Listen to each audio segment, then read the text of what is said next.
get your boots on dear, cause we're going out there. Don't care about the dress code, put it on, let's go. Girls go wild, cause we're going out fresco. Ha! No need to perform. Hands on our bodies, gonna keep us feels warm. We need social reform, cause we're just so criminal. Linguist subliminal, damage is minimal. Top percent, our largest fraction. Massive attraction, girl action. Stop that, I'm gonna need a reaction. Drop that, you already got your reaction. Me, I'm gonna keep on smiling. You're gonna need restyling. I got a call back from the jeweler. You're getting 20% cooler. Yeah, own this beat. You can call me a king or a ruler. Filling on bass, getting horse in the mic.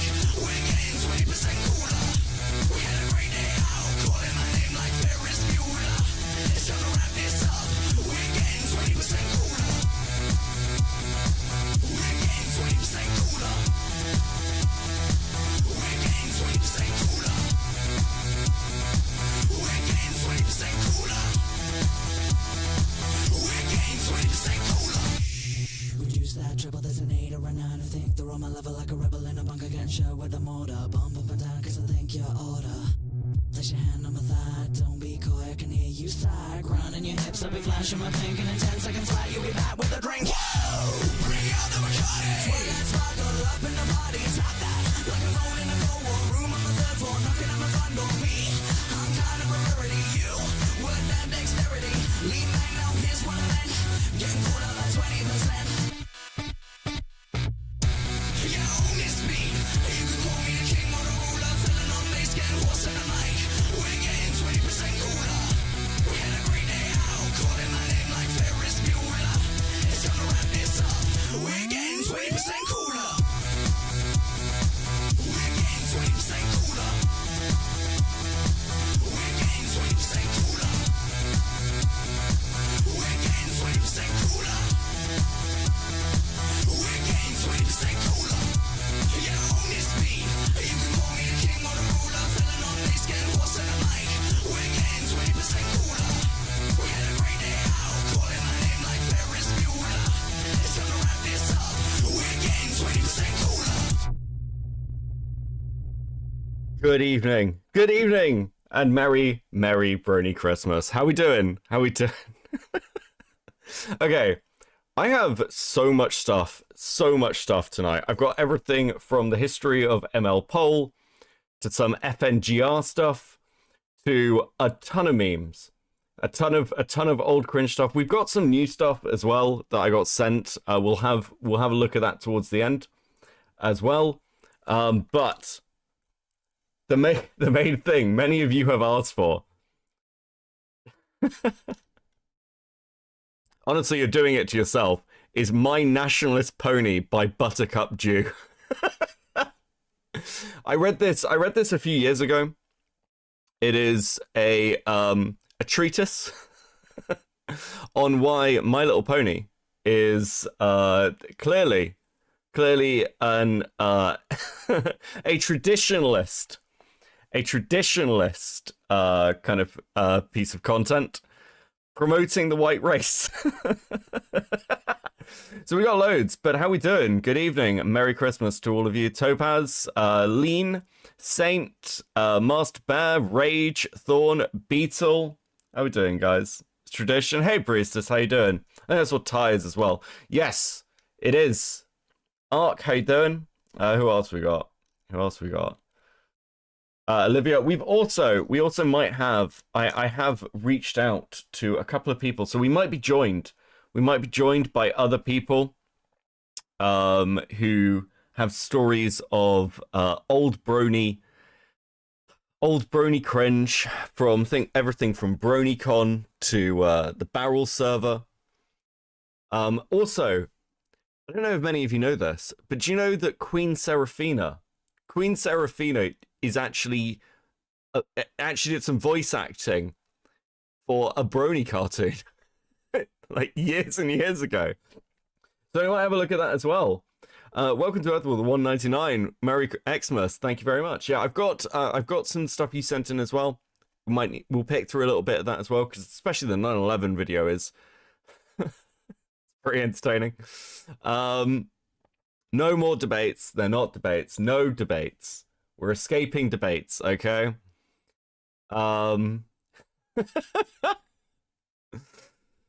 Beckett is deep in the Brony community. I have spent too much time talking to and about the Brony community over the years. We also may listen to some of the Tun Critic call. I think actually before we do anything else, let's just start, because I'm gonna end up playing this multiple times through the night. I know I am. So let's provide a little context. This is Josh, this person here, and this is an artist who he was working with. Question: are you aware of Brandon the Brony Pony? I'm actually not sure. Maybe DM me. This is Josh, and this is the artist girl who was a minor at the time. And they did some content together. Now this is Miss Dr. Wolf's channel, and they did like an interview with Dr. Wolf. And I just want to get you guys into the Brony spirit. So we'll start with listening to these two talk to each other. Just have a normal conversation as Bronies do. So, what's your family like? 2 brothers and a sister. They can drive me up the wall sometimes. Mm-hmm. They're the go-to source of professional trolling and guilt tripping. Oh. Professional trolling and guilt tripping. Good start. That's how you chat up a woman, Josh. Love to see it. That's horrible. Hey, that's family for you. I still wouldn't trade them for any other. Neither would I. I have 2 little sisters who can certainly get on my nerves. Siblings are certainly the most annoying and yet loving parts of one's family, no? You know, I feel the exact same way. Okay, can I just say something crazy? I'm the fiery Joker. I love crazy. All my life has been a series of doors in my face. This isn't even the most And then cringe thing we're gonna suddenly watch. I bump into you. I was thinking the same thing. Cause like, I've been searching my whole life to find my own place. And maybe it's the party talking or the chocolate fondue. But with you, I found my place. I see your face, and it's nothing like I've ever known before. Am I interrupting something?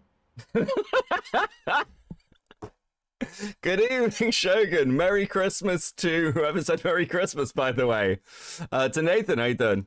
It's this Frozen. Not the most cringe. Not even possibly in the top 5 of stuff we're going to look at. We are, listen, I dug up some ML-Pol stuff because I realized I've never really talked about it as well. Let me Willie, how you doing, bro? How you doing? Right. We'll start to get into this a little bit.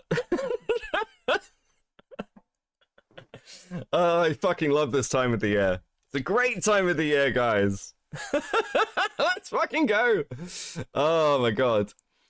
Fucking I need live chat on. Now, also, if you have any Brony stories and you want to just tell them in a nutshell, don't forget to super chat them in. I'll read them. Deep Sea Monster Beckett, why are you trying to torment us right before Christmas? This Bronymas. This isn't torment. This is. Hey, Burn, can I DM you about Peppermint Swell? Yes, if you want to send me stuff about Peppermint Swell, you can send it DM Copenseed YT. And I will have a read. Just like post in chat a couple of times when you've DM'd me, and I'll acknowledge and we'll have a read because I am interested. Peppermint Swell has come into this chat a few times now. It's interesting. They're the only one left. Danburst's gone. I think Foster U is still around. So this is a happy time. This is a happy time. Now we'll We'll make a start. It's ML-Pol Brony with alt-right content. So ML-Pol, we'll get to it, but basically was the combination of the politics board and the My Little Pony board from on 4chan back in the day as a joke. And it turned out, well, let's put it this way, actually, very quickly. We'll jump back and forth very quickly. Let's put it this way. It brought us such wonderful imagery. You know all the Nazi pony memes you see? Yeah, that's ML-Pol. that's why that happened. Okay. Merry Bronymas, everyone. May your night free of debates. Beckett, thank you for making my evenings entertained. Magical Raccoon, no problem. Thank you for the 5. Thank you for bearing with me while I got through my tiny... Like, doing debate bro shit is like having a midlife crisis for me, okay? I slip back into it for like a week. We're done. I'm reminded as to why I don't take many call-ins. We're not doing this shit anymore. We're going to be free. Okay. So... Beckett, you British bastard, hope you have a merry Dansmas. Thank you! Dansmas is great. Oh, Dansmas is a great byline. That needs to be a long-term meme. Okay, so. My Nationalist Pony by Buttercup Jew. Counter Currents Publishing Limited. He got this published. This is a series of essays written by a complete fucking lunatic. And he managed to get it published. I've got no idea how. He... The liberal cannot comprehend a world in which the individual is just one part of a complex and interrelated natural order. And that for that order to be healthy, the individual needs to be able to find his proper place, the place where he can be useful, and that he has a responsibility to be useful. Dr. William Pierce. How liberals think. Art Cryptid with the 5, playing Dark Souls 1 Remastered and listening to Pony Stuff. A Merry Christmas indeed. Merry Christmas to you, Art Cryptid. Thank you for the raid, K-Hark. Hope you're good. Merry Bronymas. Teddy with the 9.99. My Nationalist Pony, my Nationalist Pony. I used to wonder what friendship could be, my Nationalist Pony, until you all shared your magic with me, invading countries. Tons of fun, my Nationalist Pony. Teddy on fire. Did Aiden bring his debate pedo bullshit here? He's been banished. He messaged me this morning. He was like, Beckett, can we talk? And I was like, yeah, I mean, I can't get to sleep, sure. And then he was like, yeah, sure, give me 15. And then didn't message me back, and I just went and did something else. I was like, okay, what the fuck? Ragemonger with the 5. It's all Gaydon's fault. Merry Xmas, everybody. Strap in. Thank you for the 5, Ragemonger. So fucking true. Yet, in fact... The neutralist sees us as interchangeable units, such individuality as we possess stamped on us by external forces. It is the naturist view that more easily accommodates real individual freedom. To be sure, the individuality is innate, not acquired, and the freedom is tethered by genetics. But at least we are not mere lumps of moulding putty. Biology is freedom, by John Derbyshire, Nature, Nurture. How am I blessed in thus discovering thee? To enter in these bonds is to be free. John Donne, to his mistress going to bed. Right, so I chose to begin. Some of his favourite quotes, I imagine. The Tree of Life, I've never really understood this, but never mind, whatever. So, author's foreword. Author's forward. Wait, is that Slug raiding in? Good evening, Slug. Good evening, Slug Raiders. How are you? Merry Brony Christmas, everybody. We are reading My Nationalist Pony at the moment. Brony wrote a white nationalist manifesto. I fucking love it here. Right. Hello. And thank you for taking the time to open this book. What follows is the product of a small but significant chapter in my life, from the time of starting to watch Friendship is Magic, to my late teens as a young adult, to fully losing interest in the show when it was no longer novel to me as a grown man over 5 years later. During the most difficult circumstances in my life, where I was fully experiencing poor health, aimlessness, financial insecurity, and social isolation, the themes and endless energetic characters of Friendship is Magic have been an inspiration and source of strength to me, and my experiences far from unique. However, as a natural boon ironclast, I saw something different, and hidden in plain sight in this equestrian fable. The stirrings of white racial consciousness and implicit whiteness. These shiny-eyed pastel ponies took on, for a time, a magical property and spoke to a sincerity long dormant and assumed dead in the disenchanted world of today. These texts are arranged roughly chronologically, each title with respect to its source, episode or show precept. The original format of the blog was intended to be quite long essays, something that later gave way to shorter posts and more conversational, light-hearted writing. I implore you to persist with this text if you are someone who reads things front to back, or not at all, or if you are not, to dip in as curiosity compels you. In both cases, I hope you find, as I did in writing this, enjoyment in playful humour and being thrilled by things that are both seemingly ridiculous and entirely true. See you at the end, Buttercup. I send you the Brandon stuff, just Izaki, Isekai, and ships. Interesting. Thank you, welcome to her. Thank you for the two. Joe Goebbels and Cartoon Horses, same thing. Absolutely true. Thank you for the two. I fucking love this book. It's so dumb.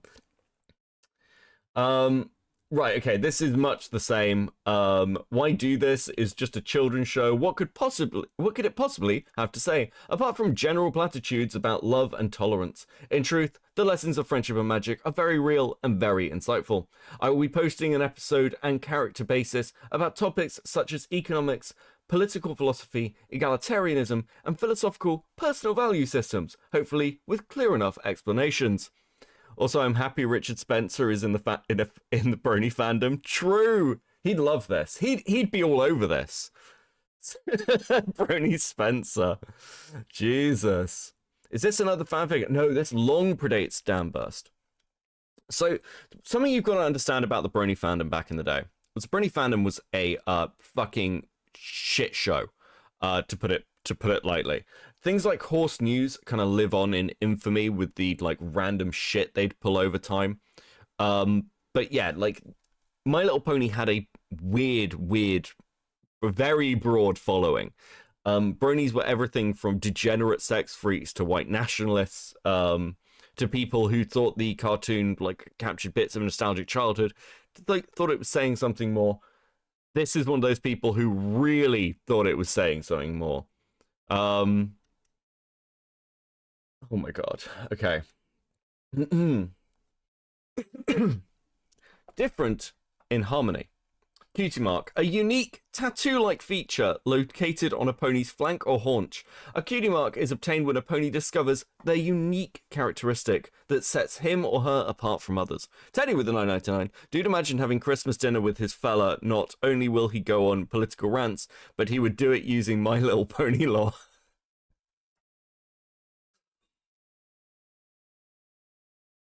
You just don't make them like this anymore. Our divine minds. Today, each and all of us will wake up in a world where the orthodoxy has become unhinged and is trying to bury reality at all costs.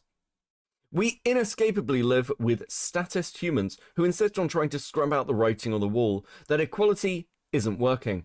Walking around the cities of the West is to see every possible culture given a free pass to be taken to its extreme, as the previous culture has followed its internal logic to its utmost and abdicated its right to exist. I am sure that my sensitive and perceptive readers won't need the point laboured, and there seems little point in rehashing a muddied piece better suited to other forums that have a penchant for repeating just how awful it all is. Instead, let's cut straight to the poison nugget at the heart of the illegalitarian, multicultural, moral relativistic morass. The liberal tenet of universal equality. It's just a cartoon, bro. Oh, Jesus. It was supposed to be for the irony that 4chaners watched it, to just crazy grown men watching a kid's show and making it impossible for little girls to like it. It was really interesting, like, watching this, like, show develop. Because, so, God, I would have been, I guess, late teens, when My Little Pony became a thing.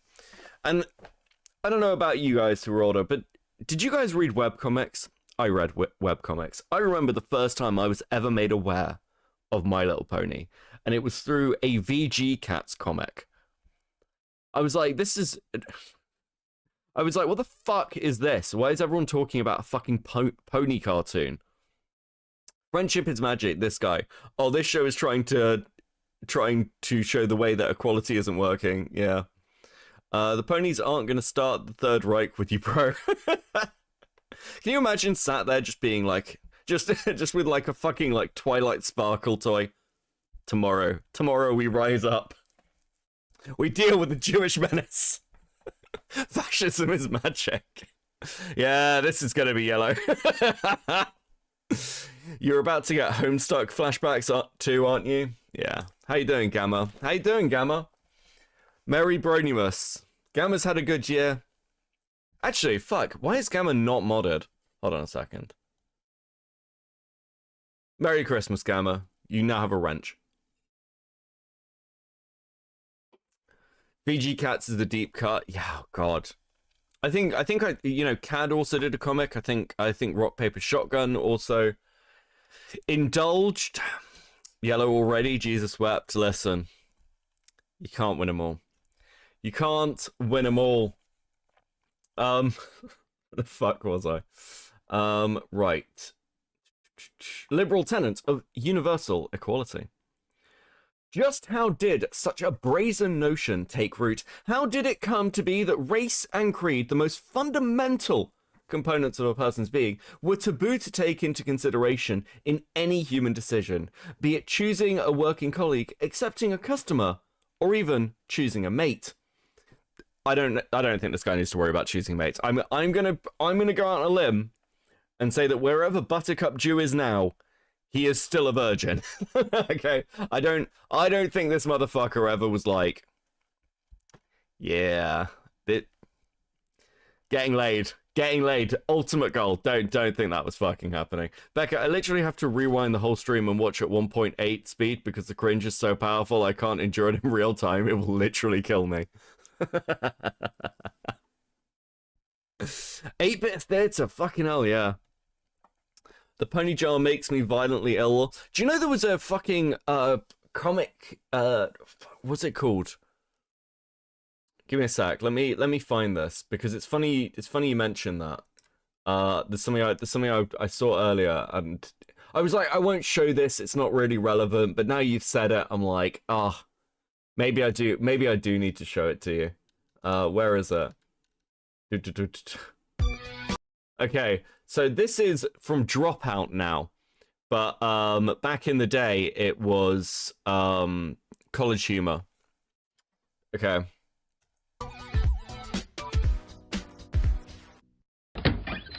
Oh, wow! This must be our new home! I can't wait to get played with by some beautiful little girl. So optimistic. She'll brush our hair, and we'll have tea parties, and maybe My we'll little even... pony, my little pony.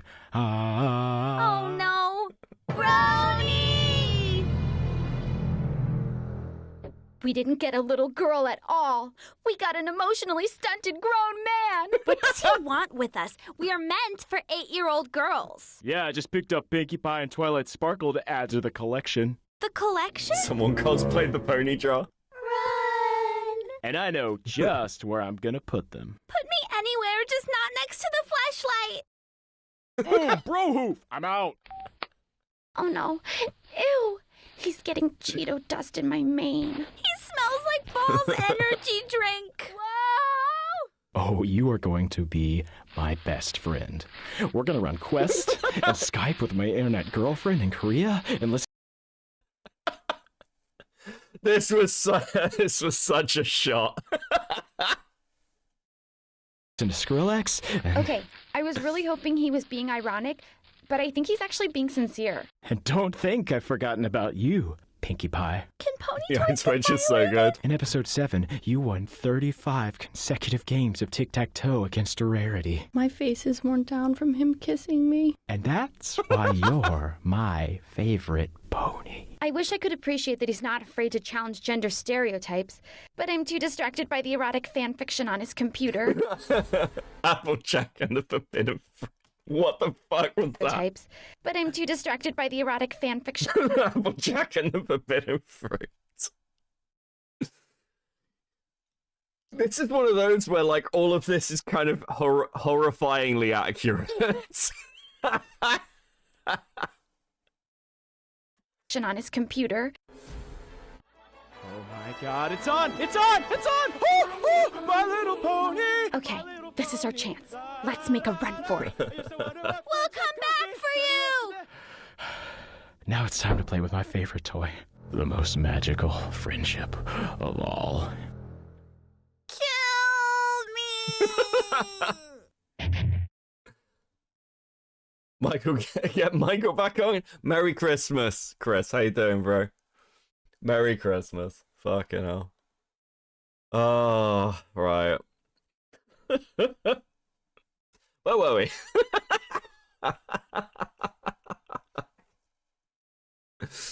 Oh, fucking hell. Oh, actually, hold on. This has just made me think. Where is it? I prepped so much stuff, guys. Okay, this one. Just this bit, okay? We're gonna do a little, what is that? I'm gonna show you an image. You tell me what I'm showing you. First one. Gandalf. Yes. Megatron. Mm-hmm. That's a vagina.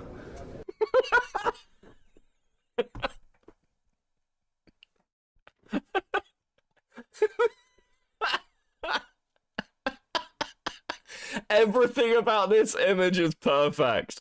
This is the perfect image. Look at it. It's so good.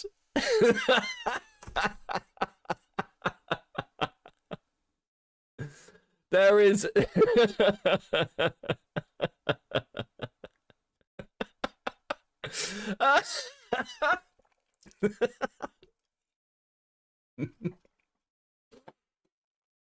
there is a god somewhere deeply regretting his creation.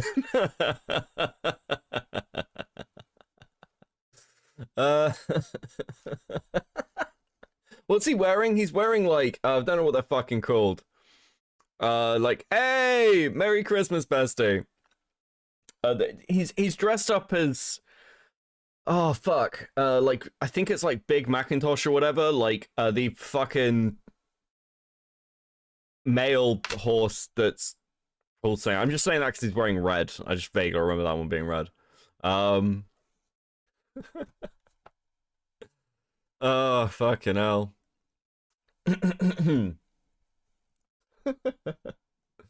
Oh, Beetlepin sent me something. What?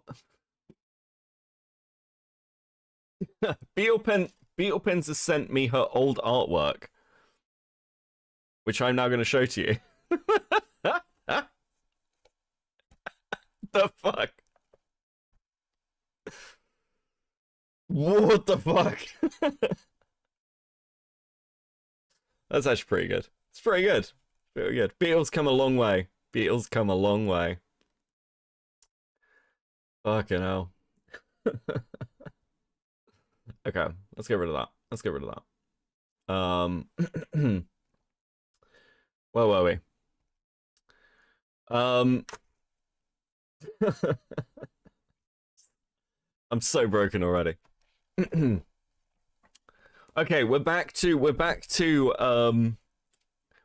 my Nationalist Pony. He's talking about the fall of the West. Speedrunning a Pony Beckett for you, please. Yes, send me more Pony Becketts. Always good. Oh yes, was it your birthday? Yes. Well, I suppose it's still today, isn't it? Happy birthday if it's still today. I hope you got many good things. Are you doing? And are you? You're not doing lolgals today, are you? Like, I hope you're getting a fucking day off. Anyway, okay, cool. To be it choosing a work colleague, accepting a customer, or even choosing a mate. So he's talking, for those who are joining us midway through my schizophrenic rants. He's breaking down the issues with the West, okay? Now we're going to get to how My Little Pony can help us, I think. The answer is mind-achingly simple when realized. The average Westerner has accepted that God is dead. With a blithe shrug and jump to the next best substitute, pretending the mind instead is a divine thing, divorced from the material world in practice. This theory seems to hold together. The mind can be experienced by an individual as being on a higher plane and capable of thought, QED. It can be interpreted as a kind of mini-god. The mind seemingly chooses where the body goes, how it works and talks, and this top-down misrepresentation of reality grants consciousness a free pass to pretend it is God himself. When the mind is perceived as separate from the body, then it follows that all of those who possess minds must have equal minds, or at least born with equal capability. This theistic hangover leads to a mass insanity like the blank slate theory and the consequent cultural and racial racial conflicts. Ironically, all those shrill anti-racists and progressives who rage so loudly and ineffectually at the religious folk who hang on to traditional Christianity are the truest Christians of the lot. Do you know, what I like about this is you could just drop this in today. Nothing has changed. Whilst conservative Christians can say they adhere to the rules of the good book, it is the multiculturalists who are true to Jesus' teachings and the Holy Spirit's can exist in all. To them, each and every human contains a little equal measure of divine sanctity, like a gin in the bottle. Of course, the idea of the Holy Spirit is meted out in exact equal quantities, and that we must act accordingly in a nonsense assumption, and no two humans can ever have identical feelings and experiences. Each of us has our own life and our own animal frame. The Marxists, who condemn religion as the opiate of the masses, have been busy manufacturing and falling victim to their own more refined product. It is not God who is holy, but man. To the fearful person who is perhaps disturbed and frightened by the realistic prospect that he or she is a fairly average animal in a frantic race to the top, safety in the crowd is always a good bet for an emotional security blanket. Like eating too much ice cream, engorging ourselves on false beliefs is destructive in the long run. It prevents us from understanding our correct... This is about bronies. This is about My Little Pony. This cartoon fucked an entire generation.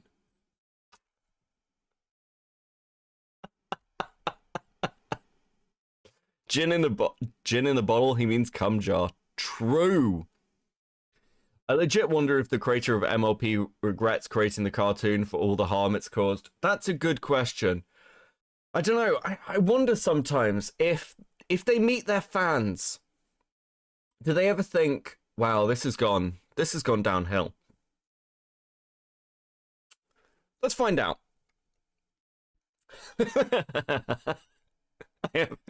I have way too many tabs.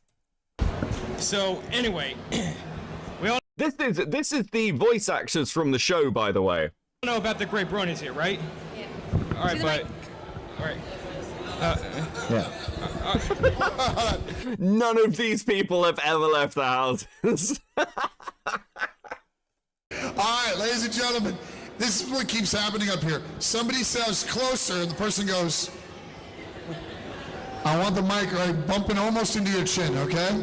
It's an antiseptic foam rubber. Look at him. This motherfucker was dropped off by his mother, and, like, she was happy about it. Birth rates are low, correlation true. Don't have to worry about catching anybody's cold. All right, so anyway. There we go. We know about everyone here and how great the show is, right? Yeah. However, as most of us are aware, there's a darker side to the fandom which we know pretty well. To Mrs. Oliver and Miss Libman. Great. All right, so I'm pretty sure you're aware of Princess Celestia being portrayed as a tyrant, an internet troll, and, God forbid, a molester. Look at its reaction. You can hear it. Portrayed as an internet troll. You can almost hear his bones and muscles breaking as he hears it. It's great. Just watch. God forbid, a molester. And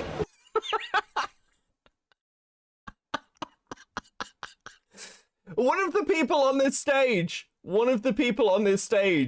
is just a child.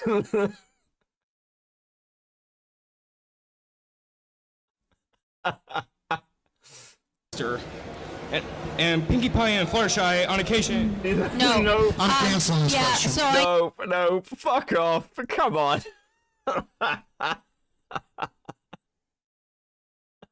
I'm gonna let you know from where I stand, the darker side of the fandom is not part of what I will talk about. It's not part of what the show. Please get out. Please leave. We all love the show, guys. It's a great show. Can we talk about the fact that Princess Molestia is molest people?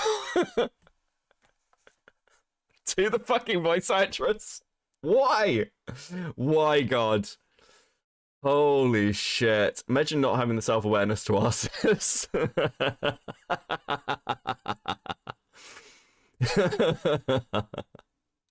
Molestia. Yeah, so for those who don't know, fuck, maybe we need to look at that.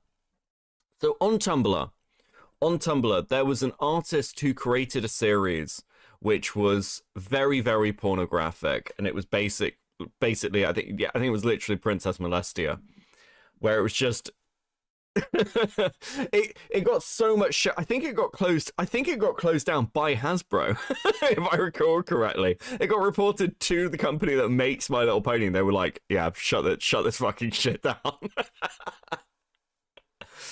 The creator of Molestia, Tumblr and Tumblr, drew my own personal pony-sona at one point. I still have the drawing. It's safe for work. I can share it. Please send that to me. That's fucking awesome. How you doing, Fort Rups?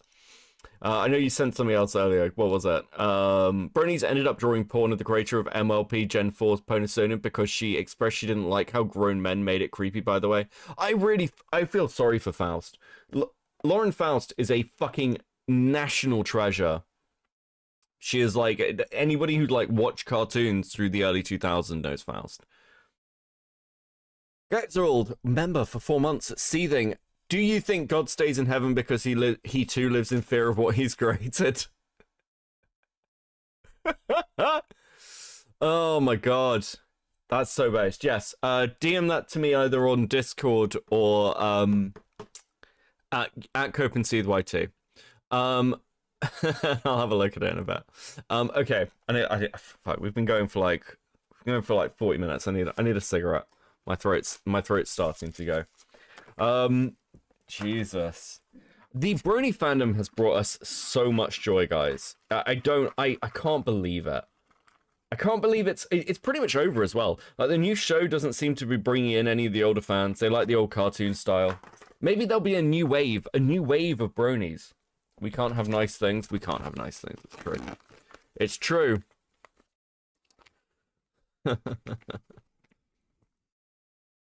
I watched the show back then, but never interacted with the fandom because of this filth. It was a very, very special time on the internet. Oh, Discord link. Yes. Fuck. I need to get that to work. Wait a sec. Because the Discord link, I think it got reset. Let me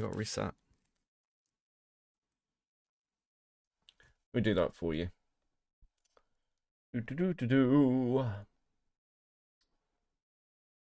My people.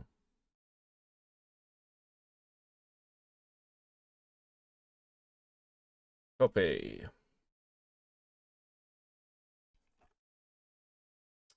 Damn it. There we go. Q-Hood! There's weirdos in the Transformer fandom as well. Makes me sad. Yeah, listen. This is what happens when adults get involved. There is the Discord link. I really need to fucking update this shit. There is the Discord link. Send that through. The new Bronies aren't that bad. At least the ones I'm seeing, I guess. Yeah, I mean, fucking poor Bronies. They wanted so little. They just wanted to watch their children's cartoon. I think a lot of it's escapism, right? Like, a lot of these people just refuse to grow up. We're gonna look at some interesting characters later on, because I've got some for no good reason stuff. When he had a fight with Jimothy. I am intrigued and want to hear more of this Twilight Sparkle. Jesus. My only knowledge of MLP is through creepypasta. At some point, I'd really like to talk about, like, Lily Orchard. because I've talked about Lily a few times before, and I think I've actually talked about Lily's fanfic a few times before, but it's really hard to show because it's really horrific. You know, like, most people, it's one of these things that Lily gets to downplay it because most people will not go and read what her fanfic actually is when they work out what it is. And they don't want to admit to reading it, which is understandable because it is child incest pornography. Like, Dude Smiles and Rainbow Factory is so messed up. True. Not even as a joke. Zlane, how you doing? Merry Bronymas. I disengaged from all fandoms after the Supernatural Wincest Wars. Supernatural's a fucking weird fandom. Okay, so, personal story. I dated a girl for quite a while, probably about 7 months. Like, we were considering moving in together. She's a great girl. Great girl. But she wrote she wrote supernatural fanfic. That was a thing she was really into. And I'd never read any of it. I didn't really know anything about Supernatural at the time. It's never been a show that's really captured me. And I was just like, and then I found out down the road and I was like, maybe I dodged a bullet. It's called Grimdark. The name of the MLP creepypasta is called Grimdark. That is a very generic title, but I might try and find it. Fun fact, Christian believes that Gen 4 was ended due to Hasbro colluding with Russia, which he still thinks is the Soviet Union. Holy fuck, I didn't know that. What the hell? It's a nuts fandom. I yeeted fast out of that. Yeah.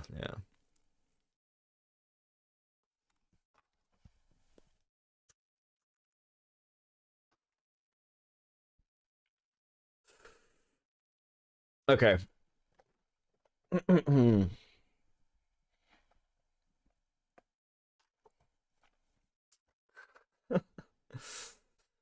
Right, we're nearly at the point where he's going to talk about cutie marks. Okay, we're getting into this is the diatribe. My fanfic was the norm, one of the genre, it seems. Yeah, Teddy, this is why I was happy to read it on stream.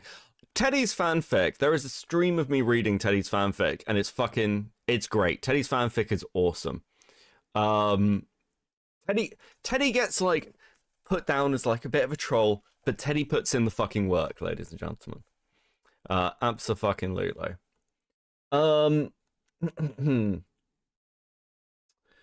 To the fearful person who is perhaps disturbed and frightened by the realistic prospect that he or she is fairly average animal in a frantic race to the top, safety in the crowd is always a good bet for an emotional security blanket.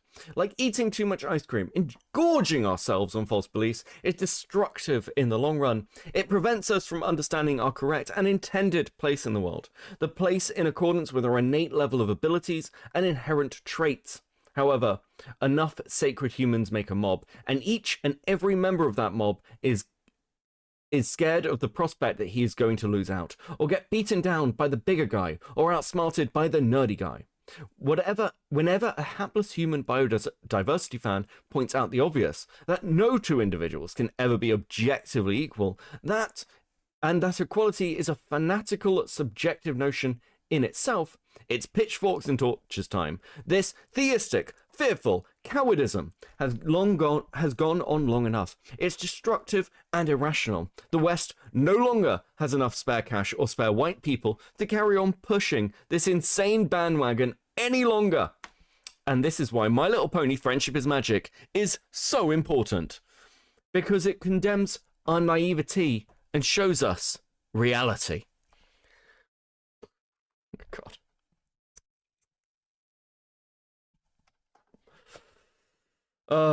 Right. The redeeming reality of cutie marks. My Little Pony Friendship is Magic derives a sharpened stake through the heart of the egalitarian, irrational, mind-body dualism and that passes for reason today. The show is so vicious and uncompromising in its stance that no pony was created equal or identical, that it shows foals, the Cutie Mark Crusaders, child characters, and younger ponies of the show's cast failing miserably at anything for which they are not destined to have a natural aptitude by their bloodline and genetic heritage.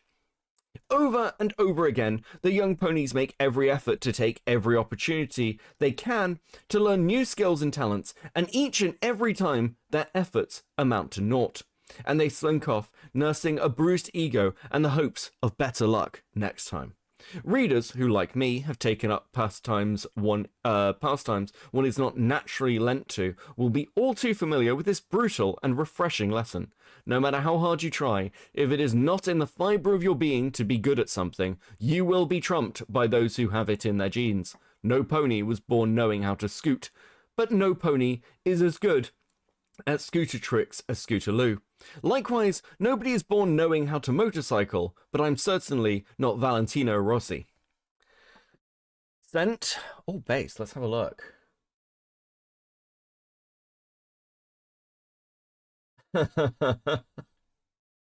Okay. And it looks like the orange color of a rocket. What the? That's fucking awesome.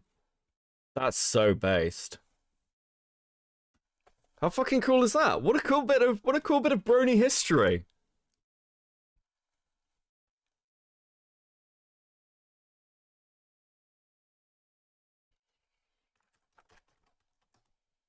Fucking dude. It is so weird how much this fandom and show has like brushed up against people's lives. It's crazy.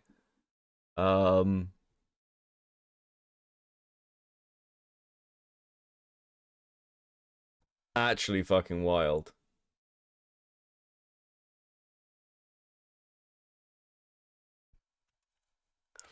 This is going to give me nightmares, isn't it? Probably. Yes. Possibly. Always. Merry Christmas, Lofi. Bro, half of them are naked. How can they be? Listen. They're horses. They're always naked. Horses are just... Listen, that's why Vosh is into them. That's why Vosh likes them. Poor Vosh. Poor Vosh. I wonder what Vosh is doing this Christmas. Imagine having all that money and knowing you can't buy a horse because people will know what you're doing with it.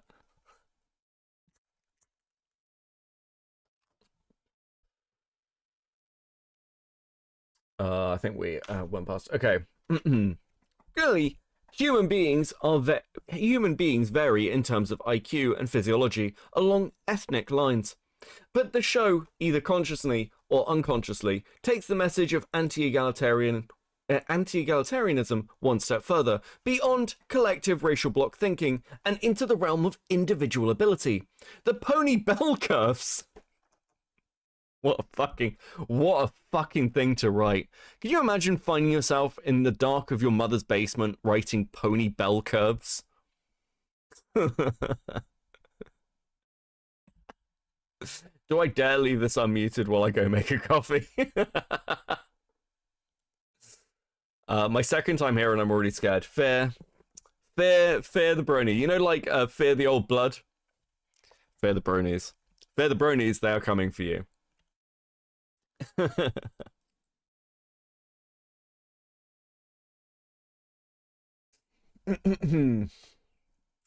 The pony bell curves, like human ones, certainly exist, but there are enough outliers and variation between the bony castes as to discredit statist caste systems and the dunderheaded Marxist, who insists that Ponyville is the very model of classist oppression. Rainbow Dash the Pegasus is a born athlete, brimming with bravado and vigor, capable of causing one pony freak weather events when she sets her mind to it. Her opposite number in demeanor, the endlessly understanding, sympathetic and reserved Fluttershy, needs sincere emotional support to jump over a small gap. Despite being a Pegasus, she is not at all at home in the air. Her radiance is nurture and kindness, and so feels out of place doing anything more than hovering a few feet above the ground. Nevertheless, she was raised along with Rainbow in Cloudsdale, the cloud city where the Pegasi choose to live. Rainbow and Fluttershy's opposing equivalence when it comes to flying is the show's testament to individual brilliance or inability within the bounds of an ethnic identity. You know what? I've just realized So for those of you who know President Sunday does theory. And Sunday and I chat every now and again, but I might help him with a project. And if I do, I'm going to get him to read this. I want President Sunday to do a theory read of My Nationalist Pony. That would be so fucking good. That would be so incredible. I'm gonna pay him. I'm gonna pay him to do it. I'm gonna pay President Sunday to do theory. Oh, nice.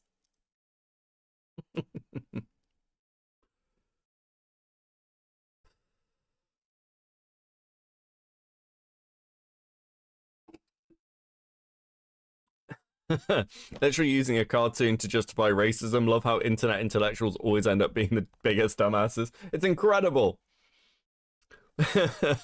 It's incredible. By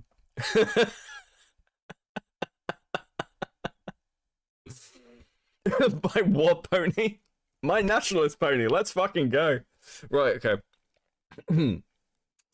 Further along the genetic heritage spectrums lies Scootaloo, an enigmatic young filly with a totally unknown family background. She's something of a pony mulatto. Her wings are too small to allow her to fly, but she uses them to propel herself along with her scooter very quickly and skillfully. We know young Pegasi can fly because the cartoon shows us young Pegasi, including Rainbow herself, are shown flying confidently at a young age. Scootaloo, on the other hand, is the outlier. Friendship is Magic also takes great care to show that genetics aren't race, and the treasured individual identity of one's cutie mark comes from family. Working from a more realistic tribal-based view of the world.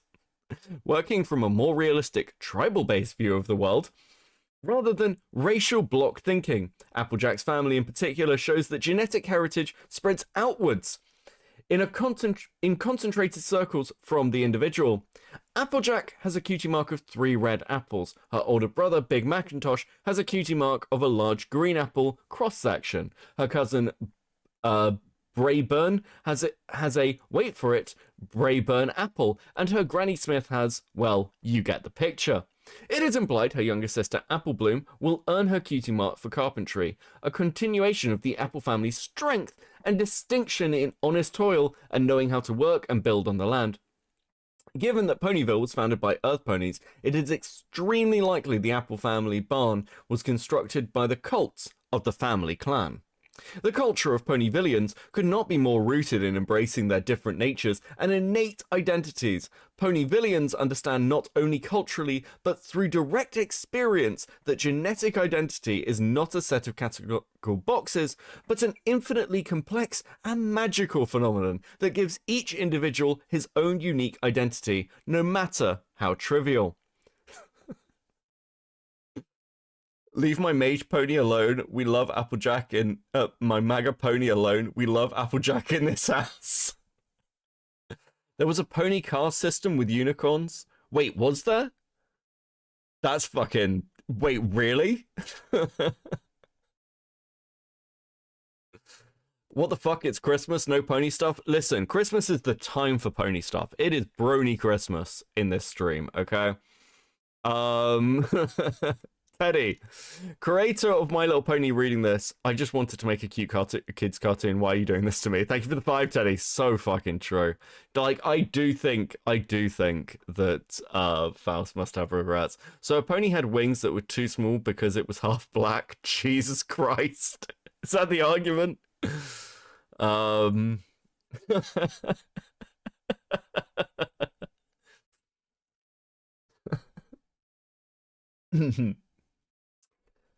The culture of Ponyvillians could not be more rooted in embracing their different natures and innate identities. Ponyvillians understand not only culturally, but through direct experience their genetic identity is not a set of categorical boxes, but an infinitely complex and magical phenomenon that gives each individual his own unique identity, no matter how trivial.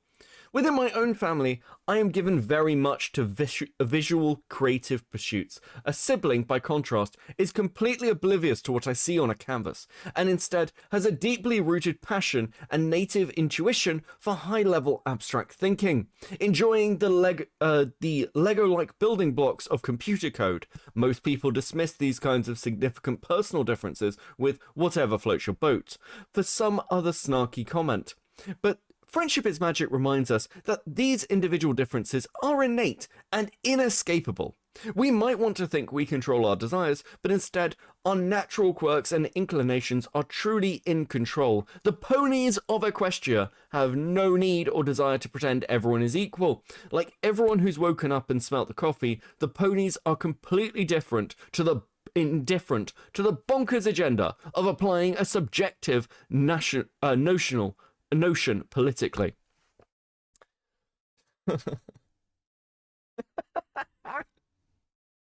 I will always be livid that the longest Godzilla fanfic in existence is a crossover with My Little Pony.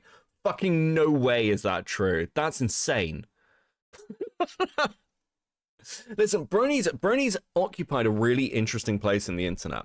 Because essentially what Bronies was Bronies spent their time kind of replacing furries in many ways. So furries for the longest time were kind of annoying everyone. Like they were the anime PFPs of their day. And then Bronies appeared on the scene. Bronies appeared on the scene, annoyed the living fuck out of everybody because every single conversation was how they were a brony. You were in a Twitter thread about like something random, there'd be a brony there. There'd be a brony there. You can see this with Dan Burst. It's not enough that Dan Burst is a brony. Dan Burst has to be like a fucking like pedo advocate zoophile.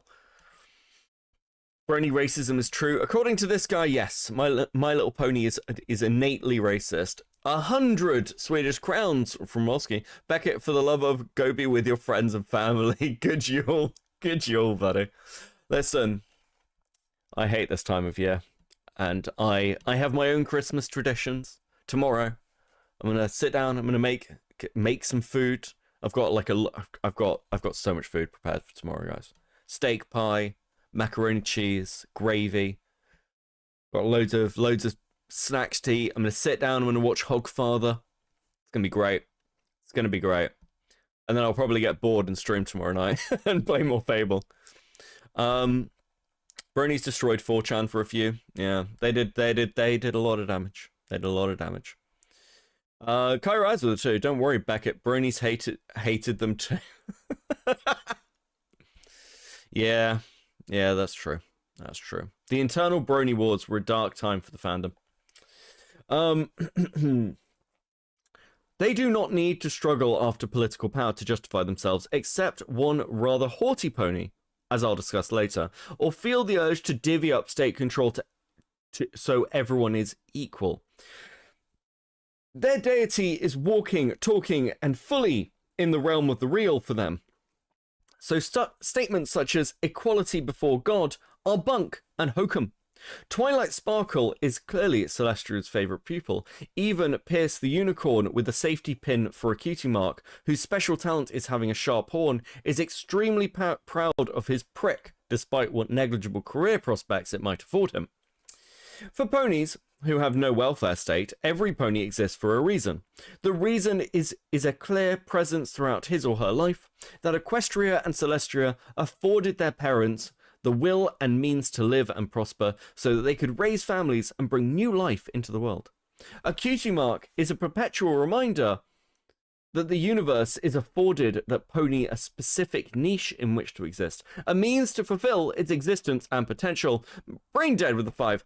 So friendship truly is magic when you add a sprinkle of nationalism and white pride. Hope you have steaks and Terry Pratchett ready to go. Thank you very much. I do, bro. Merry Christmas.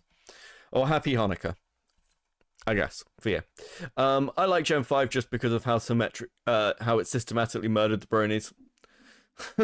Haughty rarity? Maybe. I don't know which his least favorite pony is. I wonder what about MLP attracted so many men and not other kids shows, at least not to the same degree. So I think that the ultimate answer to that is a lot of the people who were attracted to My Little Pony grew up watching Faust's work. Things like Blue's House for Imaginary Friends, Dexter's Lab, Powerpuff Girls, all the like Cartoon Network classics. And then Faust basically went and worked on this show when they were older, but they gravitated towards the art style. And also a lot of them, you gotta remember, this was, what was My Little Pony, like 2006? 2000, no, God, it would have been later, wouldn't it? Maybe 2006, maybe kind of like the big pickup was 2006, 2008, I think. So a lot of people, the financial crash was happening. Like a lot of people just weren't growing up, and this was a way to like have a new thing to be nostalgic about and escape into, like a really simple message. And that's why a lot of them, you know, fucking just refuse to grow up and crash and burns. Sarah Hosen with the 9.99. Merry Christmas, Beckett. Brony madness for all. So true. Merry Christmas. Welcome in. Hope you're all having a lovely Yuletide season. 2010, Beckett. Was it 2010? Fuck me. Yeah. Just, it was a time when, you know, I remember back then, and we went from thinking, you know, we're going to be able to be anything, to do anything, to, well, we're kind of fucked.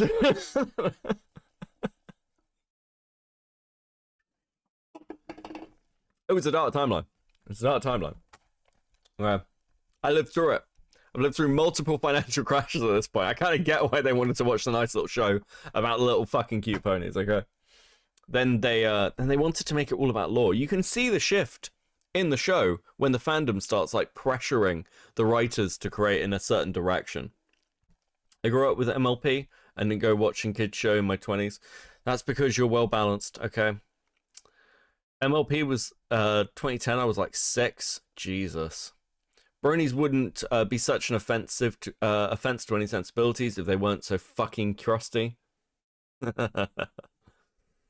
Oh god. That's pretty true. To me, this is the beauty of the show, that its mechanics function on a much deeper and more profound level than at first glance would suggest. In our strange modern shapes, it is refreshing. It is a refreshing reminder that in order to find peace within ourselves, we must first abandon trying to convince ourselves of the impossible, that inherent worth exists in the universe at all, and trying to force upon society using the state, treat everyone according to how I feel or else. Instead, we must look down to what value really is, a subjective valuation, and our subjective feelings are held in sway by our unique genetic quirks and eccentricities. And when you break up your DNA, you get throwbacks, and bits and pieces and snippets of your parents, and your parents' parents, and your parents' parents' parents, all of which the gods of fate decided could and should exist. To a pony, his or her cutie mark is interchangeable with who he or she is. Even when it not explicitly followed, it echoes and guides that pony's actions and inclinations. For the ponies of Ponyville, and for us with our hidden cutie marks and concealed inner turbulence, harmony comes from recognizing the reality of self as a whole. Not pretending it is only narcissistic mind. When every pony knows himself and cooperates and compromises with others, society works in harmony. A nation is merely the projection of a group of people with common heritage and identity, working and living on the same land. It is not for the love of ourselves that we and ponies are nationalists. It is for the love of the world itself and the purposeful existence the world affords us. To put the world in order, we must first put the nation in order. To put the nation in order, we must put the family in order. To put the family in order, we must cultivate our personal life. And to cultivate our personal life, we must first set our hearts right. Confucius. The Godzilla crossover fanfic is called The Bridge, and it was first started in 2013 and recently got updated. It's over 1 million words. Holy fuck. That's insane. Okay, I know what I'm reading next year. Now, we're gonna pause for a moment. We're gonna watch some stuff. Give me the ability to pause. But I have something for you. I have the archive of Dad, I'm a Brony. Now, Kai rise with the 5, so I gotta ask. What was Sombro's cutie mark? A slave whip? Because he enslaved the whole kingdom. Fuck God. You can have a whip. Surely if you're good at slavery, are cutie marks moral? Can you be, like, good at an evil thing? Now, okay. Okay. This is a fucking classic, okay? See? Beckett did prep. Beckett did prep. Oh, fuck. I might put on D-Max at some point. Fucking kill me. Okay. So, this is a man who's he's just trying to get by, guys. He's trying to hang out on Skype. Just trying to hang out on Skype, but he wants to be honest. He wants to be honest with his family, and you and I, ladies and gentlemen, are going to watch him be honest with his family. Alright guys, this is Doc Salem, and I thought it would be a good video to make me telling my parents, or at least my dad anyways, that I'm a brony. So I got him on the phone right now. I'm gonna call him, and do you know what's great about this? Is you can't tell if this is satire or not. This is what I love most, I think, about the Brony fandom. There's so much about this that you just can't fucking place. Is it real? It's probably fucking real. Look at this dude. You can hear it in his dad's voice in a bit. Oh my god, his poor dad. Listen, there are so many disappointed parents. I'm just gonna record the reaction. Alright, so...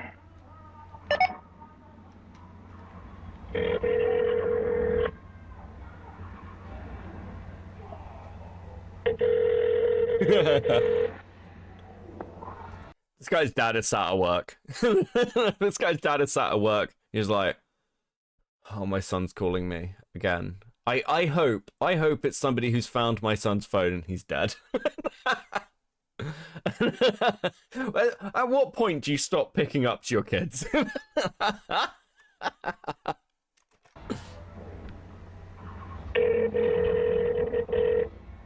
Hello?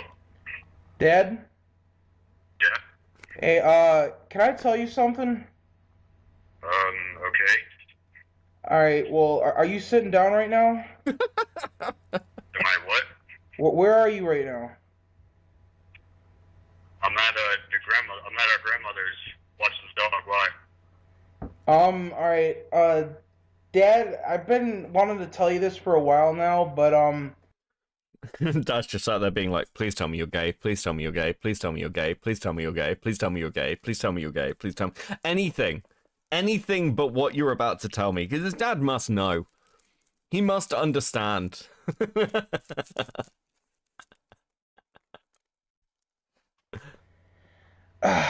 God, it's kind of hard to say. I'm a brony.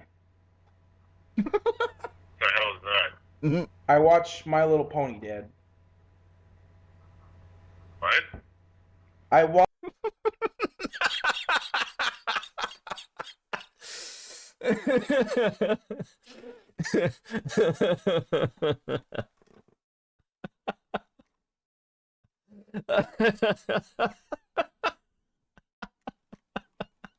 watch My Little Pony with my friends. I'm a brony. That's really gay. Actually...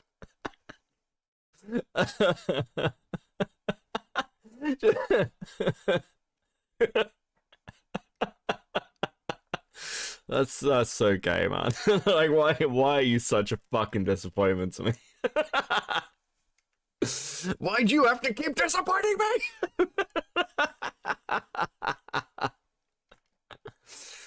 Sorry, that is gay. Are you gay or something? Are you gay? No, Dad, I'm not. Dad, I'm not gay. A lot of my friends watch it. We all watch it. A couple of my friends even have the action figures. Are your friends gay? No. What the? Yes, they are. They are very gay. You know, he went home and told the mom it was her fault for not letting him do sports. Look, does this sound like somebody who's like got like their parents? Look, this guy's parents are divorced. This guy's parents have divorced each other, and I can guarantee you in this case, it was his fault, okay? Guy rides with it too. The dad is from the 90s. That's so gay. What the hell is this? What happened with the ICP thing? What happened with I still like ICP. What happened with Insane Clown Posse? His dad's like, listen, I'd prefer if you were a fucking juggalo. I'd prefer if you were a fucking juggalo. Listen, how many of you in chat are too young to know what a fucking juggalo is? If your parent is like, I'd rather you be a juggalo, something has gone very fucking wrong in your life, bro. PP. It's called a hatchet pony. With the cars and what happened with fucking wanting to build motorcycles. I'm still doing all that, but You're telling me now you replaced you replaced wanting to fix up cars and motorcycles to fucking watching a child show? Dad, it's not a child show. Yeah. Oh, I'm sorry. My Little Pony. Excuse me. A fucking show about what was it? Toys? It's about friendship and magic. Oh, friendship and magic. Totally not a child show. Please, come on. Dad. Please go on. Please stop being disappointed. Arkham Destroyer, are you going to watch the MLP-Pol review where the guy does it in a McDonald's? Fuck, I haven't seen that in ages. I'll try and find it. I forgot that existed. There's a really big fan base, and they even have a convention in San Diego that was like homosexuals. Dad, they're not, dude. Girls even grown women even come to this thing. There's a huge fan base. There's a huge fan. It's acceptable for women because it's a show about fucking cartoon characters talking about. Like this is the worst conversation this guy has ever had with his child. And let's be honest, there have been many bad conversations he's had with his kid. I would like to know ICP was considered dangerous gang at the time. The dad would rather his son be a criminal than a brony. I don't blame him. Based position. Love and fucking kiss and rainbows, sunshine, and all that other shit. Dad, it's just a show I like to watch. I just wanted to tell you because I already told Mom, and she told me she. Are you coming out of the closet? No, Dad, I'm not gay. I already told Mom. I told my mom, and she was like, "Go and tell your dad. Listen, just go and tell him." I hate, like, this guy's mother hates his father. He's like, go and tell your dad. It will break his heart. You'll break your dad's heart. I want you to do it. I want you to do it. This wasn't his friend's idea, by the way. Oh, what the fuck? No, go back. This wasn't this kid's idea, by the way. It was his mother's. His mother wanted his father to suffer. That's where we are. Boys? Pony, excuse me. It's about friendship and magic. Oh, friendship and magic. Totally not a child show. Please, come on. Dad, there's a really big fan base, and they even have a convention in San Diego that was like. Homosexuals. Dad, they're not, dude. Girls even grow. Love and fucking kiss and rainbows, sunshine, and all that other shit. Rainbow, sunshine, and all the other shit. Listen, this guy. How do you have a dad that's this based and end up this fucking cucked? What happened? What fucking happened? Dad, it's just a show I like to watch. I just wanted to tell you because I already told Mom, and she told me she. Are you coming out of the closet? No, Dad, I'm not gay. You certainly sound like it. The way Dad, I have something to tell you. I watch fucking shows about. I watch a little girl show about ponies. Dad, it's not like that. I just wanted to. I just wanted to tell you because Mom said I thought. Even happened. I sent you to when you were 4. I sent you to Boy Scouts. I took you out hunting. Hey, Maddo, Merry Christmas. I tried so hard that you'd not be fucked up. How did you end up this way? Getzaberry with the 20. I remember a few creators growing up making videos similar to this. The confidence that they all show, saying, "I watch Technicolor ponies and like it," hearing their souls shatter when their parents give the "what the fuck" convo. Listen, we have hit. It would be better if he was just like, Dad, gay, I have a boyfriend, Dad. That would be better. That would be 1,000 times better. Dad. Where the hell did you go from hunting, wanting to fix cars and motorcycles, and actually having a pair of testicles? Dad. Dad, I still like to do all that stuff. It's just, it's a really thing I like get into. Me and my friends even go to these meetups with other people. We went to that cupcake factory, Sugar Mountain, last week. You dropped me off there. You said you were volunteering. It is a volunteering thing. You get to make cupcakes.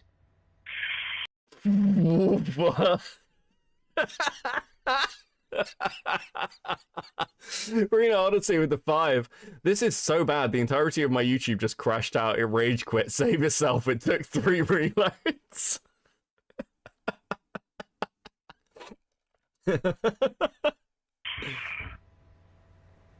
Honestly, when all my friends showed up wearing the shirts, I thought you would have noticed by now. I wasn't paying attention to them. I thought they were, I don't know. His dad didn't want to see. There's okay. So who knows who Randy Stair is? Randy Stair was a creator a long time ago now, but who basically lost their mind and became like a mass shooter. They like shot up their workplace. They believed that they could like conduct a shooting and then they'd be reincarnated as a ghost girl. Like from Danny Phantom. Very weird. I'm giving you a very, very condensed nutshell here. But in Randy Stair's manifesto, Stair talks about the fact that like he rages at his parents because he was like wearing dresses, like shaving his legs. He was clearly a closeted trans person, and there is this rage with Stair that his parents just seemingly didn't notice at all what he was going through, and it's like that. Dad, I thought when you noticed, Dad, I'm surrounded by bronies and you don't even care. It's like, yeah, listen, I'm purposefully ignoring it. Okay, I'm purposefully ignoring it so I don't have to fucking disown you.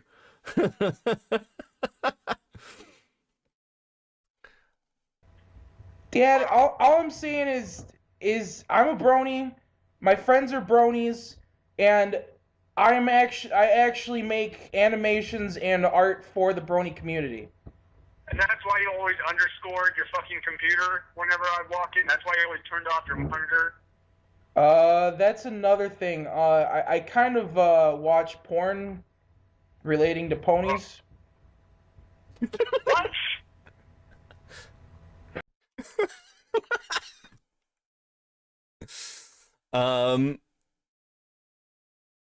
Did you cover or watch the one about the guy obsessed with the Walking Dead game chick? No. The fuck? No. Send that to me. The poor father. True. That's another thing. I kind of watch porn relating to ponies. What? What? It's called clopping. It's called clopping, Dad. What? It's called clopping. What do you mean? What? Are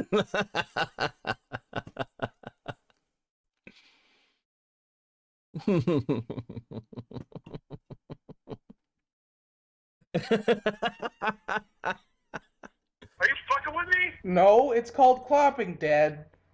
Shut the fuck up. It's called clopping, okay? It's a natural thing. With me. I know it. No, I'm not. There is no. Oh my god, there is no way. It's called clopping, Dad. It's something every brony does, okay? Okay, so you're not homosexual. You're a fucking animal fucker. Okay. No. You're not homosexual. You're a zoophile. Listen, say what you want about this guy, but I think Vosh has lost a lot of weight. Teddy with the 9.99. Kind of watch porn. Oh, good, not too bad. Related to ponies 1.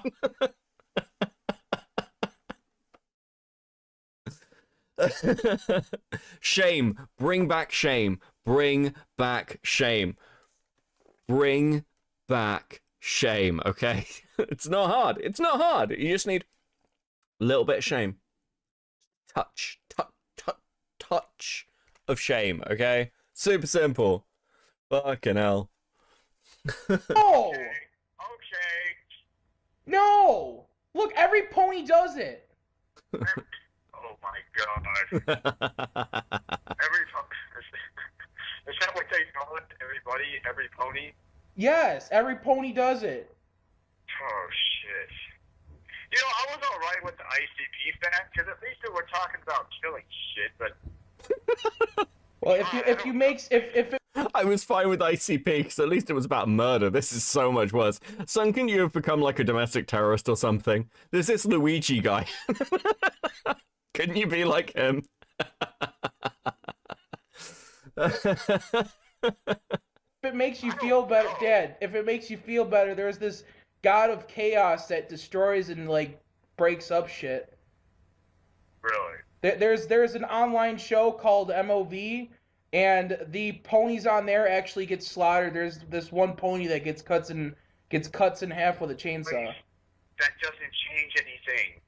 But I mean, first off, you're watching the actual show, I assume. Yeah. Right? It's funny. It's got adult references in it. What? It's got adult references in it, like from movies and old shows. Adult references? Yes. Like, what? There is Star Trek references. Old fucking kids movie or something? No, it's got like Star Trek references, like this movie with like Tom Hanks in it, and it's got. No, you don't even watch Star Trek. We used to watch Star Trek all the time. I used to watch Star Trek all the time with your dad. Why don't we spend it? Listen, this is a father who's realized that he has dropped the ball. His dad sounds like he wants to find a way to be his child through the phone. True. Welcome to Earth 199. Sorry, been in and out with fam. Be good in 90 minutes. No worries, man. Thank you for the tip. I hope his dad fed some old-fashioned mutualist after this. Like, this is the point where you kick your kid out of the house, right? It goes back to the other fucking thing. What the hell did you call it? The fucking jerking off. It's called clopping, Dad. Yeah. God damn it, Blaze. You know, Mom said she supported me. She didn't care. What? Mom says she didn't care. How long has this been going on? Since 2010. Since 2010? You've been doing this for almost 3 years? Well, technically, since 2000, a little bit late in 2011, I started watching the show, but the whole fan base really didn't catch up until the beginning of this year. But the show came out in 2010. Right. Dad, if you just watched it, you would like it. It was one thing when you told me you were watching the show, but masturbating to the cartoon, Blaze? Dad, there's a really big fan base. I don't care. Listen, look at the size of this gentleman. When he says there is a big fan base, he is not kidding. There's a bunch of pedophiles out there. Are you going to become one of them? They're not pedophiles. What? I'm just putting in... This guy's dad is like super based. He's like, listen, son, I could deal with you being gay, but you're clearly like becoming a pedophile.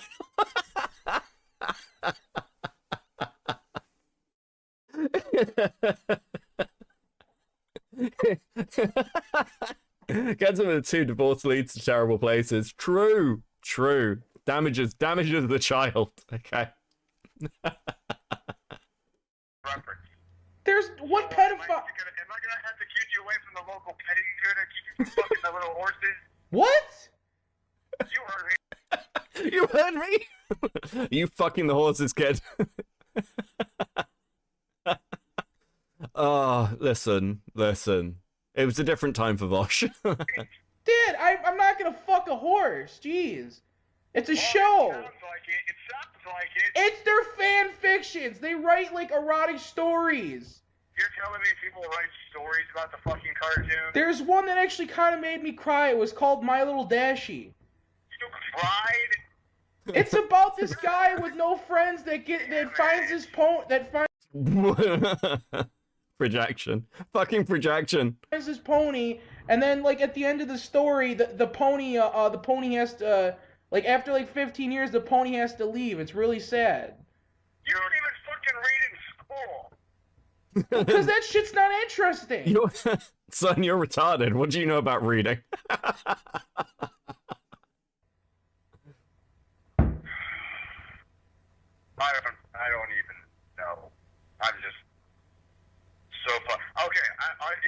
I would have been fine if you just said you watched the show for little girls. That's fine. It's not for little girls, Dad. The age limit on it is 13 and up. The age limit is 13. Show, please. I don't jerk to the actual show. It's stuff online.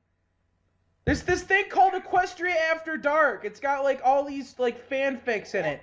Half of them aren't even ponies. They look like real humans. They just have the same name as the ponies. So you're going back to the whole. What the fuck was it? Fucking fairy. Clopping.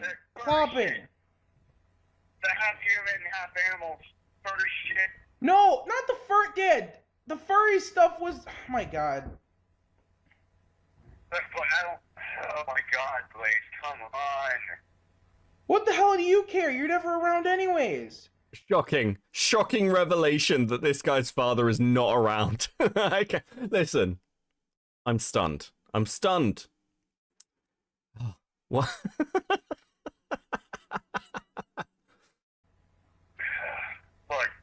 Just wanted to tell you I just wanted to tell you because your friend Mike, me and his son watched the show together. Me and Danny watched the show together. Mike, your nerdy friend Mike. Yeah, your friend Mike. I wouldn't be surprised.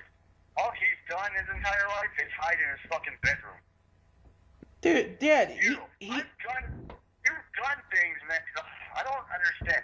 How the fuck did this happen to you? Seriously? Dad, it's just a show I started watching. Okay, I would have been fine with the show. Wow, you fucking masturbate to it?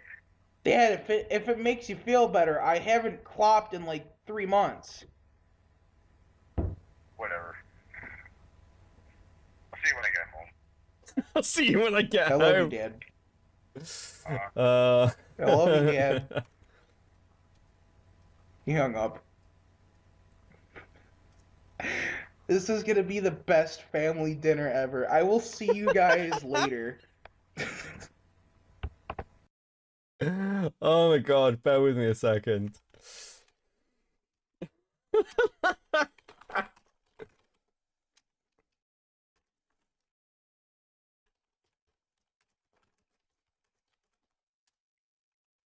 Thank you very much, Getza, by the way. I can't see how much was sent, but but thank you very much for the continued support. Merry Christmas. It's much appreciated. You're based. If you tell me how much it was, because I can't see it on my screens, I will read it out. And if you've got a message, I'll read it out, obviously. Thuman, Merry Xmas and Happy Holidays, everyone. Hey, Thuman, how you doing? How you doing, my dear? Welcome to the most wonderful time of the year, Brony Christmas. All bronies should be censured. Brian Isaac's with it too. How you doing, bro? Oh, fucking hell. Right. Where are we? I'm just looking through. We'll come back to reading in a bit. I enjoyed that. Now, somebody mentioned the McDonald's MLP review. I think it's this one. If I recall correctly. We may have a quick watch of this as well. I love this time of the year. Oh, thank you so much, Getza, for the 100. Merry Christmas to you. Much appreciated. Listen, it's been a really fucking good year. Many of you have been hugely supportive. I appreciate each and every one of you who rolls out for our streams, who likes and subscribes. Everything from the lurkers, to the chatters, to the people who leave comments on our videos, to the people who just sit down and watch, to the people who tell me that I'm shit at this and they hate all of my content and somehow keep coming back to it. Thank you all. I really appreciate it. Now, there is one other thing as well. I've noticed on my streams that generally my like to dislike ratio is always about like 2 to 3 likes. 2 to 3 dislikes. I strongly suspect this is like at least 2 of those people are the same person every time. And I love you guys. You guys based. You're all awesome. Thank you for giving Cope and Seethe a really awesome year. And Merry Christmas to all of you. Hey, Queen Saraphina. Hey, Lamau, we ball for another year. We ball for another year, Sarah. We're going to have Sarah on in a bit. But let's watch this. Let's have a look at this McDonald's review that got pointed out. I think it's this one. I think it's this one. I think it's been a long time since I've fucking seen this. Truly the brony that ever masked. Hello, Peppermint Swell. Welcome in. Nice to see you bravely still kicking around. Merry Christmas, Shadow. How you doing? Yes, this one based. Okay, let's go. Listen, it's good. It's a good little fucking. It's a good little recommendation. Okay. Hey, what's up, YouTube? This is Jordan White. See, that's me. That's me right here. And I'm about to do something. I'm about to. Since I can't really well at least I can't get a Happy Meal ponies and stuff. Well, here's my unboxing of the. Hey guys, McDonald's has new brony toys in. There's no ponies. Let's see which one looks best in the jar. Of the current Happy Meal ponies that are being released out there. See, there's Pinkie Pie. Yep. Hang on, let me He has the voice. He has the voice. The great fucking voice. Oh, love it here. Let me open. Hang on, let me split this apart and let me open this one up. I got 2 Happy Meals, basically, because I'm quite an eater and stuff. Hang on, let me open it up and let's see what I got here. Okay, here it is. Oh. Nope, no, wait. Oh! Who's this? Oh. Well, at least I... Toastify live with the raid? Toastify live with the raid? Toastify! Merry fucking Christmas, my British bro. It's actually Christmas now. How you doing, buddy? How you doing? Welcome in, Toastify Raiders. How you doing, guys? Good to see you. Good to see you. Welcome to Bronymas.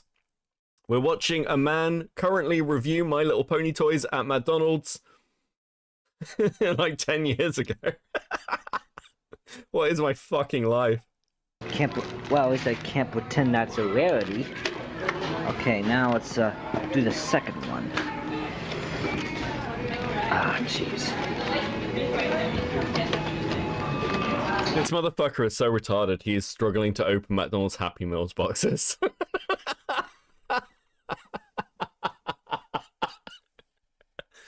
Why would you not do this in your car? Why would you not take it home? What's wrong with you, bro? Come on.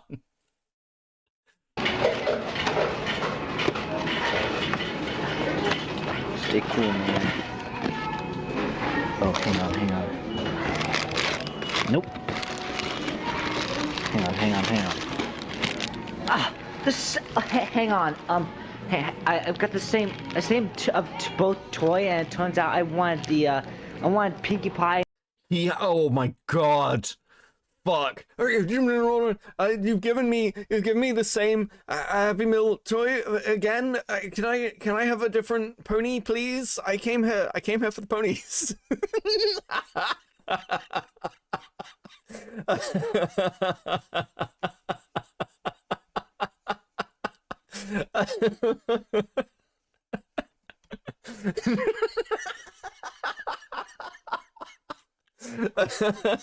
This is so good.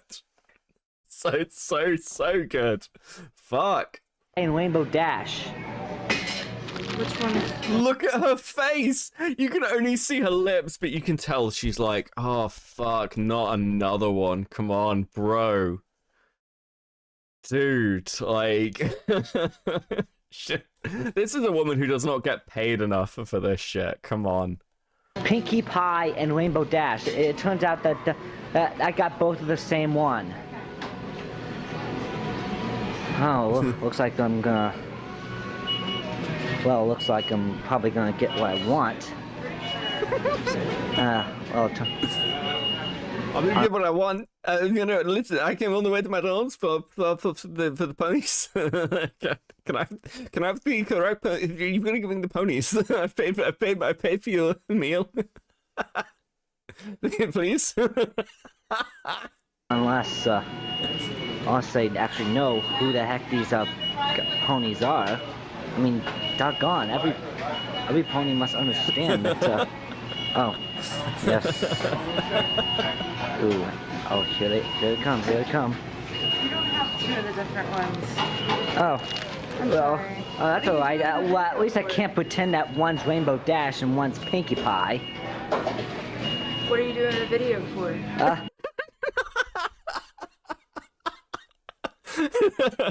Bro, what the fuck are you doing? What is going on? Are you like having some sort of schizophrenic breakdown? Look at her face. Oh, well. Is she sorry? She doesn't look sorry. I don't know if she's sorry enough. Two of the different ones. Oh, well.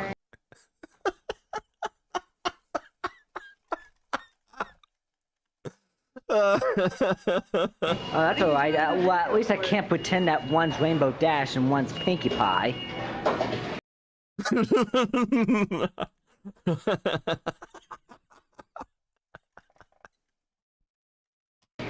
What are you doing the video for? An unboxing of the Happy Meal toys for YouTube because there's this huge counterculture of on the internet. This huge counterculture on the internet. Do you not know about like My Little Pony? It is counterculture. This is cool. This is what cool people do. We're part of the revolution.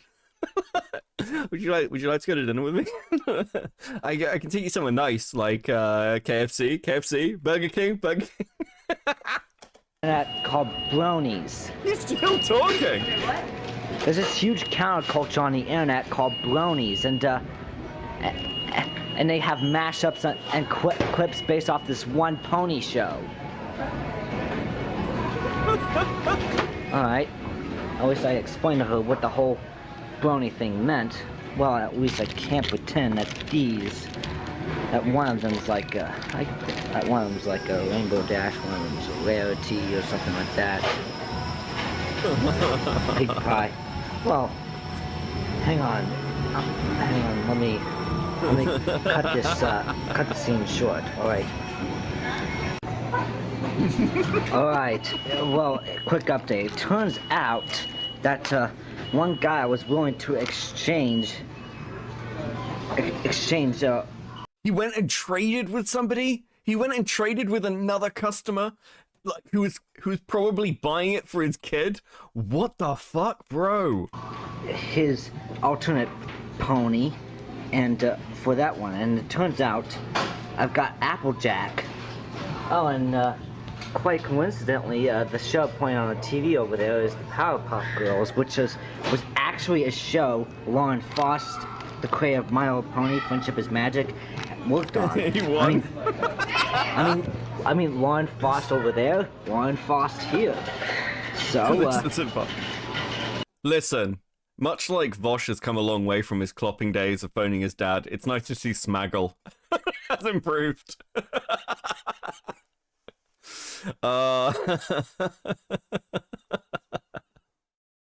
What is with the fucking Spurg voice? Come on. I seen you got a Happy Meal, want to trade? So hang on, let's open up the toys, alright? Yep, here we go.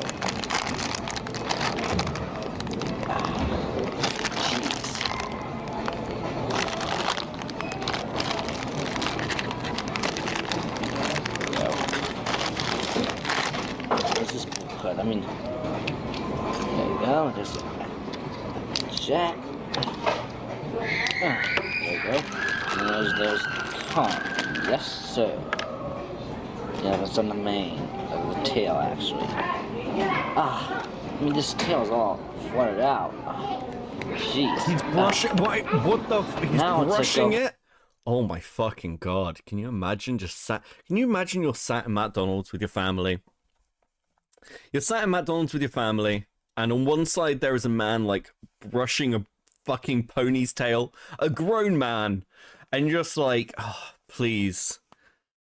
Please don't turn into this. And then years later, in 2024, you go into a McDonald's and there's a man in a lion mask arguing about some fucking person that they're having internet drama with. Shout out to Lio. Jesus Christ. Gets a bro with the 5. Notice as he walks up to the counter, the microwave starts beeping. That should have been a warning siren for the woman.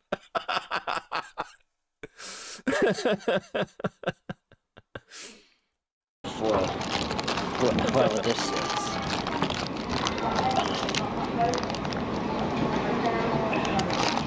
Use your Todd strength. Come on, bro. You can do it. I believe in you. Man, it's like playing through chains. It's a strong. There you go. What the heck is this? Hey, Hornet. Merry Christmas, bro.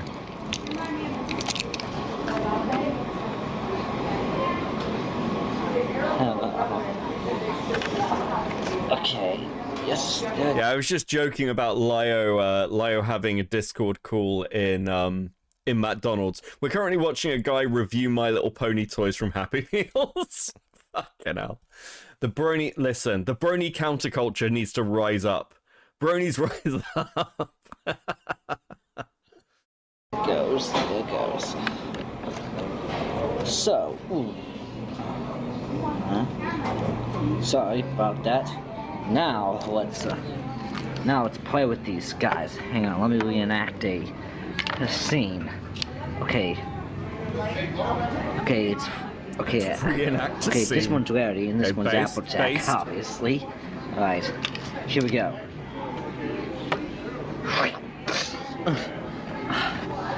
Just take the broken lambs down. Don't you care about nothing other than purifying? No. Somebody has to. And making an absolute mess of the town square, Applejack. No fucking shot. No, what? I've forgotten he does this.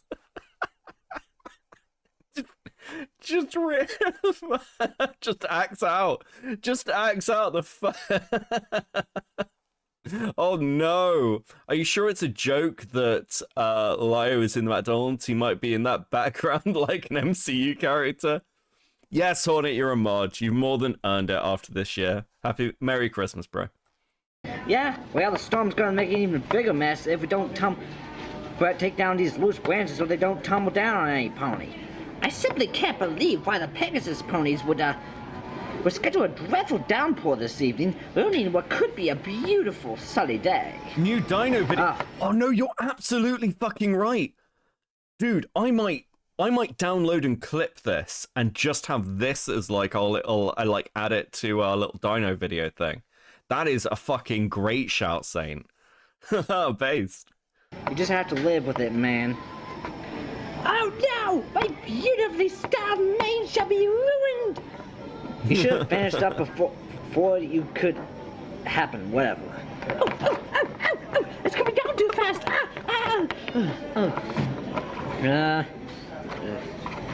There. Hunker down in your heart's content whilst I finish things. Oh no! No! What now? I prefer not to get my hoofs muddy. There is just no place in here, is there? No, it's just the... Well, why can't we... Okay, that has happened twice. Don't worry, modding here is fairly easy, let's be fair. It doesn't happen to be so. Does so. Does not. Does so. What is he doing? Does not. Does so infinity. Ha. Does not infinity plus what? Ha.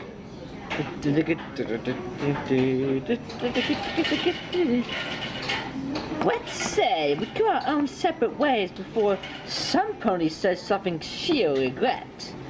Can you imagine seeing this in real life? Fuck, listen.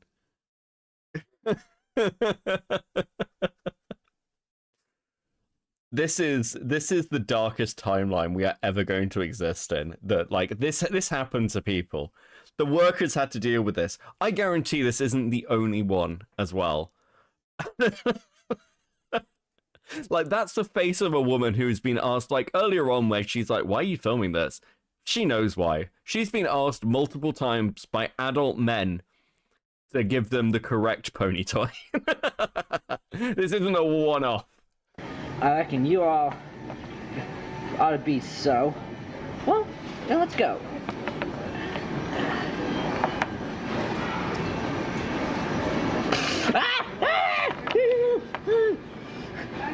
We stick together. And we should find shelter. And fast. Okay, that was my... Now let's do a different scene featuring with bronies and stuff, whatever. The bronies might know, or something like that. Well, I'm having a delightful time as well. I think you're saying smart. Apparently I'm being sent breaking news. Hold on a second, we'll come back to this. What the fuck? I mean, So apparently, Dennis the Menace, I've got no idea who the fuck that is. So we need to, okay, so this guy. Yo! I'm a degenerate. How far back am I going? What's the reason? He's not gonna say yeah. Have horsecock on your Okay, hold on. thing. Like, hold on. Okay. So, okay. Right. So my blue sky has nothing to do with the miscarriage shit. No, I know. This is like new to me. Like, do you actually have horsecock on your blue They're saying sky? you got horsecock on your blue sky. You've got horsecock on your blue sky. It's thank you, Beetlepens. It's a Bronymas miracle. I reposed. Yes, I do. Yo! Are you like you freaky? Is it like bro. a comedy thing, You or are you freaky. like into that stuff? Like, what's the reason? He's not gonna say yes. Come on, bro.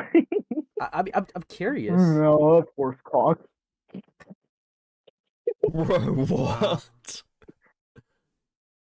Ooh. I mean, Dennis, do you actually like that stuff, or is it just like, are you trying to do like an edgy humor thing? Horsecock, Dennis. No, I do. You do? I am into it.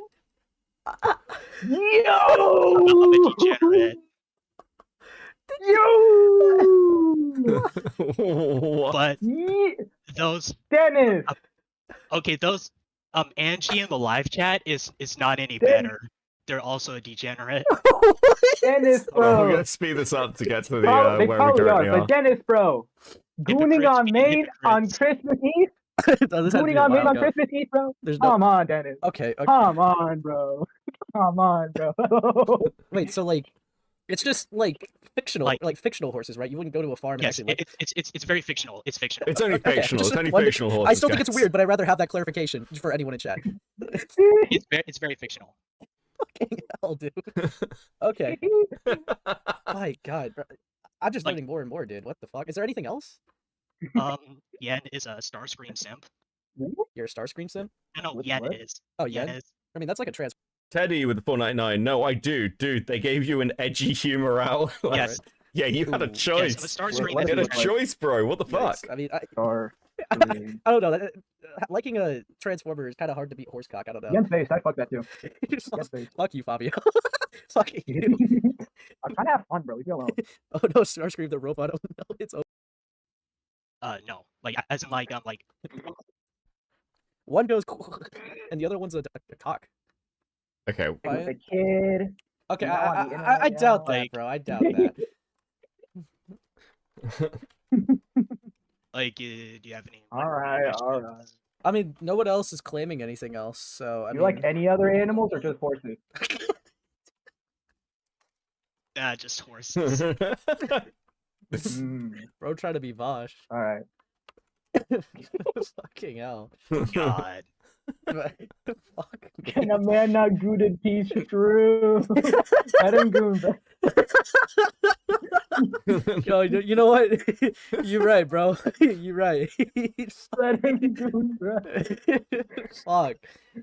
But yeah, I won't. I won't keep you here any longer if you want to go again. Like I said, if there's anything else someone tries to press against you, I'll just ask to verify it or get contact from you. All right. All right, sounds great.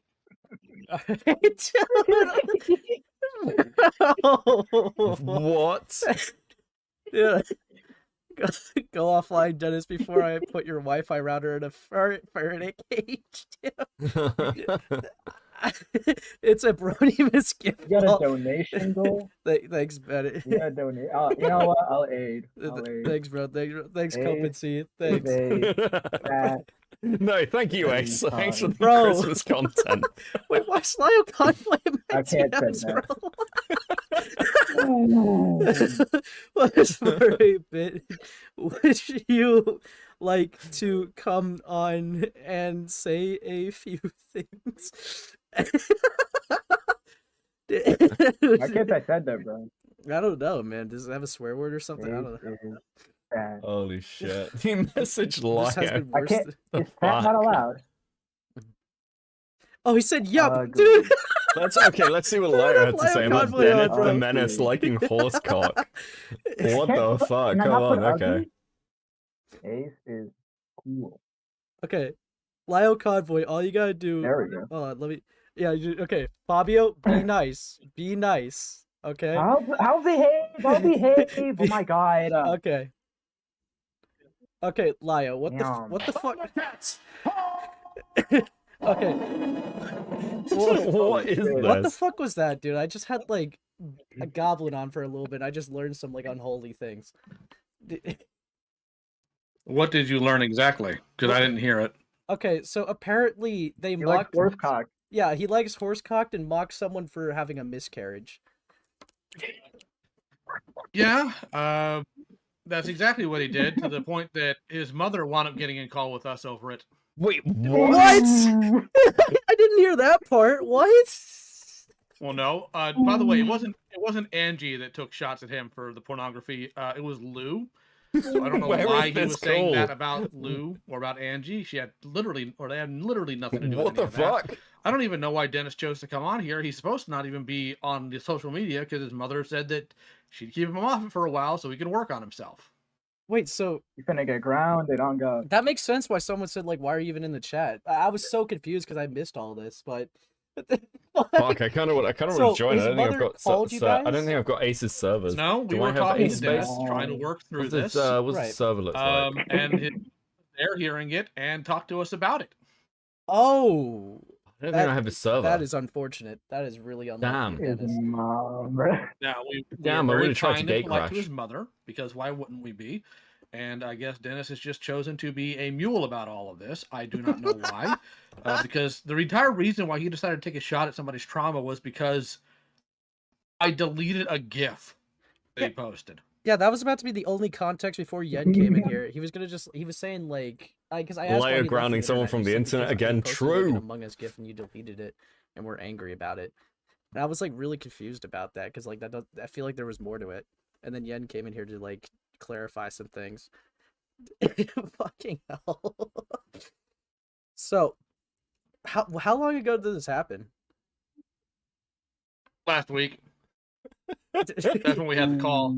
The shots happened apparently sometime in October. I see. So he didn't stay offline for long. It looks like. Where is Nope. this fucking call? Fucking hell. Right, hold on. Bad I goblin. just got sent an Bad invite to goblin. the server, so Okay. Is there anything else about Goblin I should know about? Because that horsecock thing was completely left field. I'm just gonna add myself to waiting. Dennis Fuck it. unfortunately kind of Fuck it. conforms to whatever the energy of the room is, and therefore he's very easy to manipulate. So I wouldn't even recommend bringing him on shows like this because he's just going to continue to make a mule of himself. Yeah. Okay. I mean, I'm gonna put that down. all right, I'll just- keep that down. I just enjoyed waiting. I was like, I've got so many questions. Like, I was There's just so really many surprised 'cause when questions. we went to ask him about like the fucking horsecock thing, he tried to say like, "Yo, what's good, Beckett?" Hey, how we doing, guys? How we doing? We're doing fucking amazing, bro. What the fuck? I was fucking shocked, dude. Okay, I have. Listen, Merry Bronymas, very nice to see you all. Hope you're having a great Yule type Oh, period. please. I'm thriving right now. Okay, so Dennis likes horsecock. Why did you let him leave the call? Listen, if his mum's not grounding him, what the fuck are we doing here? What are you doing? What are you checking the content? I mean, if you, I said like I'm. Mom grabbed it because he was watching too much horsecock. I could ping him again if you want him back in here, but like I don't know. Like, can I have some background? I haven't even heard about this call. So this call happened this week over what? Last week. So last week over him liking horsecock. Is that right? No, it was over the trauma mockery and his other bad behavior, and Lou just came in and randomly brought up the horsecock stuff. Yeah, this guy apparently mocked someone for having like a miscarriage. So, like, okay, that caught me left field. Yeah, it caught me fucking left field. Yeah, I mean, it looks like other people are in the waiting room. Should I invite them or no? I mean, if they're relevant, I want to keep this. I wanted to work out what the fuck is going on. So how the fuck did so they're like liking horsecock on Maine? Is that where we're at? Yeah, I mean that's where I'm at. Technically, on their not safe for work account, but either way. Yeah. But it's just cartoon horsecock, okay? Yeah, I asked. They said it's not real horses, and they stressed that. So, fuck me. Okay. Yeah, I mean, fuck. All right. Do you? Okay, I know what you just said earlier, Lio. But are you fine if I like? Do you want me to add them back in so you could talk to them or no? Sure. Do you not? Okay. At Dennis the Menace. Here we go. Join waiting. Okay. He usually like instantly joins the waiting, so like I'm kind of curious to see it. Nope, not him. Not him yet. I don't know. Maybe he might deny it this time because he was already in here twice. Come on, Dennis. Come on. We're a friendly bunch. I just want to listen. I just want to ask about the horsecock. That's all. Very simple. Yeah. Fucking very clear. You're in here for the horsecock. I get it. But dude, they're not joining, bro. What the hell? Maybe they actually decide to take the evidence. Not evidence. Take the warning. I'll go into his DMs. Hold on. Now he's waiting. Come back. He's awaiting. He's awaiting. Let's go. Okay, Colin. Yeah. Okay, Dennis. I guess I got some people to ask you some questions. So we're not gonna. No one's gonna be like too rash. All right. Just got someone here to ask you some questions. All right. Oh, I beg it. Hey. So yeah, I guess let's just sort of cut to it. So you like horsecock? Is that what I'm hearing? Yes. Okay. What? Hold on. No. Let's back this up.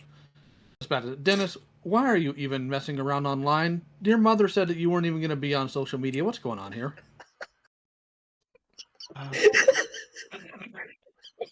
And you know what? I'm not like these guys where I'm here to make fun of you for it, because I know that it doesn't matter what these people ask you. You're gonna respond into positive anyway. So like, why are you here? Does your mother know you're here? No, she does not. Does she know you're online? I am an unapologetic monster. I'm not even sorry. Okay, just to be clear. That tells me no. So would you be in trouble if your mother found out you were online? Yes or no? Yeah. Okay, then why are you here? The thing is, I know now, since we had that call, because I didn't know beforehand, I know now that you are so much on the spectrum that you can't make decisions for yourself. And I'm not here to make fun of you for that. I'm not going to do that. But, like, dude, you are just literally getting yourself in trouble here. Because these people, they're not me. They can do what they want, essentially, because I'm not them either. But they're just here to take the piss out of you and make you a laughingstock. You can sit here and they can get you to admit to anything because you'll disagree with the loudest voice in the room. So instead of listening to your mother who cares about you, get online for what? Petty revenge because you got called out? Come on, man. The heck?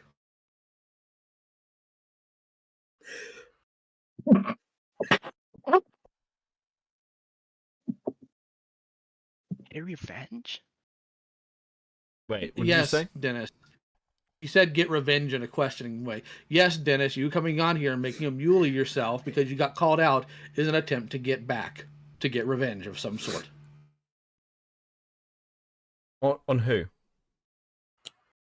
On Yin and Angie, because for some reason I thought it was Angie that brought up the horse PP instead of Lou, who was the actual person in the call, bringing out the reason why the call happened when it didn't happen in a very public space, and you knew that, Dennis, because we didn't want to spread around what you made fun of somebody for, because that's somebody else's private business that you had no business spreading.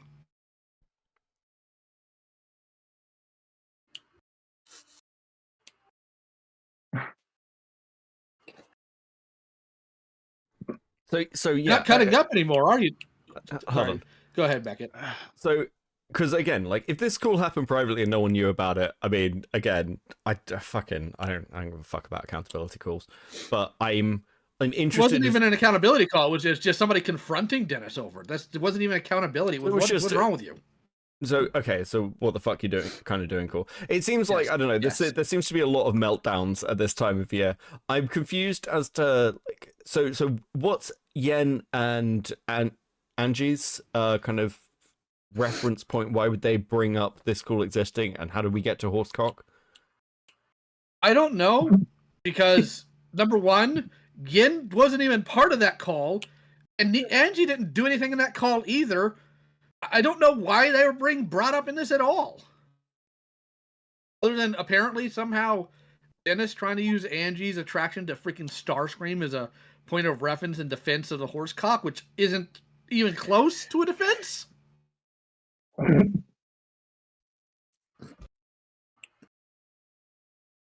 I mean, listen. I'm very grateful for the Christmas Brony gift, but like, this is.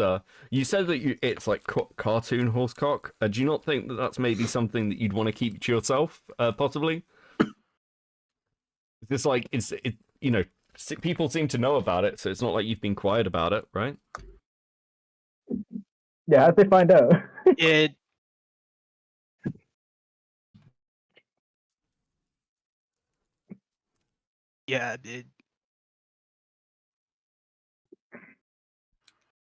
this is embarrassing.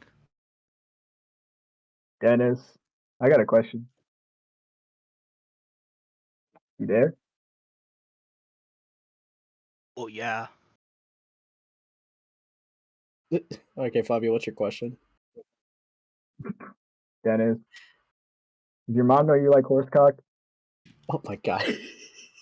I'm going to go ahead and answer that in a non-mocking way. Yeah, she found out in that call. Oh, what? Wait. No, Wait, hold on, wind back. I thought this was a new thing. So the mum, like, how did the mum find out about the Horsecock thing in the call, Aya? Because she was listening to the call while we had it without any of us knowing. She popped into the call randomly through his account. We didn't even know she was listening in. We did not know that Dennis had a caretaker at all. We didn't know any of that. She was listening to the entire call, and that's how she found out about it. Dennis, bro. Dude. Dennis, bro. I find literally no humor in any of this. Dennis, what are you doing? Dennis, bro.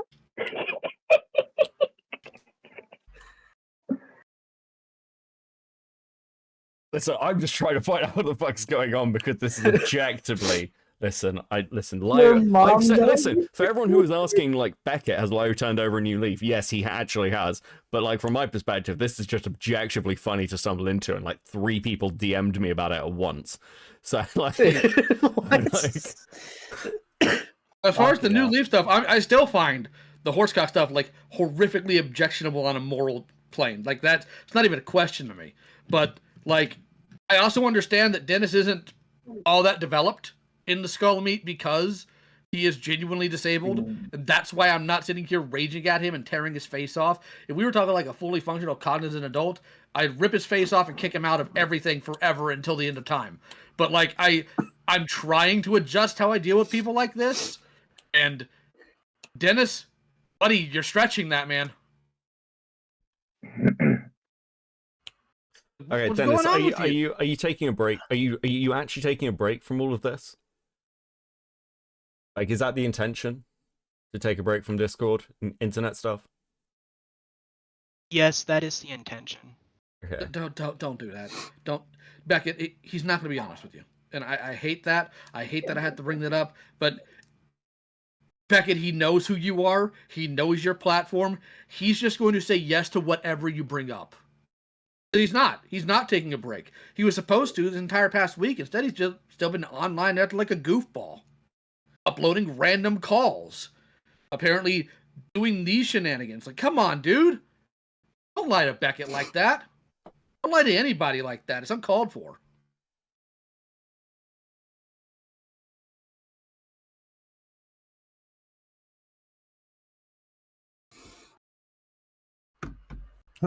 Okay, I mean, I kind of am curious why you joined if you're not going to be talkative, because you were talkative a lot earlier. Like, when we talked about, like, the horsecock thing, you were very quick to say Yen had an attraction to Starscream. So, like, I'm kind of curious why you're silent now. Are you scared of Lio? I don't think that Dennis is scared of me. I think Dennis is just scared of the fact that I know things that he knows he can't lie about in my presence. I don't think it has to do with me, myself, as opposed to the information I represent. Look, I'm not going to pretend to be sympathetic, but it does sound like you came here to like be like, yeah, guys, the horsecock thing's true, but have you heard about Yen and their fetish? Like, it does kind of seem like you're like, don't worry, guys, I've got this. They like Transformers porn, and it's like, okay, like that's weird, whatever, but like, How is that even comparable? Considering the fact not. that, That's what I'm saying. Yeah. Like, well, Dennis claimed it was, so like okay, Dennis, how is it comparable? Do you even know, or are you just parroting nonsense? I do know because because I saw the content, the type of content that. Okay, what about it? It's a robot having sex with people. How is that comparable to animal genitalia? Well, Starscream is from Transformers, so yes, robot. So how is that comparable to horse genitalia? I'm sorry, did Peppermint Swirl just jump into the waiting room and leave? What the fuck is going on in this server? I don't even what know. the fuck are you doing, Ace? Because the heck is a Peppermint Swirl? Anyways, yes, Dennis. Because they're both weird. No, Dennis. One's weird. The other makes me worry about whether or not you drive by a barn and lick your lips. So, to make this as simple as possible, one is grounded 100% in fiction, for at least for now. Because they already made what they call live. Well, they already made live dolls and whatnot, so it wouldn't surprise me. One of the first things people do when they create actual robots is to want to have sex with it. Whereas the other thing is rooted in real-world animal genitals. You apparently find appealing for some reason. That's not the same, Dennis. It's also why Vor isn't the same thing as lolicon. One is literally 100% fiction unless you're an actual cannibal, and the other one is little children. Drawings of them, but little children nonetheless. That's the difference here. Why'd you even come on here, man? You know how your partner's gonna feel about this when they see you get embarrassed now publicly instead of privately. Wait, partner? Bro, Yes. What? Don't tell me who. I'm not gonna say Don't their tell me name. who. I'm not We're gonna say live. their I wouldn't No, ask. I'm not. I wouldn't Yeah. ask. I'm just fucking. No, because There are they actually layers. have nothing There to do are so with many this. fucking layers. They have nothing to do The inherently plot with thickens. Dennis's nonsense. But like Dennis, your actions affect more than just you, dude. I already had to come into somebody else's server and tear London's face off or taking shots at your partner over a private call, do you think that the people who know who your partner is aren't going to bring this call up to them, this private or this public live stream? Do you think they're not going to do that? Do you think before you do anything, or you just jump in head first? Come on, man. The heck?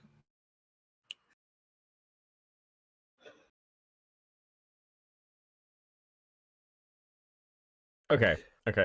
I feel like this is quite heated on Dennis. We can't get a response out of him. Dennis, just no one will interrupt you. Just tell us what you feel.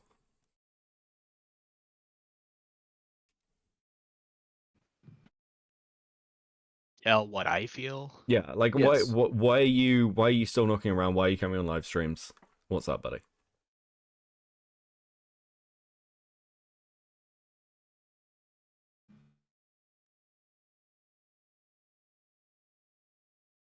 I don't have a reason for that. Okay. I mean, I feel like other than sitting here and you getting berated by Lio, which, you know, it has its entertainment value, but this is kind of just fucking weird. I don't know, man. I think you should probably log off for a bit and actually log off because, you know, this is not the sort of thing that's going to get ignored. You're going to get a lot of attention from it, and it seems pretty fucking degenerate, right?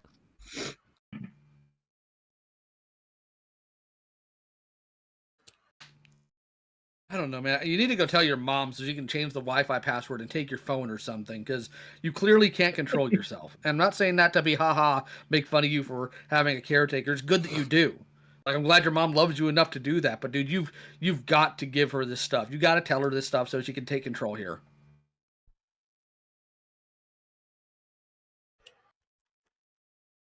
Otherwise, you're going to wind up eventually on a stream of people who aren't as, for lack of a better word, benevolent as the people here. I mean, there's no. I mean, it seems pretty simple, from kind of a basic perspective of your. It seems pretty simple from a basic perspective of you're on this call. You've admitted to the thing. You've kind of come in to try and like throw Yen under a bus, but yeah, that's. Like, there are plenty of people in my chat who are like, well, that's also really fucking weird, but unfortunately, Horsecock is going to trump that every time, which is a hell of a sentence to have to fucking say. Unless there is like, unless there's anything else you think people should know before it comes out, I guess this is your like opportunity.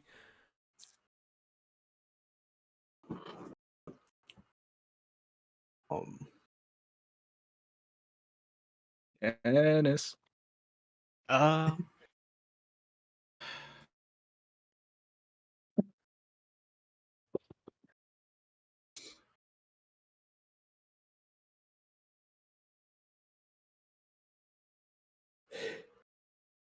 don't know.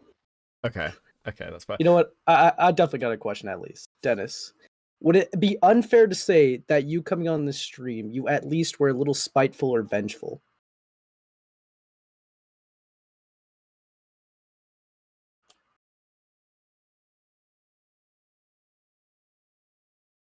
Was I at least spiteful? Yes. Would it be unfair for me to say that you were spiteful or vengeful?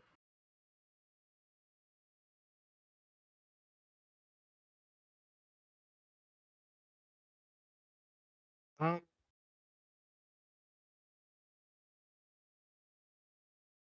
was being pretty spiteful. Okay. Thank you for answering that. Thank you. Fucking hell. Right. I'm in a dip. Ace, I'm gonna fucking ask you off stream why Peppermint's in your server and dropping by. I'm interested. I don't know who Peppermint is, like, but yeah, we'll see. Okay. Lovely. Right, thanks guys for fucking what a bizarre derail. Cheers. Very sort of on topic, but okay. Right, peace. I'm gonna fucking ask you off stream why Peppermint's in your server and dropping by. Oh my god, okay. Fuck. riveting content. Look, I mean, I don't know what else I meant to do with the fact that they admit to it. They're just like, yeah, sure. That's the horse cock. I'm like, okay, sure. Thought there might be more. There's not. They're just into the horse cock, apparently. Jesus fuck Christ. Listen, it's really Peppermint is a pedophile. Listen, that's why I'm asking the question. What the fuck is going on? Why is Peppermint kicking around? What the fuck is happening? Oh fuck.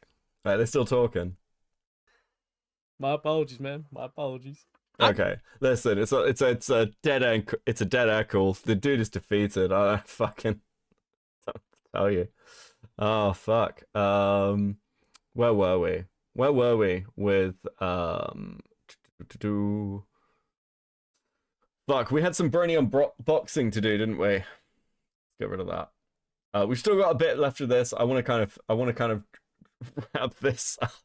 The fuck. Okay. Fucking hell. Like, what the fuck was that? Why is their mum listening to calls? Apparently they've got a carer. Apparently their mum's meant to be keeping them offline because their mum, like, snuck into the call or whatever. Is he about to cry? I mean, fucking hell. So, okay, my sympathy is low. A, because the dude likes horsecock and, like, fucking...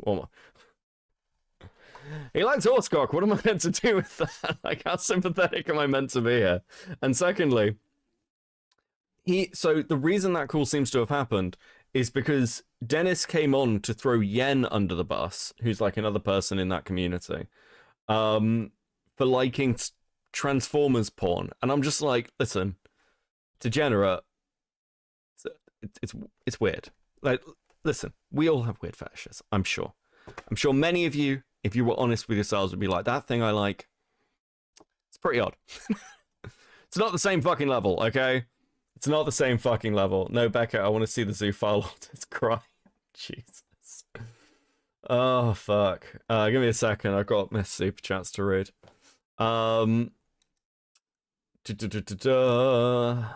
Look, Becca is in pony mode right now. Content. Thank you, High Rise, for the 2. The return of Senate time. No one is safe, lol, for the 2. Like, Lio is a lot more chilled out than he used to be. High Rise with the 2. It was fun to see Lio again, at least, lol. It was... Listen.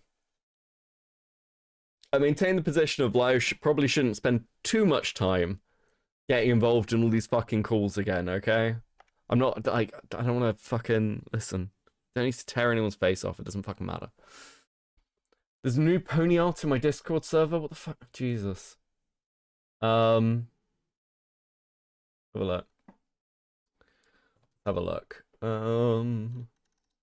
Hey! There we go. Have a quick look at that. I like the little awesome face. Jesus fucking Christ. What's my life become? What has my life become? Right, okay. More Brony unboxing. Let's finish Brony unboxing. Fucking hell. I'm so glad none of them haters showed up. Oh, goodness. Unlike the last call. Holy fuck. Fuck, how am I meant to pivot back to things? Fucking hell. So bad. Extra troopy eyes. Not so bad. Please, they were a bunch of losers. I mean, The haters hate all these things about ponies, and they all hate such incredulous things about them. well, It was downright this. What they did to you was not just bad. He's literally trying to think the script up as he goes. Why, bro?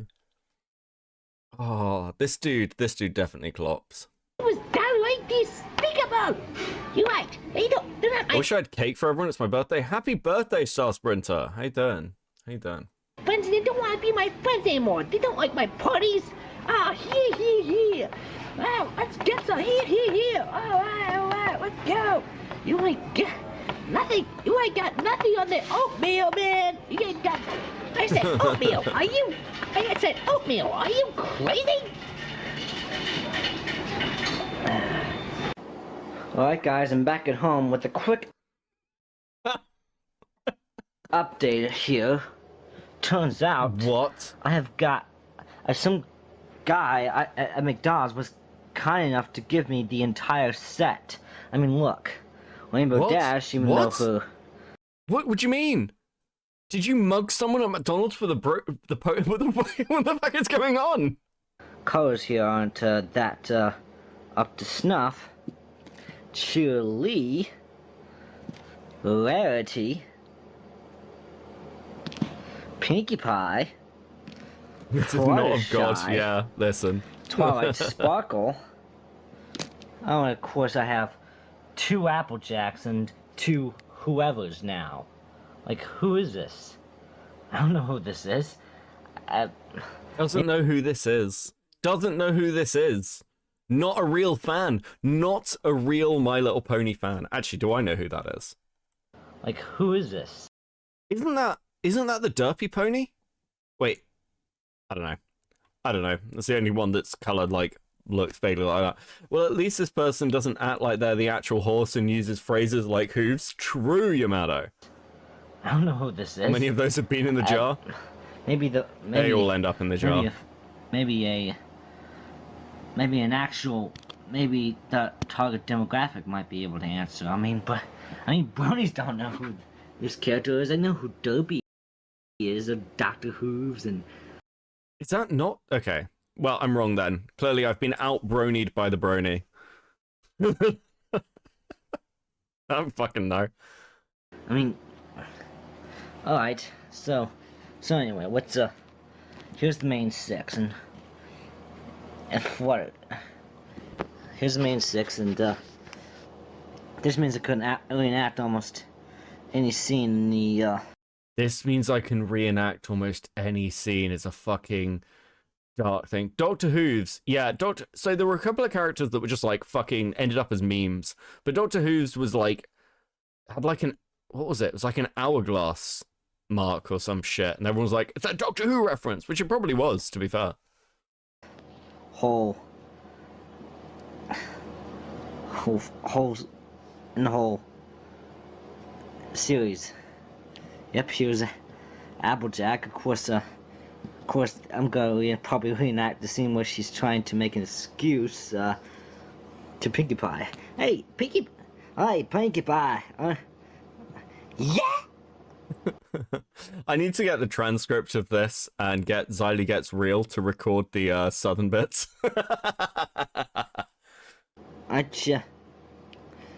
We're just doing a little construction work here, like...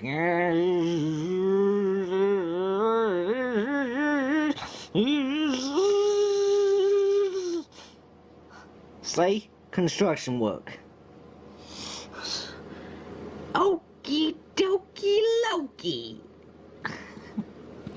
Oh my Sorry. fucking god, bro. Okay, okay, I fully unboxed the entire set of the current 2012 My Little Ponies Friendship is Magic at McDonald. You know that meme of like the dad walks in, it's like, "Are you winning, son?" This guy's dad doesn't walk into his room ever. Like, if this guy's dad didn't leave for cigarettes beforehand, he's left for cigarettes now. Why post this? Holy shit! Oh, it's fucking welcome to the fucking madness of the Bronyverse. Right, okay. What more do I have? So I've got like a ton of shit. Listen, for those that are joining us later, I'm going to replay this from the beginning just because it makes me laugh. This is Josh Stryker. Is it Stryker? And the girl who was a minor at the time, he was flirting with. Well, I say minor, I think she was 16, 17, and he was like 18, he was like 19, 20 or something. So, but in this community, that would be considered, you know, pretty fucking extreme. Yeah, this guy definitely fucking claps. Look at the comments. Oh, okay. Are there any? Fear and loathing in McDonald's? When he said every pony must understand, I felt that. Bro's literally charged at her like a rhino spotting a jeep. This is only 11 minutes, but it feels longer than the entire Godfather trilogy. Holy shit.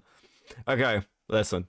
Right, we're gonna replay this. I'm gonna replay this as many times as it takes for it to be stuck in your head. So, What's your family like? 2 brothers and a sister. They can drive me up the wall sometimes. They're the go-to source of professional trolling and guilt tripping. Oh, that's horrible. Hey, that's family for you. I still wouldn't trade them for any other. Neither would I. I have 2 little sisters who can certainly get on my nerves. Siblings are certainly the most annoying and yet loving parts of one's family, no? You know, I feel the exact same way. It never gets old. Okay, can I just say something crazy? This never gets I'm old a to me. very joker. I love crazy. All my life has been a series of doors in my face. And then suddenly I bump into you. I was thinking the same thing. Cause like, I've been searching my whole This life community to was find my own fucking place. rotten, man. And maybe Come on. it's the party talking or the chocolate fondue. But with you, I found my place. I see your face, and it's nothing like I've ever known before. Am I interrupting something? Ultimates with the 5. I remember when people shipped these 2 like crazy. Listen, Dr. Wolf. I fucking hate Dr. Wolf. Okay, hold on. I want to see if Sarah's around, because I have questions for Sarah. So I'm funny. Yeah. Queen Saraphina. The fucking the Christmas sounds scared the shit out of me. Because nobody has called me. Well, I've been on my phone almost the whole time. Okay, wait, where are we at right now? Oh God, you're watching this video. No, I remember all of the shit. Please, no, I don't want to watch this. No, listen. Oh God, I would not subject you. I will share a screen to you. But what was your opinion on Josh? Well, so I met Josh in person. What is it? I actually went to his hotel room with Creepy at was it BronyCon 2019? And I actually yeah, I know there's some weird stuff. But yeah, it just kind of happened all of a sudden. And what the hell were we watched something, and then was it Creepy offered to Uber me back to my hotel at the time, but we were there with the Barrel Gang, I guess at the time, before everything hit the fan. Was it 6 months later? But I mean, what do I think about Josh? I mean, I haven't heard anything about Josh in years. I don't really have an opinion on him. Dead. I assume he's dead. That's what I like to believe. He's dead? No, I think he posts all the time still. Wait, really? What the fuck? Hold on. Yeah. Josh Scorch. I'm pretty sure he does like top 10s like every 5 seconds of his life. Hold on. Is he still? I'm pretty sure he still does like a top 10 video like very frequently. Hold on. Yeah, he still does. Yeah, he does this top 10. Oh my fucking God. Yeah, no. But yeah, no, I hung out with Josh one time. And yeah, I mean, it was a pleasant experience. Well, although we'll talk after that, though, I haven't heard anything about Josh since. Well, we'll talk a little bit about Barrel. I can't remember why I know Dennis, but I'm sad for Dennis. Oh yeah, that. So yeah, no, I mean, I checked the stream at first, and I saw that you were watching. I saw you were watching the Dad I'm a Brony video. I shit you know, I cannot watch that video. Anytime someone turns it on the screen or they're looking at it over a stream, like I cannot watch it. It's actually just difficult to watch. Yeah, it's fucking classic. Ultimates with the 5. Josh is married and has 2 kids. He still does his top 10 videos. Jesus Christ. Yeah, no, like I like some classic cringe. He has 2 kids?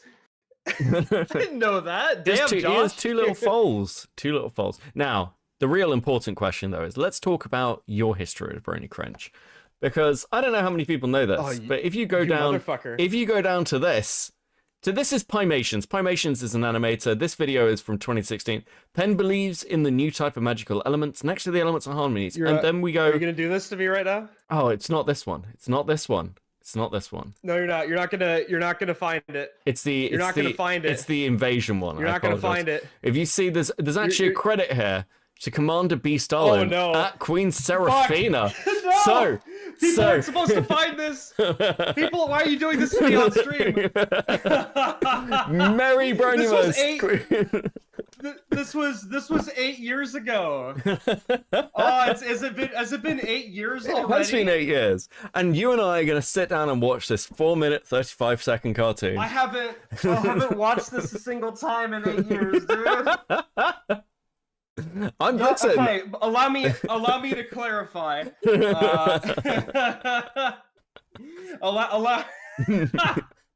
Okay, so me and him, we used to know each other. I haven't talked to him in probably about 7 years. It wasn't anything like a bad fallout or whatever. It's just that we just kind of stopped talking. But I still talk to his brother on a regular basis. His brother is a great guy. Really hard worker. I enjoy playing a lot of tabletop games with him in person, so still interact with him. But Mike, no, I haven't spoken to Mike in forever. Yeah, I mean, his lore's pretty interesting as an animator. He had a pretty bad crash out from the pressure of production because he was very popular and was just really struggling to get things out. Well, I mean, a lot of that has to do with I mean, his brother told me about his something happened with his wrist. It was either like a wrist or some part of his hand that like causes him extreme pain, and it just it doesn't like drawing very much. I mean, it happens to a lot of animators where you draw so much all the time, to where it just fucking hurts your hand permanently, right? Yeah. But yeah, so yeah, no, Chad is looking back at my history. I'm all over the place, by the way. I've been more places.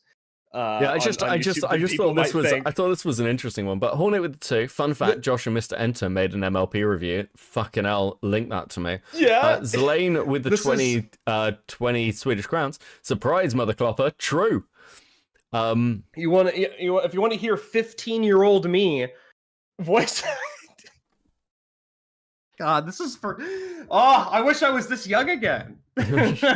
I would have done a couple of things differently, like leave Barrel, you know. Oh wait, no, actually, no. If I wouldn't have done that, I wouldn't have been here. Yeah, I wouldn't have met you. Yeah, if I decided to fucking leave, it all turns out all right. But firstly, this because I think I watched this video once, like a year ago, when or like earlier this year. But I can't remember if I could spot your voice. But we're gonna try. No, I'll say one more thing. One more thing. I actually have the script for the rest of the episodes. Wait, really? Yeah, because we wrote them. We might have to do a fucking stream. Well, I don't.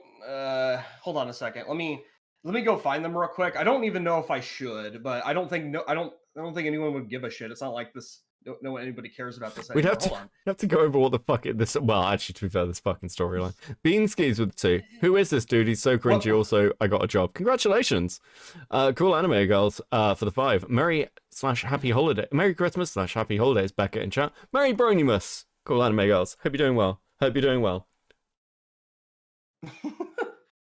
Fuck. I have to listen to this shit from 8 years ago. Yeah. No. Let me know when you're ready. Fine.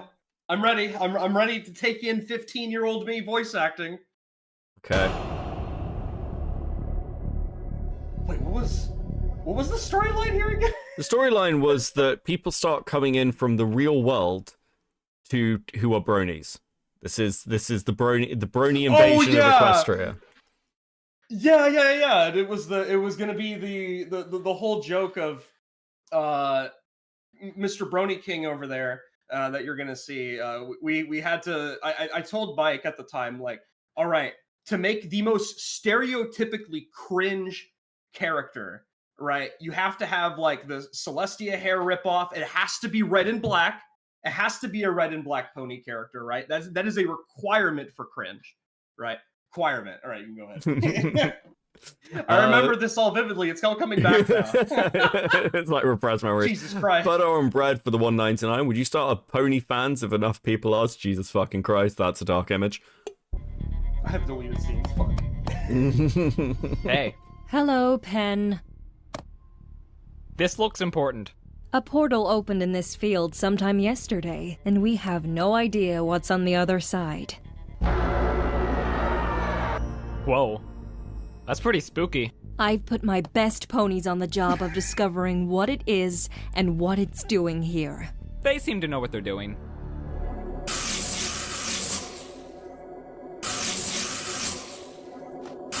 Well, he had a tough time animating that part. He didn't know Seems what to stable do. enough. We're going in.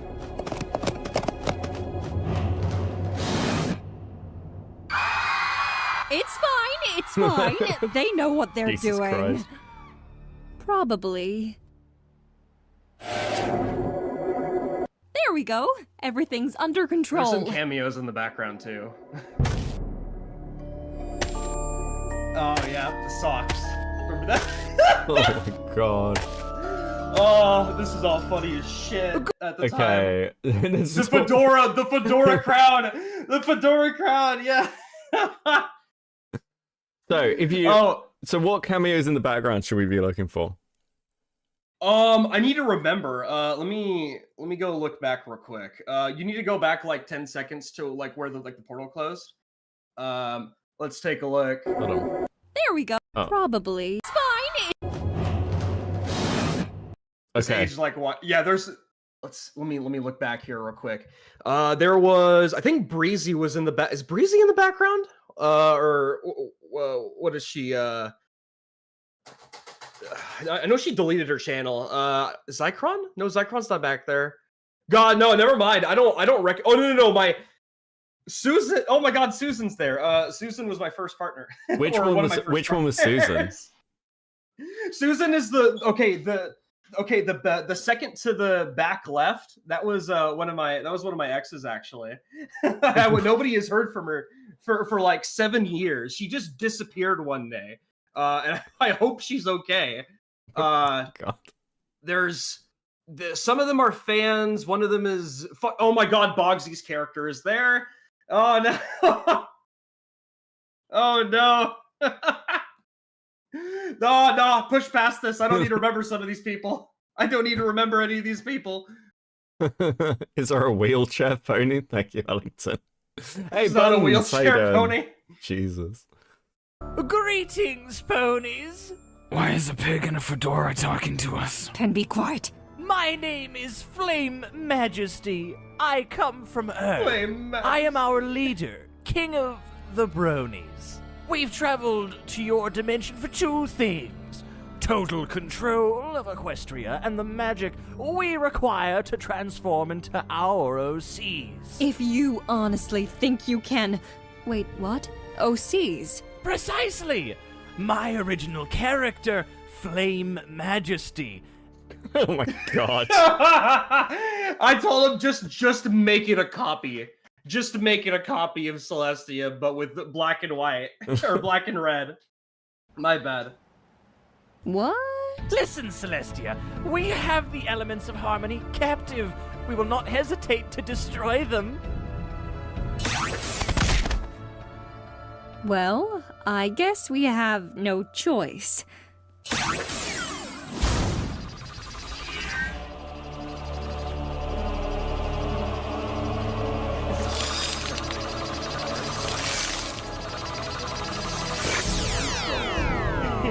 Don't worry, I'll be later. It's just Danver. It's just Danvers, literally. Now give us Twilight back. And also whoever the other ones are. What about the total control of Equestria? I cannot allow that, Flame.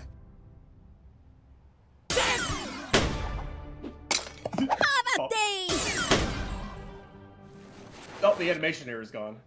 I told him to do this! Oh, don't just push Cadence off to the side. Listen up, pony fags! Equestria is under new rule. Not much will actually change in your day-to-day Oh, you life, can't do this but anymore. we will absorb all the unicorn. You need to tell me who you fucking voiced. No, you'll know. It hasn't become came our up yet. OCs. You'll fucking know, and I'm Everything going else is to irrelevant cringe and my will ass probably off be of shipped or 15-year-old slaughtered, me. so just make the best of it. That was Zycron, though, I'm pretty sure. I volunteer to be shipped with Trixie. Mike liked Trixie. Mike liked Trixie. Also, there's a Where's the subscribe to Muso? Hold on a second. Like back up a moment. Back up to the shot of everything burning. There should be a sign that says subscribe to Muso. I volunteer to be shipped with Trixie. Is there? Yeah, there it is. You see it on the left side. Subscribe to Muso. God. Oh god, I think this was in one of his other videos too. He hid subscribe to X person like in the background a bunch of times. Oh shit. Oh no, here we go. I'm gonna die. We good? It's quiet. Yep, there's Zach. Too quiet? Too quiet. Ben, they found me. I don't I'm know gonna how, walk but out they the door found now. me. Answer the door. Hello, sir. My name's Snappy. Do you have a moment to talk about our Lord and Savior, Flame Majesty? What? You're worshipping him already? Doesn't that seem a little impulsive? Well, the elements of harmony are gone and every pony else is dead, so it's easier Kill to just me give up hope right now. Shouldn't we try to fight? He's doing a fucking British accent. I don't remember what happened, okay? I had chicken nuggets in my mouth when we were recording. I'm not joking. I went over to his house, right? And I was recording with a bag of Burger King chicken nuggets because I wanted something like fast, I guess, at the time. I drove... I want to die. You're making this come back. Oh no. Yeah, yeah, there you guys go. 15-year-old Sarah. 15-year-old Sarah. You should have never mentioned to me that this existed. I didn't think you were gonna go looking for it. Have you met me? Of course I was. Are you kidding? Honestly, yeah, there you go. I've been on this channel multiple times. Back when we were friends.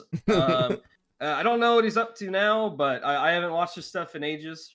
All I know is that there was a big joke between us where he would come up with like 20 projects and only ever actually finish one of them. So the Nuggies are not the part just you a need to little. explain. Sounds hard. Sure. Sure.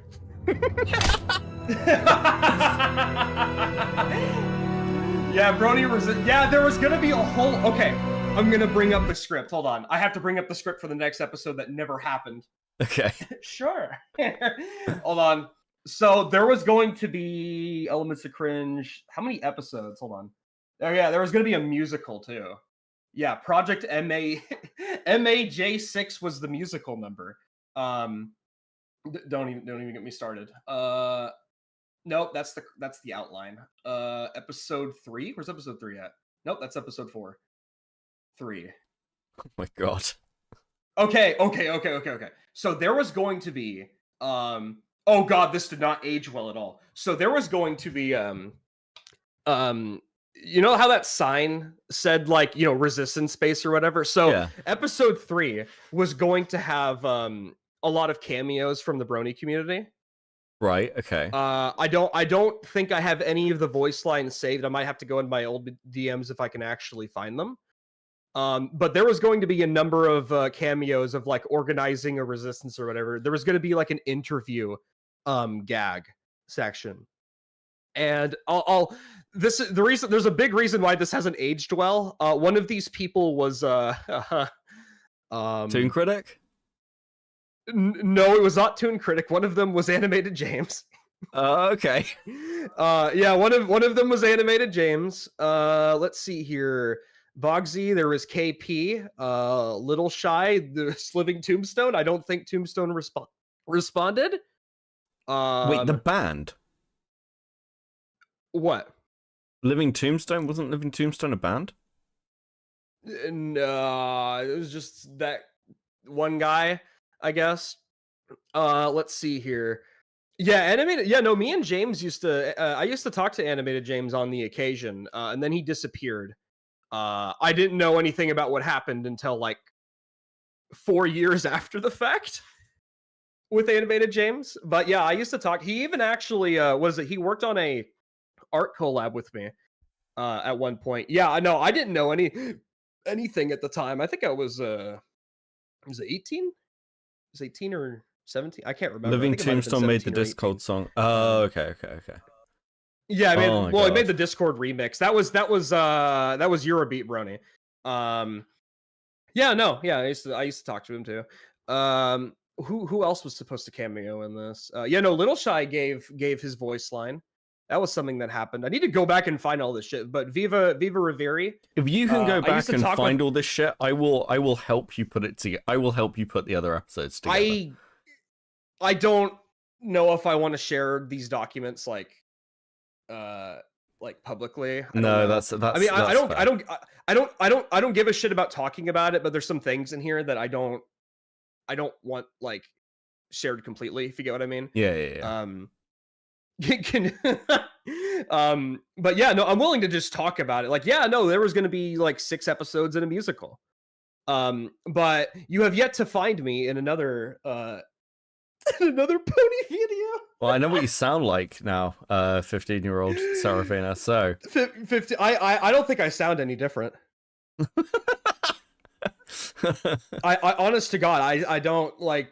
I don't look any different from when I did 10 years ago, which is kind of weird. I think the British accent is definitely a choice. You know why I did that? So my friend Jack at the time, who has been consistently dead for like 2 years probably, he pops up sporadically. We hung out a lot, and when you're around British people for too long, I started making the joke that like, what if I just start developing a shitty accent? And I guess that's what happened there. And I think I brought that up with Mike. He seems to credit. So shouldn't be too hard. I'll just have to watch through all his fucking end titles credits. I'm only in one other video. Okay. Need to. Yeah, I'm well, sort of. I was in a bunch of live streams. Interesting. But I was only in one other animation. What? And honestly, it's kind of obvious. So, well, you have to think about 8 years ago, right? Yeah. I made me famous. Oh no! Don't even get me started about the comments that people left on the channel after that. What is he here? There's not the. You're getting there. You're getting there. Oh, it might be one of those, potentially. Let's see. But might be one of those videos. Let's see if you're in the section. I'm gonna walk out of the. Commander Brony. Commander Brony. Your name was Commander Brony at this point. You want to know why? Go on. So I used to do Gmod, roleplay trolling, and I picked the cringiest name purposefully to piss people off because I wanted them to like actually try to. Oh no, Jacob is there. Oh, I haven't spoken to Jacob in forever. But yeah, so I picked a name like that to piss people off to get them to kill me so I can report them to the mods because it was really funny. Now, if you want the proof, if you look at my Steam profile, I have 1,500 hours in Gmod. Jesus Christ.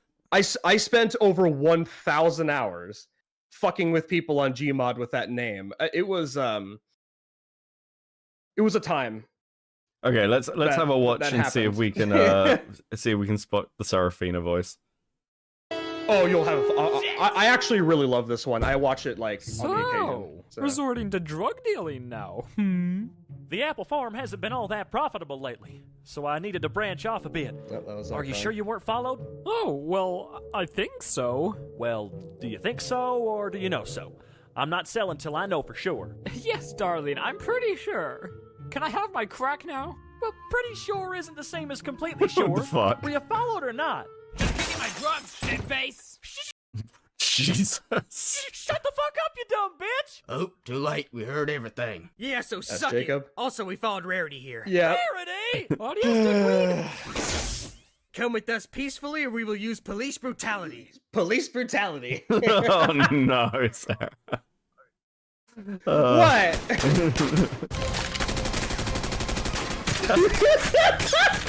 Oh, just so you hear this fucking next line. Oh, people reference this all the time, my friends. Down! Code red! Burn the evidence and run! Oh, pause. No, everybody there, Yeah. Oh, hold on. Yeah, go back to that scene. Go back to the start of that scene. All right, hey guys, you know how I like the color green and how I like the color brown. Yeah. I want you to take a look at this and see an origin of a particular character. Oh dear. This before you were a spider. Yeah, because I don't know who the pink one was. I can't remember her name. But Breezy's on the left. Yeah, that's Breezy was around a bunch. But yeah, no, if you ever are curious about my obsession with green and brown for hair, that was there at the time. I think Mike actually was the one who came up with that. I can't remember. You look like an alien. Yeah, there you go. There's that character that Mike made for me 8 years ago. That was bizarre. Oh, let's keep going. went I want to see more Saraphina lines. Code red, burn the evidence and run! Oh God, Twilight, I'm in some deep shit. Applejack, calm down! What happened? It's the apples. Just listen, I need to hide for a little bit. Do you have some kind of spell for that? What, like a disguise? Yeah, sure. Well, Spike, bring me a book on disguises. Book? Book. Zach. Oh my God, hurry up!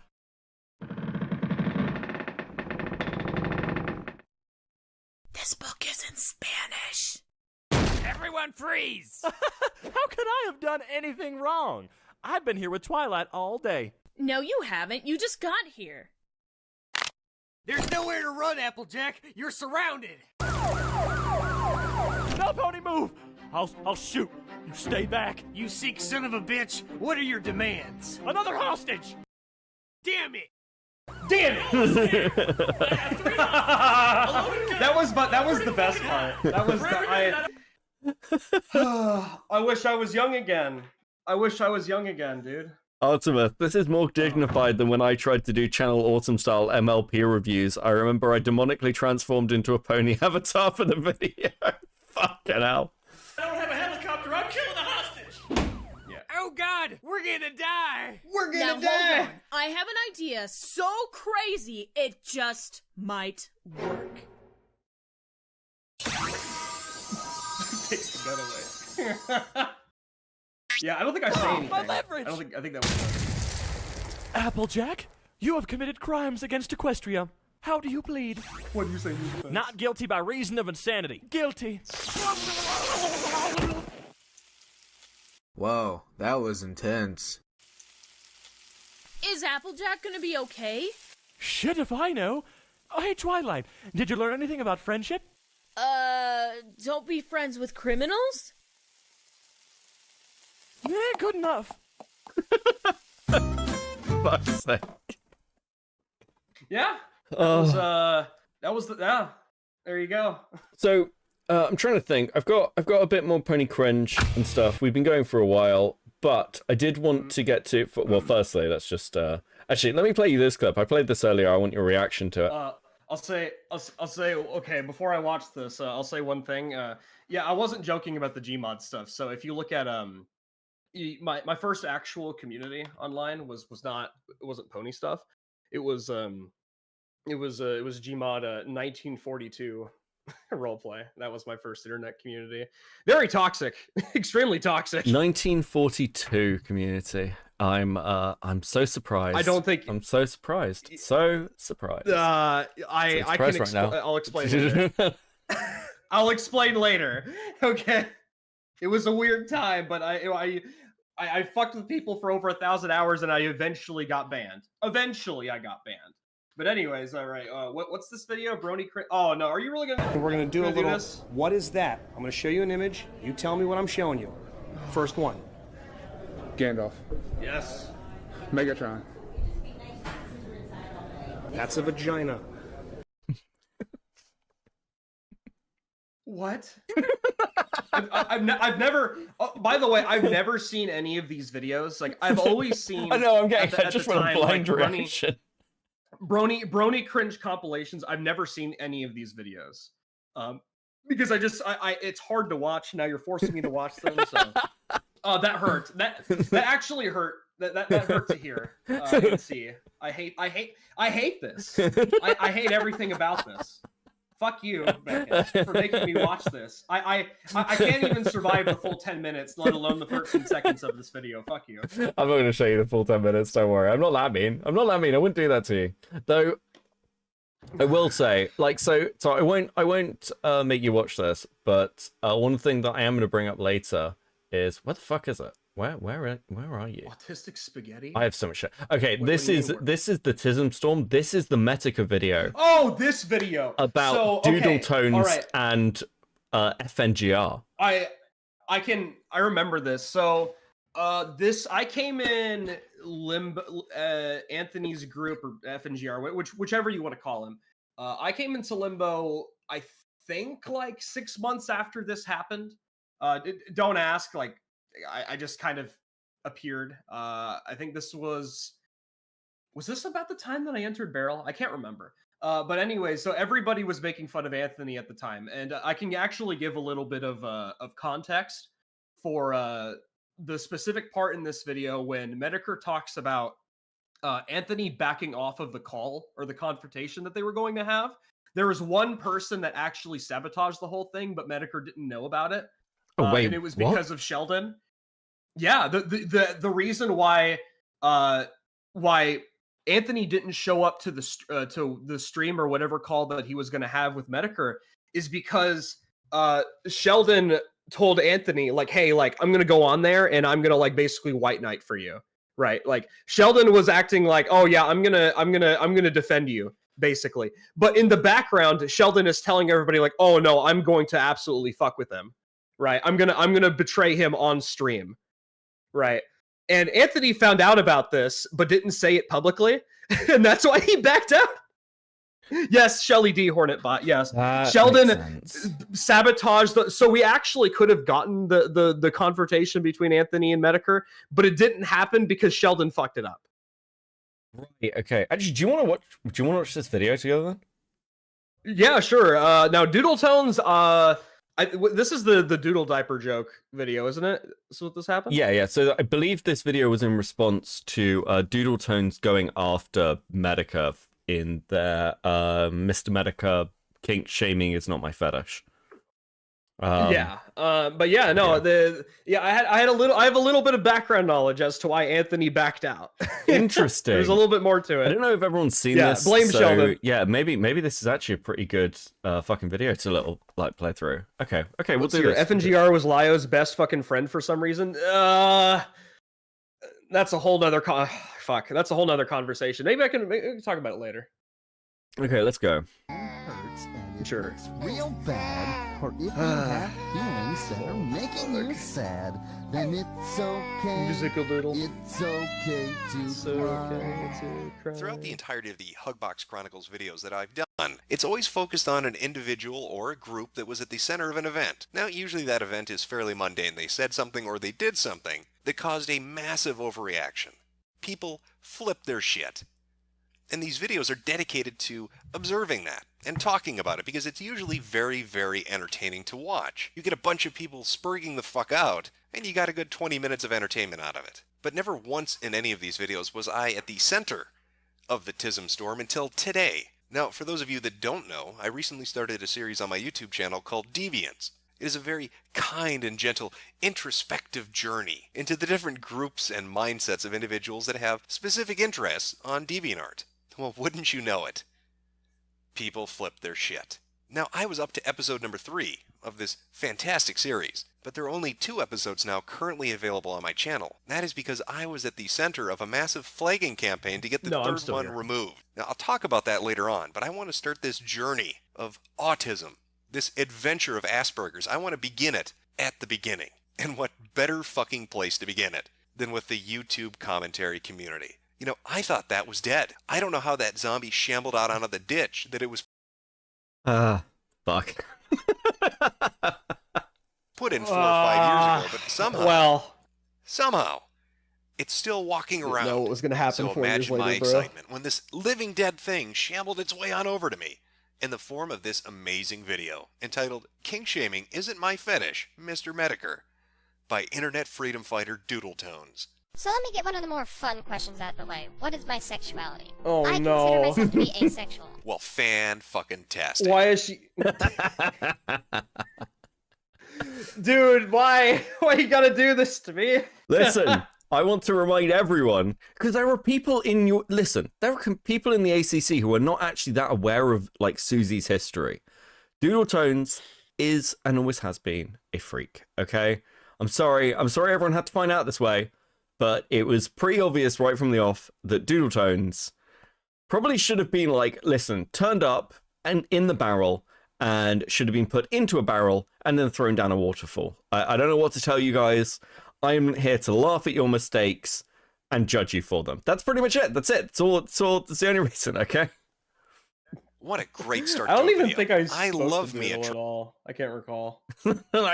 Listen, I just think it's funny she ran to your community. I think it's fucking hilarious. Granny with a voice changer who I don't know. I happens to tell me never... every possible second. Wait, beware for transphobic comment. Wait, what? Oh, Not yeah, go yeah. by- This is obviously... Yeah. I don't fucking know what's happening. I don't know. I couldn't remember.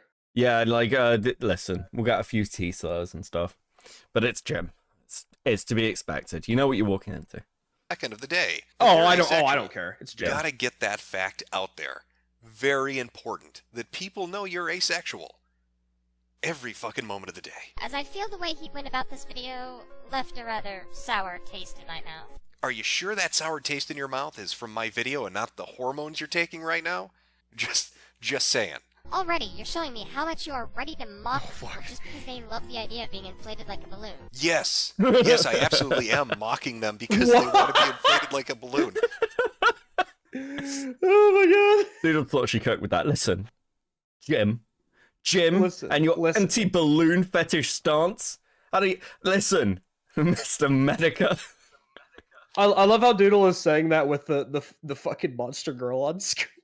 Do you know what's really interesting? Like, Jar put this... I know that particular character. Well, Jar talked about how, he respected the fact that Doodles went, could deal with Medica and him going after... Like, Jar was, like, a big player in the going after Doodles game. I hate Jar. Was he? No, he wasn't. He wasn't at all. He's just retconned it to his own audience because most people are completely unaware of this. Because this is like a decade ago. This all happened, right? This was like 2014. So, like, most people are unaware of Doodle's history. So Jar's always been able to sell it that actually he was a major reason of stress for Doodle Tones. He wasn't. He instantly fucking, like, crawled to be friends with her because he's a fucking spineless loser. How is that hard to understand? And you going out of your way to find this, to hassle them for this stuff, is almost borderline harassment, Jim. Uh-oh. I'm harassing people. Fuck you. You are actively telling your viewers, hey, go harass this kid who basically draws inflation because I don't like it. People. This isn't a term I throw around lightly, but you are starting a lynch mob, Jim. A lynch mob? Well, I'm just going to add that to the list of Whoa! accomplishments. If you wanted to riff on the art, that's one thing. But I cannot sit here and enjoy someone who is advocating for cyber harassment. Cyber harassment. Not just normal harassment. It's gone digital. Cyber You're harassment. just another blatant cyberbully. Just another blatant cyberbully. Well, you can see Doodle Toons was a little bit upset. They didn't like my video because I had encouraged people, at the behest, mind you, of the artist, to go and leave a comment. And I even said positive feedback. But apparently that is inciting a lynch mob in the minds of a transsexual slime girl on YouTube. Now, Doodle Tones, well, she had... Transsexual slime girl? He had more to say about this. This video, I stand behind this. This is from their DeviantArt account. It pisses me off that people find this stuff and feel the need to harass people, and in some cases, start lynch mobs about people, because some people want to express their kinks in a harmless way. This is a question from Masatima. I've been thinking, your video, Mr. Medica, were you trolling? P.S. I'm not on any side or anything. I thought both sides were wrong. My favorite part of this is at the very end, because it gives a really great insight. I think so far it's been worth it. being the first to call out a name as big as Mr. Medica, because truth be told, I think this is something he's needed for a while. Yeah, no one had ever called out Jim before Doodletones. Doodletones was the first. She led the charge. Susie leading the charge from her little diapers, shitting herself all the way to take out Mr. Medica. Was it the second one, Sargon? Like, no, loads of people have like gone at Jim. Well, frankly, at this point as well, actually, like Jim was getting shit from all the feminists. People were, I don't know how many people were like making videos, but Jim certainly had a reputation, at least on other forums, of people like fucking hating him. Oh yeah, it was whenever he was the internet aristocrat, and then like when he jumped ship out of the whole skeptic thing, because that whole thing sank like very quickly. So. Well, it was the fact that everyone was trying to like basically monetize it, turn it into their careers, and he was just like, "This is gay. This is just gay." You can even see he's gonna jump to something else now. You know, he only really became a merchant salesman, like buy a hat for your hat kind of shit, when he started to get sick, and he's actually trying to make money for those things, and medical bills and everything else. Like it's like out of necessity. But Jim's view on the internet was always, it's a place to come and chill out and have fun, which was always just based. Well, thank God. It's not like that Doodletones is there to call me like out. It's anymore. something I've needed for a while. What with leading all these lynch mobs, it's very important that somebody stop me before more innocent people are hurt. So, besides the protecting the innocent thing, what other reasons would Doodletones have had to make a commentary on my video? I mean, they seemed a little bit upset. They needed to call me out. It's something that's gone on far too long. It's a lynch mob. Seems to be a bit personally invested. A little bit personally invested. What could possibly... Oh, wait. Regarding the sudden censors. From Doodletones. So, I'm moving accounts. Shocking. Why? Because my grandmother thinks I have a mental illness. He's right. Doesn't realize some of the stuff I post online may be for fun. A mental illness? What I'd like to point out, around this time, Doodletones was posting stuff online, like... Doodletones got kicked out of a server they were in, or like some like online game, because they turned 18 and there was no like over 18-year-olds allowed in this server because there were minors there. And Doodletones made a whole fucking thing. And what if I want to be around people who are minors? What if I want to be around those people? Like, am I a danger? And everyone's it's like the most unhinged shit. Yes, Doodles, you were weird. Listen, I don't think Doodletones is coming back. In fact, I am 99% sure Doodles is not coming back. But they'll pop up in like 5 years' time in another community, and we'll stumble across them, and I and Kristen Ark will celebrate, okay? Listen, this person has nothing else. They just have the online world, okay? If implying that it would be entertaining, I don't know. It's definitely been entertaining. If Doodles comes back, like in, I don't know, 5 years' time, and just posts some video about a boring topic that nobody really cares about. I don't know. I don't think it'll be that exciting. But I mean, maybe it will be. I don't know. Well, I don't think Doodles is the type to learn. That's my thing. I don't. And also, let's be fair. Anything Doodles post will be about 3 hours long. Oh yeah, the 5 to 10 hour long videos. I don't know how people could listen through the whole thing. Like, here's the thing about long commentary videos: if you don't have personality, a certain kind of, well, it's more than just personality. It's just like engaging with the viewer in the way that you present what you're talking about. It's why I told Zach, I couldn't stand his video talking about the pizza shit, because the presentation was fucking terrible. Right? I can't sit through it. Right? So whenever I see a Doodletones video and the vast super majority of the video is just nothing on screen, I'm just like, fuck this.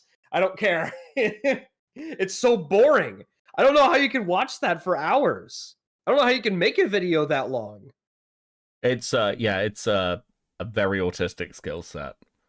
Whatever do you want to say about Doodles? I think the longest video I made was at that Warhammer 3 review, but every single minute is me just nonstop editing, and I had visual gags everywhere.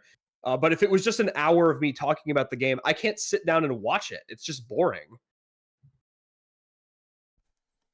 Possibly have made your grandmother think you have a mental illness. Oh, maybe it's. Oh is no. it that? Oh no. ABDL? No, Adult not the Baby Diaper ABDL. Lover Role-playing group? Doodle Tones, or should I call you by your proper name? Doodle Diapers. Doodle Diapers, do you get off Doodle on Diapers. shitting yourself? Is that what this is about? Were you upset that there's a potential that I may end up doing a video on diaper shitting? And that's why you went off on a tangent for the inflationists defending them? Well, maybe that's not it. I mean, maybe it's just plain and simple ego. They do talk like they're in a holy crusade, like they're going to teach me a lesson because somebody needs to do it, but here comes Doodle Diapers to fight that battle. Did you know there's a commentary database wiki? Neither did I. I don't know why it needs to exist, but it does. Now, one of the interesting things about that wiki is Doodle Tones has an article. And the article contains a lot of factual information, how many subs they've had, the different accounts that they've had previously. But one of the interesting things about Doodle Tones' specific entry is who edits it. Somebody by the name of Susie Doodle. I wonder, who could Susie Doodle be? Who could be entering all these different edits on this particular article? I love this about wait, Wikipedia. Why does that sound Oh. Previous channel. Susie Doodle. So, once this video goes up, there's a bit of a reaction. I, of course, have a laugh at it because it's fucking retarded. Everything about it is fucking retarded. But people rally around Doodles. They won't let her diapers die in vain. And we get some fantastic art, like this piece that one of her friends put up on DeviantArt. I think he might actually be teleporting behind me. 3 teleports behind me. That's what's happening in this picture. I'm leading. That's my lynch mob right there. I'm surrounding Doodle Diapers. Doodle Diapers is going to die. You can tell these people are really high-quality banter enthusiasts. They really know how to bring that hot shit. They spit the fire. Like this amazing tweet. Really big mistakes. A fucking sick burn, bro. Fucking sick burn. I wonder who that is. I want to know the master of bands that came up with that. Jim had his first account, too, before he got banned. He looks like a badass. He looks like a badass. My God. My subscriber count. Son of Sparta. More like son of Sparta. Try sticking that giant fucking eraser in your mouth and evening out that speech impediment. Why, what? What? Twitter was awash with the best of bands coming from the YouTube commentary community and the DA Tartlet community. Dis about Mr. Medica? He's honestly a piss baby, but it's not just him. He's basically if Red Supre was politically motivated. It's a huge conflict of interest that irks me. Politically motivated. Retsupre. Politically motivated. Retsupre. Conflict of interest. I don't know what the fuck this person's talking about. It's like a word salad. It's a word salad and they're bulimic. And they're just barfing up nonsense. I don't know what the fuck they're talking about. But it wasn't just Twitter. No, it was the comment section of Doodle Diapers video itself. Now, I went there, as the nice guy that I am, and said, I've heard of this bastard. I know what you're talking about. He's a dangerous individual. That's horrible. And of course, they took it very well. They all took it very well, my presence on that video. But it was one comment in particular that would be the very upper edge, the very tip of a fucking autism motherlode that I was going to crack into. I found the vein that goes deep. And that vein is for no good reason. Hey. Hi there, kiddo. I think we got business later. Well, holy shit. I fucked with the wrong individual. Dude, that image, every single time, like one of us at the time like was just fucking with him, we would just spam that picture of Anthony in the chats all the time. Fucking Baiji made edits of it where like with reflections in the glasses. Fuck. Baiji was my introduction to this shit. Well, sort of. Technically, it was Bogsy in Event Horizon, but kind of Baiji. I don't know. I can't. Yeah, here we go. I can't believe that this year everything. And look, I've said this all through the year. We have come full circle, full fucking circle. All this time, and here we are finishing what Jim started. Welcome to Earth 199. Always cool to see H Bomber Guy's pal. Did I miss Jason Gomez? No, we haven't done him yet. We'll do a little bit at the end. I think we're getting to that point.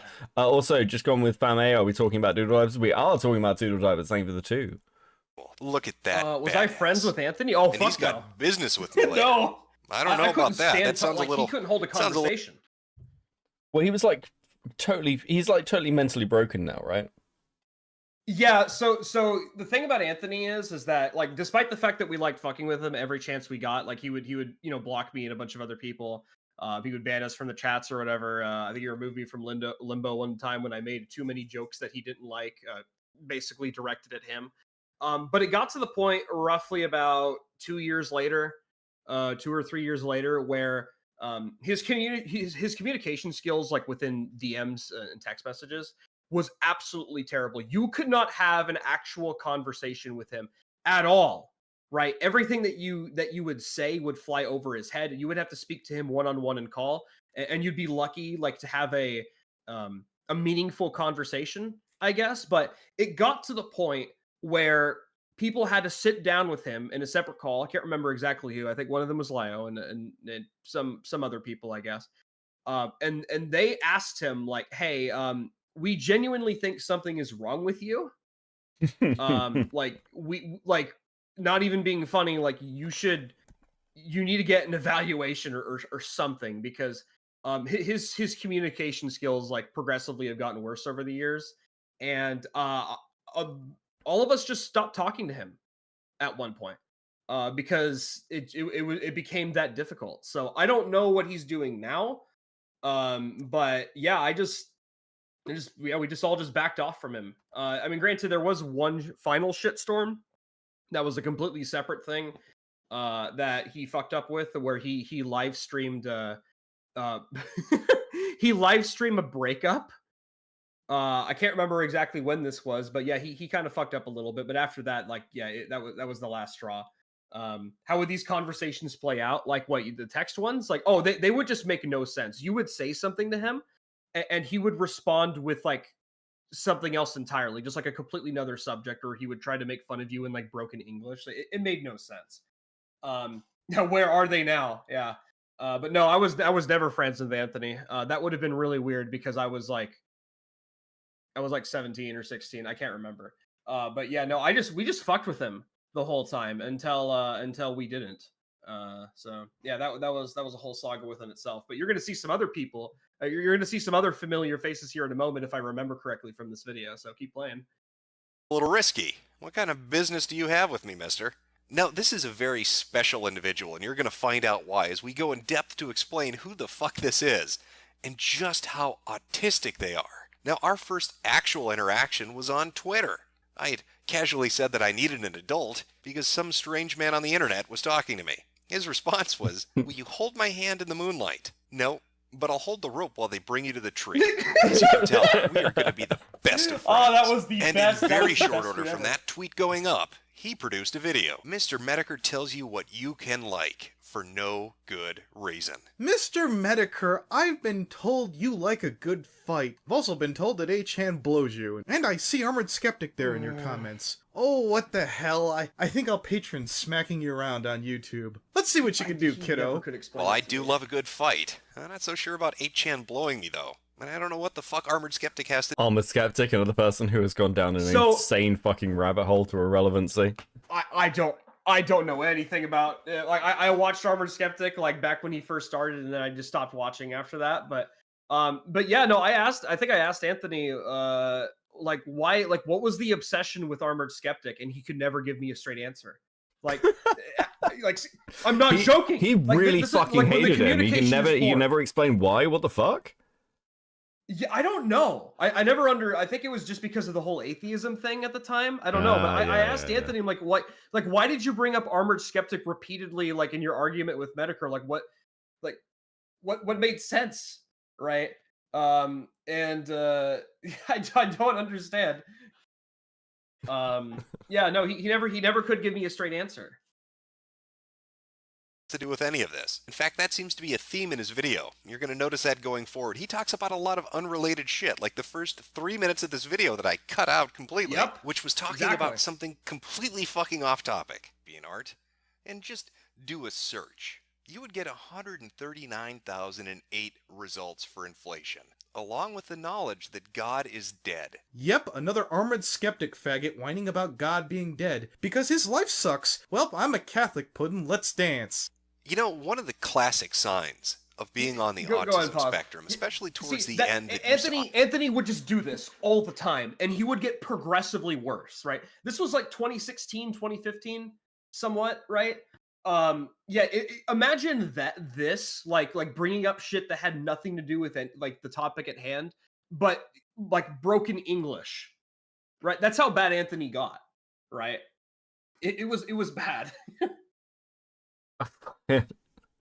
Armored Skeptic is the best EFAP episode. True. Well, actually, no. I think the Doomer Media one's better, just because I really fucking hate Doomer.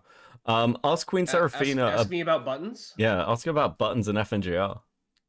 What about it? I mean, there was a lot of. I remember my video about buttons. You see Anthony pop up quite frequently. What is it? So was it Buttons took Anthony to court, and I don't think I shared this in the video, but Buttons illegally recorded the court session and shared it on a Google Drive with. Wait. Buttons took Anthony to court? I never knew this.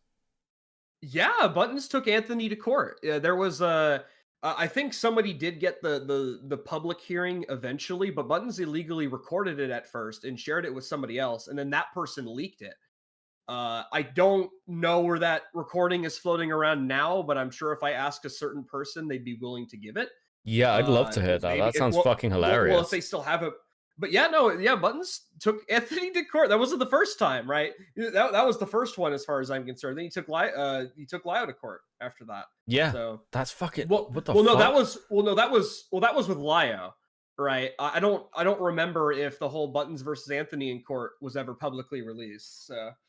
Fuck, I need to. Broken English, yeah, broken English, yes. Occupy Asperger's syndrome. Was it you can't pick up on social cues, and that you also don't get humor? Satire, jokes, it goes right over your head. You take it literally. Like taking what I just said as a statement of my non-faith as an atheist, rather than the punchline to a fucking joke. Okay, back when I was 21, I dated a furry. Shocking. Who saw that coming? I better be careful. If I make this too obvious, the Armored Skeptic is going to want to blow me too. He sure seems to hate the Armored Skeptic. It's a little bit weird to make a video directed at me where you talk about Armored Skeptic this fucking much. But you put that close enough together for your simple-ass, dumpy fuckface fans could come to that conclusion. No wonder 8chan worships you. It's like I'm finally getting the chance to take the piss out of Anon. Oh, buddy boy, this has been a long time coming. Again, I don't know what the fuck this has to do with the cowboard or Armored Skeptic. I asked him about that or the too. guy He you doesn't talked make about. any fucking sense. None of this makes any sense. The problem is as well, so few people, like people I don't think are aware of, like the history here. So, ML-Pol. ML-Pol was a fucking shit show. I'll read through this near the end. But so many 4chaners were bronies. It was a real, so many bronies like were hanging out on 4chan. It was actually a fucking problem. I'll be honest with you. Yes. For 3 minutes at the start of the video, but you should be queuing in on as you're watching this that for no good reason has a little bit of a tism problem. A tiny bit of the tism. Yes. I can't do this anymore. So this is what I'm going to do. Like when I did with Fandom Menace. You me, hard as you can. You go off and slap the shit out of me. I highly suspect you won't because I noticed that Fandom Menace got all brave on your Twitter. Oh, hillbilly boy, when your hero here doesn't pipe up, I'm about to make an example out of your ass. See you soon. Well, the gauntlet's been thrown. I mean, how can I avoid a challenge? I love a good challenge. Fucking go. And so I offered it to him. You me, hard as you can. Well, I mean, if you insist, I'm always glad to have guests on Meadowcast. What days work for you? But of course, because For No Good Reason is a giant walking vagina, he couldn't just do it on his own. After all that shit talk, after a video directly challenging me, after all the comments on Twitter and in the comment section of YouTube videos, he demanded that people come with him. He wanted a backup crew. He wanted his posse to roll along with him onto Meadowcast. Being the nice guy that I am, I acquiesced. I told him, sure, we can do that. He asked for specific days and specific times. I gave in to that as well. And so an agreement was reached. He was going to finally show me my place. He was going to teach me a lesson I would never forget. The stream was set up. I advertised it. It was going to be at 6 p.m. on a Tuesday. He had his friends that were going to come with him, and we were going to see just how hot his banter was, how good the points he could drive home were going to be. But within within a few hours of that agreement, things already started to go south. So, and this is where Sheldon this is stepped where- in and ruined it. Yeah, this is where Sheldon ruined it. So one of the people that Anthony wanted to bring his friends, right? One of those people was Sheldon, and I can't remember who the other person was. It wasn't Vita. It was somebody else, but it definitely wasn't Vita at the time. But yeah, one of those people was Sheldon, and Sheldon blathermouths to other people that he was gonna fuck over Anthony on the stream, like in real time, like because he just wanted to see Anthony fall apart, because all of us did, right? It was funny as shit, right? Yeah, he was asking for gang backup, right? That's all he did. He did that a lot, by the way. But yeah, no, one of those people was Sheldon, and Sheldon fucked over everything. He ruined a potential stream of all time because he wanted to fuck over Anthony personally. Ah, damn it. Could have had so much more. The first sign trouble was on its way was when he tried to reconfirm the time with me. Now, the reason that would be a problem is because he enthusiastically agreed on the specific time we had set up, and it clearly lists the day, time, and time zone of when that's going to be. More than that, he was retweeting people that were talking about the specific fucking time. And it wasn't just myself that was picking up on these nervous behaviors. The horse news one, yep. This dude is totally going to bail. What a coward. Well, that guy totally fucking called it. We've decided to fuck off, Mang. Have a nice day. This is within 24 hours of agreeing to all his demands, giving him the time he wanted, allowing him to bring people with him, and he decides not to do it. All right, so here's my official answer. I'm bitching out. You've defeated Mighty 4chan Man. I'm not sure if he calls himself that. If that's like his own little superhero name. Does he God call damn it, himself Sheldon. Mighty 4chan Man? Is that why he hates me, because he thinks I'm 8chan Man? Are we having a Chan war, Anthony? Is that what we're doing? Or is it maybe that you're fucking retarded and you're a coward? See, I have no problem with people running their mouth. They do it all the time. I have no problem with people shit-talking and shit-posting. I love it. I engage in it. But that's not what Anthony was doing. Anthony means what Anthony says. He wanted to come at me, and I gave him the opportunity. I handed it to him on a golden platter, and he backed out. Now, why did he back out after being given everything that he wanted? Well, he should have it's turned because up on of his work. own. He wanted me to get on Skype with him because he wanted to tell have. me that he had a work shift to attend, and he wouldn't be able to make the cast. But you know what's strange about that, Anthony? Is the fact that you were on Twitter at 6 p.m. on the day of the Medocast, talking about videos you were uploading at that very moment, and updating other sites that you go to. So if you're working this back-breaking, arduous 12-hour work shift, why are you on social media at the very moment you ducked out of my cast to upload shit and to tweet shit and to write journals and to comment on videos?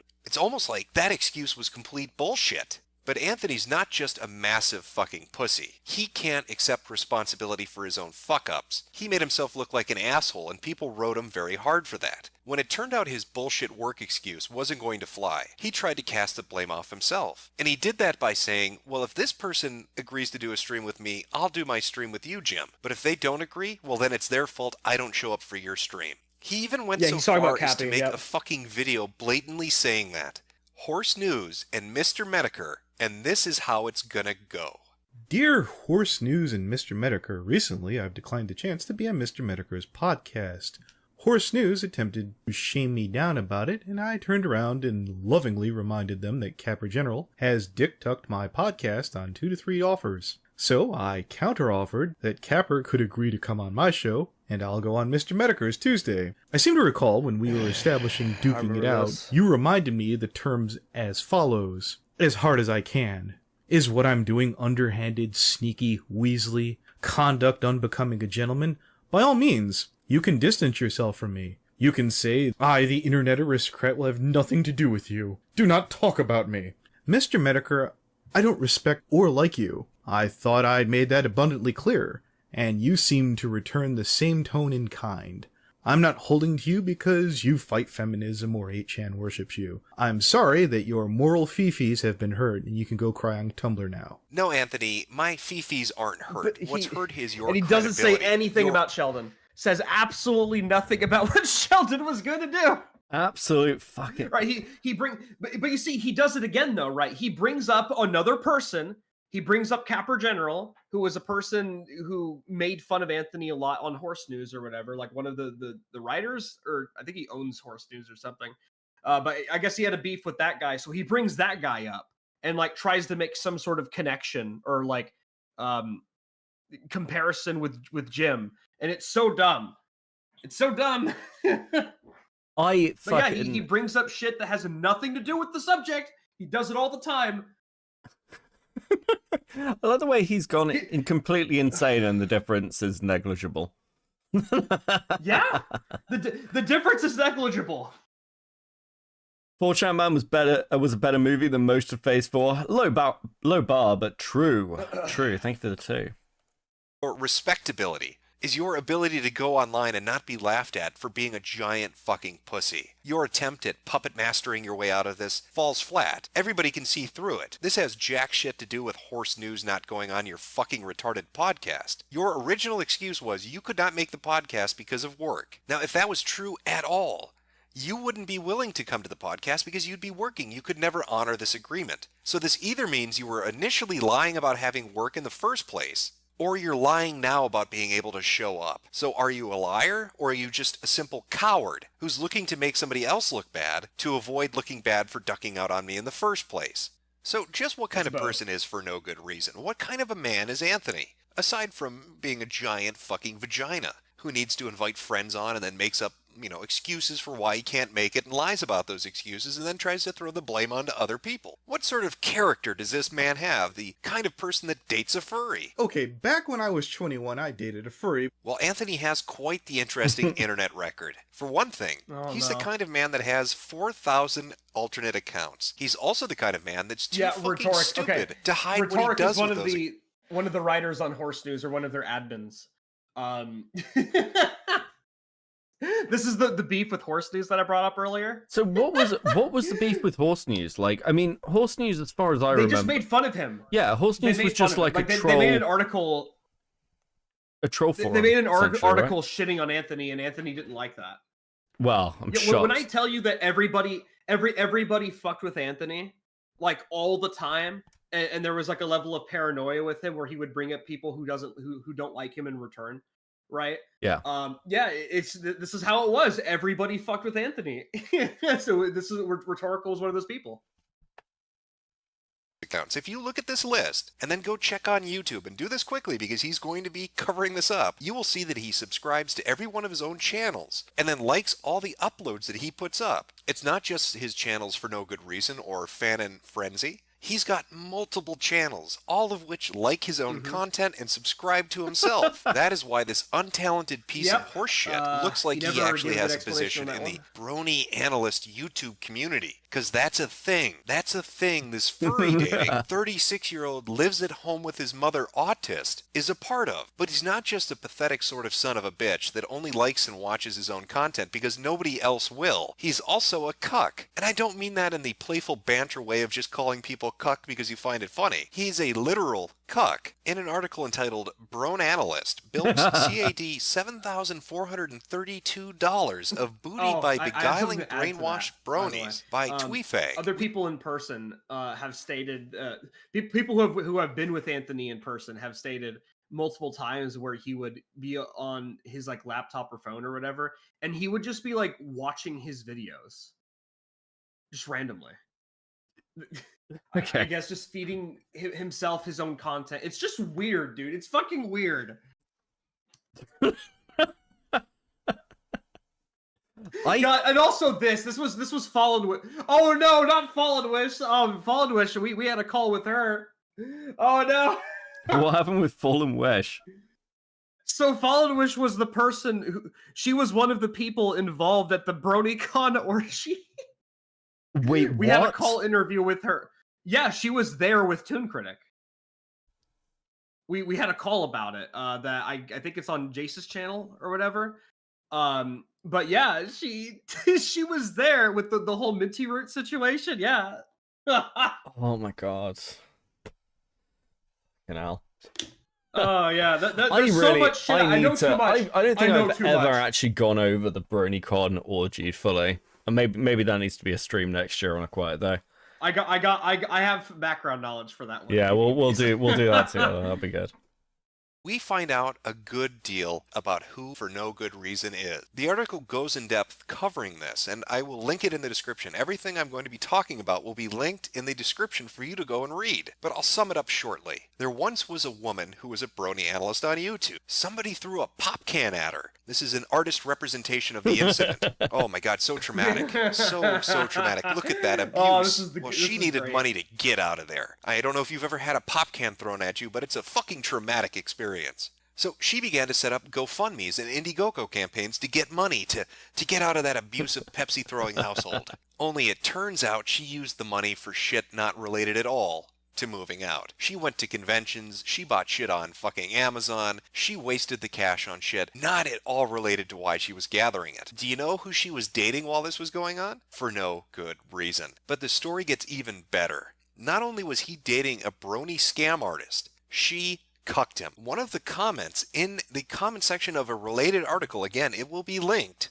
because it talks about For No Good Reason in depth, says the following. Well, since Horse News won't tell it, I will. The other guy Fallen Wish got a good fuck with at the BronyCon orgy. BronyCon orgy is no other than Tuntricity 2K, the same asshole who tried to overdo the GoFundMe Jew scam Fallen Wish did by taking $1,355 from her, and Tan didn't give $700 back. It's right here. Oh, and by the way, FNGR and Tuntricity 2K are real buddies, which is kind of ironic when you see fucking... See fucking no good reason talking shit about people at the Riftcraft. Yeah, Fallen Wish got a good fuck with at the BronyCon orgy is no other than the Tun Critic and Fallen Wish were there and a couple of other people from what I recall. But yeah, Fallen Wish talked about the whole thing in a call we had back in Barrel or Senate. I think it might have been actually a Senate call. I can't remember. Yeah, the one Tun was at where he violated Minty Roots plushie. Speaking of Tun Critic, we have Tun Critic content as well, which we might get to. Okay, sure. Good reason talking shit about people at the Rift Cafe or most of the analyst community Tuntricity is a part of. It could also mean Tuntricity 2K has the same mindset of FNGR, but just hides it. Birds of a feather flock together.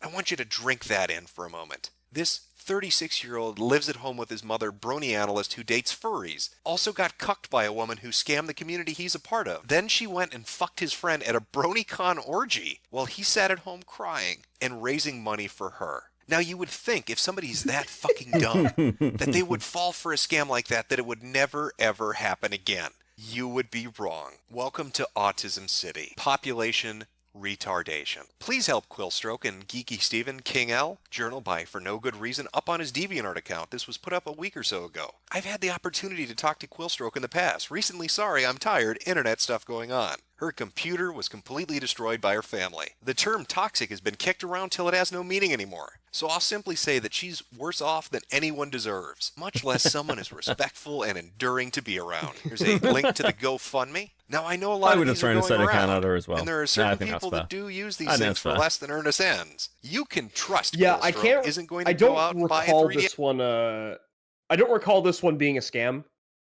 I know the Fallen Wish one was, but the one with Quillstruck I do not believe was a scam, from what I recall. But it was still really funny for him to bring it up though, because I mean Jim had all game on this one. Yeah. But yeah, I do not recall Quillstroke's GoFundMe being a scam. Easy fucking dump. No, but it's fucking. What was Lyo's reaction to this? Well, that's actually a good question. He wasn't around at the time. Well, no, he wasn't around. He was around afterwards, though, right? Like he'd come in like a year Lyo later. Came around like late 2017. What the hell? So Lyo's role, like with Anthony and Vita, it was mainly with Anthony and Vita, right? Where he was kind of like a mediator between the two, and he would play mediator until like Vita's downfall. I guess it will be like a constant back and forth of Vita and Anthony bickering at each other, and that's basically the whole thing. Like you could see Lyo and Anthony and Vita and Jace on the occasion, and Sheldon like be on all of Anthony's streams. I mean, you can go back and watch all of them. Well, don't, because they're boring as fuck. But yeah, it was pretty minuscule Yeah, Lyle came in after the Tun shit. Pretty much, yeah, because everything related to Tun was handled poorly. I mean, we did a stream about this like a couple months ago. Yeah, where I cringed. I showed you the Dr. Wolf video. Yeah, of We Are Learning. We are learning. That's where learning. That's where Lio came in, and yeah, he caused a big ruckus in the Brony community at the time. And Vita and the rest of us were along for the fucking ride. And then little did we know, Vita's downfall would then lead us into going into the ACC shit eventually. It all just fucking went from there. What there you go. Fucking descent into hell. Yeah, what a descent into hell, but I wouldn't be here if it wasn't for that descent into hell, would I? True, and I wouldn't have had great content for like the entire year. Yes, with his money, or drop $200. Hey, if I just deleted Said It when I had the chance, you wouldn't have had any of this shit. That's true. That's true. Before I gave it to him, I had an option. Well, I had three options, right? I either give it to Lio, or I give it to Jace, or I delete it. I probably would have given it to Jace, and Jace probably would have destroyed it anyways. I should have done that instead. You should have given it to Jace. I could have stopped. I could have stopped so much of this shit if I gave it to Jace. Yeah, I'm really glad. I'm actually really glad you gave it to Lio. Fuck. Name dropping anyone. You want a ringing endorsement? Quillstroke has never pissed me off, at least that I can remember. So I'm glad to back her up here. This dumb motherfucker falls for a scam once. He's dating a girl that lies to him, fucks a friend of his, and steals money from the community he considers himself to be a part of, and he doesn't learn jack or shit from it. He is now doing the exact same thing again and guaranteeing other people that they're not going to get robbed, that they can trust his judgment. What judgment is that exactly? The same judgment that robbed people of $7,500 fucking dollars before? And what toxic environment is she in? Listen, every time one of you guys tells me who your previous partners are, I'm just like, that's a choice that you guys have made. I think I said this to Weebus. I was like, okay. Right. Oh, Yeah, poor Weebus. Poor Weebus. Oh, fuck. Her brother destroyed her computer, so she obviously needs to get out of the house. Oh, I weep for her. That's almost right up there with getting a Pepsi can thrown at you. Now, I'm not saying the Brony community is full of retards, but a good portion of it might be. It seems that you can put anything up on Indiegogo and they will fucking throw money at you. You could make up any bizarre bullshit story, and people like for no good reason are going to get you money. They're going to guarantee your earnestness and trustworthiness, and they're going to get the rest of their community to give you cash. Doesn't matter what you say, you could make up anything, and dipshits like this fucking cuck will get you paid. So we've established that he is a giant fucking vagina, that he is a massive coward, that he can't fight his own battles, that he lies about why he can't fight those battles, that he tries to pass off blame onto other people, that he's a cuck who gets scammed and falls for the same scam again and again and again. But he's also the kind of person that's so hated by even his close circle of friends that they dump chat logs of the things he says in private. You can find these Skype logs up. Look who it is. It's Vita, funnily enough. Look who it is. It's fucking Vita. Bork-chan keeps making fun of me for using VLC. Why is that a bad thing from Vita? Ariel's. Because apparently the playback is too glitchy for them. Also, it can't convert videos for shit. Vita, not that big of a deal. No clue what they're bitching about. Also, 8chan was making fun of me for looking like a retarded meth-smoking skeleton. Based. 8chan. Which he does. Ariel. 8chan. Oh, wow. Is that meme still around? Vita. Yep. It's mainly been Tolokau since me and other people I know seem to be a hot topic. Numerous threads on numerous websites. They didn't just post them in one place. They posted them all over the place.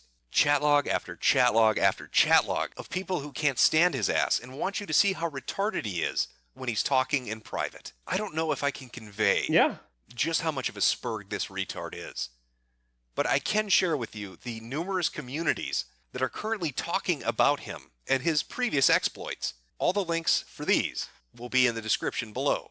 Of course, you have Encyclopedia Dramatica. He has his own ED article up there. Then there's Horse News, who has multiple articles up about him, with one specifically talking about him being a spurg. There's Kiwi Farms. He has his own thread on Kiwi Farms. And of course, not to be outdone, he's got a cow thread. Not the first one, mind you.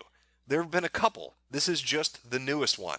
If you'd like to know more about this future suicide, click the links in the description. Go read up on it. It is fascinating. His internet history and spurgery is very, very entertaining, and there are multiple sites that will cater to your interests with different screen caps and background story. Now, a few of the interesting things that have emerged since I did this Deviant series was the argument that's been presented by people like For No Good Reason and Doodle Diapers. It's this idea that I am harshly attacking somebody, that I am punching down. That's a phrase that I've seen pop up in the comments and in different websites that have talked about the videos themselves. Now, this reminds me of something called troll shielding. Troll shielding, for those that don't know, is the practice of joining a group of people that troll others in an attempt to protect yourself. It's very straightforward. If you don't want to be fucked with, hang out with the people that fuck with other people. Because then you're safe. They'll never target you. You're a friend. You're in the in-group. Well, to me, punching down on low-hanging fruit kind of falls into the same camp. It's under a general umbrella of what troll shielding is. With people like For No Good Reason and Doodle Diapers, they're engaged in some weird shit. Doodle Diapers has a diaper fetish, they're in all these different role-playing groups. Anthony fucks furries and gets cucked by brony chicks that run scams. He's got a fat fetish. And so they use this argument of bullying, of harassment. They say you're punching down, that you're picking low-hanging fruit, because they'd want to create an arbitrary list of the do's and don'ts of what is acceptable and unacceptable in an effort to save their own ass. Because if you're making fun of retards, chances are eventually you're going to make fun of them, because they share quite a few characteristics with the people you're already mocking. Here we it's are. A form of troll shielding. They're not your friend. They're not in the in-group. So instead they try to create some list that make you adhere to it. They try to get you to enter into an agreement. Listen, as a Medica fan, I'm very happy. I'm glad I could help. glad you could help, right, Beckett? But yeah, no, there's some fun background knowledge there. Especially with the whole Sheldon. Somebody asked what happened to Sheldon. Sheldon was eventually booted out of he didn't talk for a while because he didn't like the fact that everybody made fun of him for being a white nationalist. I'm not joking. Yes, he was. People made fun of him, and he didn't like the fact that people were making fun of him, which is ironic because Sheldon spent years making fun of other people. I know, always comes full circle. But anyways, so yeah, Sheldon was banned because somebody shared evidence of him still talking with Vita, like knowing what Vita did, and also the fact that Sheldon had a kid himself and just didn't care about talking to Vita. When he knew exactly what he did, and that's why Sheldon was banned. Yeah, that makes sense. Yeah, now a bunch of people miss Sheldon because Sheldon was admittedly funny as fuck, but like, nah, he had to go. He had to go. It was not great. Welcome to Earth with the 2 loved Jim's Ashley Madison and Game Dude videos. Yeah, we've done Game Dude on this channel as well. Like, Game Dude's a fucking great lolcow. Sadly can't stay, but I want to say wish you in chat Merry Christmas. Thank you, Crayon. Hope you have a great fucking Christmas. So I see so many of you without families hanging out, chilling, watching this fucking stream. Me and my whole family work the entirety of tomorrow, so yeah, I've got like, oh fuck. Listen, I've never been big on Christmas. Hey, bro, I'm getting that double time, overtime, 16 hours of that shit tomorrow. I'll take it. I'll fucking take it. Well, I want to have a quick read through the history of MLP-Pol. I might let you go though, because I think I gotta go give a shot to a. Yeah, I got a 20-year-old cat. I have to give a diabetic shot to. So go take care of the cat. Hold on, no. Before I go, I have one last thing to give you. Oh, best. Hold on a second. Do share with the stream. Hold on a second. Bug Chaser video is the best gym video. Thank you for the coping membership. 5 months. Sapient Powered. Do share with the stream. I'm not joking. 20-year-old cat. There you go. 20-year-old cat. She's a baby. There you go, stream. All right, I'm gonna head out now. It was a good time. Thank you for having me on. As always, Merry Christmas, Sarah. Merry Christmas. I'll enjoy dying at work tomorrow. Okay, let's talk about ML-Pol, I think. Actually, before we do that, I said I'd show this. I don't know if we're gonna get more time for more from this. For the stuff from Welcome to Earth, but I will start picking through that. I need a bit more time, I think, to like fully make sense of all of it before I present it. I tend to do a lot of because I think Welcome to Earth is fairly new around the community, but I tend to be quite formatted. Like I tend to know what I'm pulling up, as you can probably see from the fact that I have like a lot of tabs ready to go on this stream. But I wanted to show you guys this. I had a brief watch of it. This got mentioned yesterday, and I need to work out if this is fucking real. But I'm gonna play it for you guys. Okay. Hey everyone, it's me, Astro Boy. I wanted to tell you that we were very sad about the people who lost their lives. This was 2 years ago. What the fuck? Attack in 9/11 in 2001. We felt really bad for those innocent That was too far. You're good, Powered. They don't deserve to die like this. None of them don't. None of them wish don't. That this event would have Yeah. never happened. Yen with the $4.99. Merry Christmas from me and Starscream. Listen, that's what you can laugh at yourself. Fucking hell. What a fucking... This night has been fucking banger, actually. I'm really pleased. Really pleased. I'm glad. I hope you guys have enjoyed as well. But now it did. We should all give them good respect, love, good respect, care, and show how we feel about the ones who lost their lives. And we all should be helping people, good ones, innocent people. True. That True. need our help. And that's the only thing we gotta do to help them to get strong. So that way that this event would have never happened again. So now, let's all pray for them. So we'll pray for them? Wait, what? What?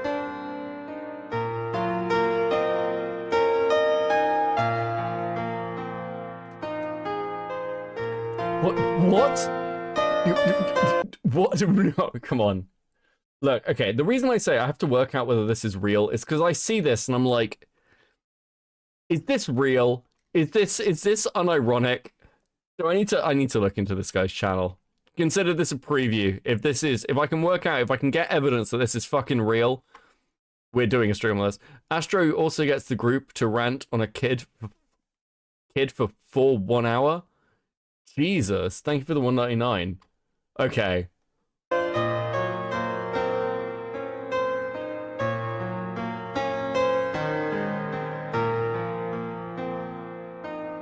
It's unironic? What? I can't tell because I look at the comments. This was a tragic moment. It made me feel the same way as when my mum told me to stop watching SML and took my tablets away for the weekend. And he likes it? Oh man. This is truly a turning red moment. Yeah, I can't believe this had to happen. But there's still hope that this will never happen again in the future. This is a tragedy. It reminds me of when I dropped my copy of NSBM in the toilet. Everyone lost something important to them those days. It is sad that has happened. It's just not fair, and people don't deserve to die like this.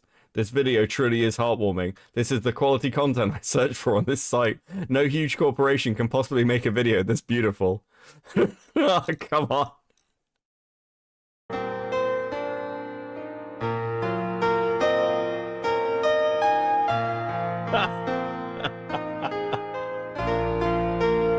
Beautiful. Sorry, I shouldn't be mocking. It's beautiful.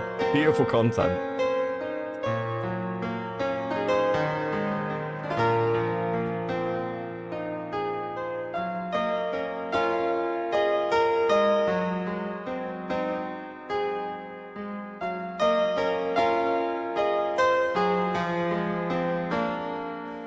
You need to see Jason call a puppet YouTuber the N-word. Holy fuck. Yes, I do, actually. What the fuck? Thank you for the two. Oh, Deadwing covered him. Okay. Why is the T-Rex crying? Bro, what is this?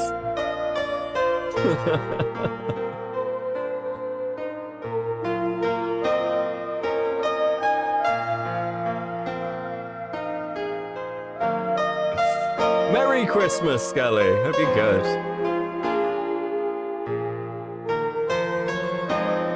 Look up Super Origami Kingdom for Classic Currency. Yeah, I think Welcome to Earth sent that to me. As I say, I need to have a pick through. I think this deserves its own stream. Maybe we'll do that next week, actually.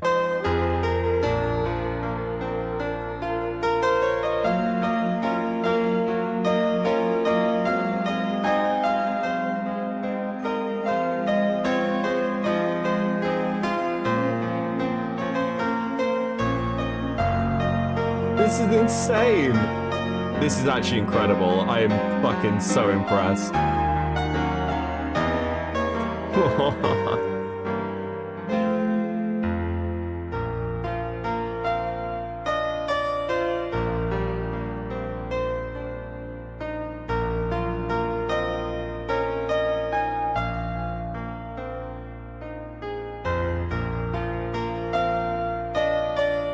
This is like, it runs for minutes. It's literally 3 minutes of music and fucking footage. Okay, there's no more fun images.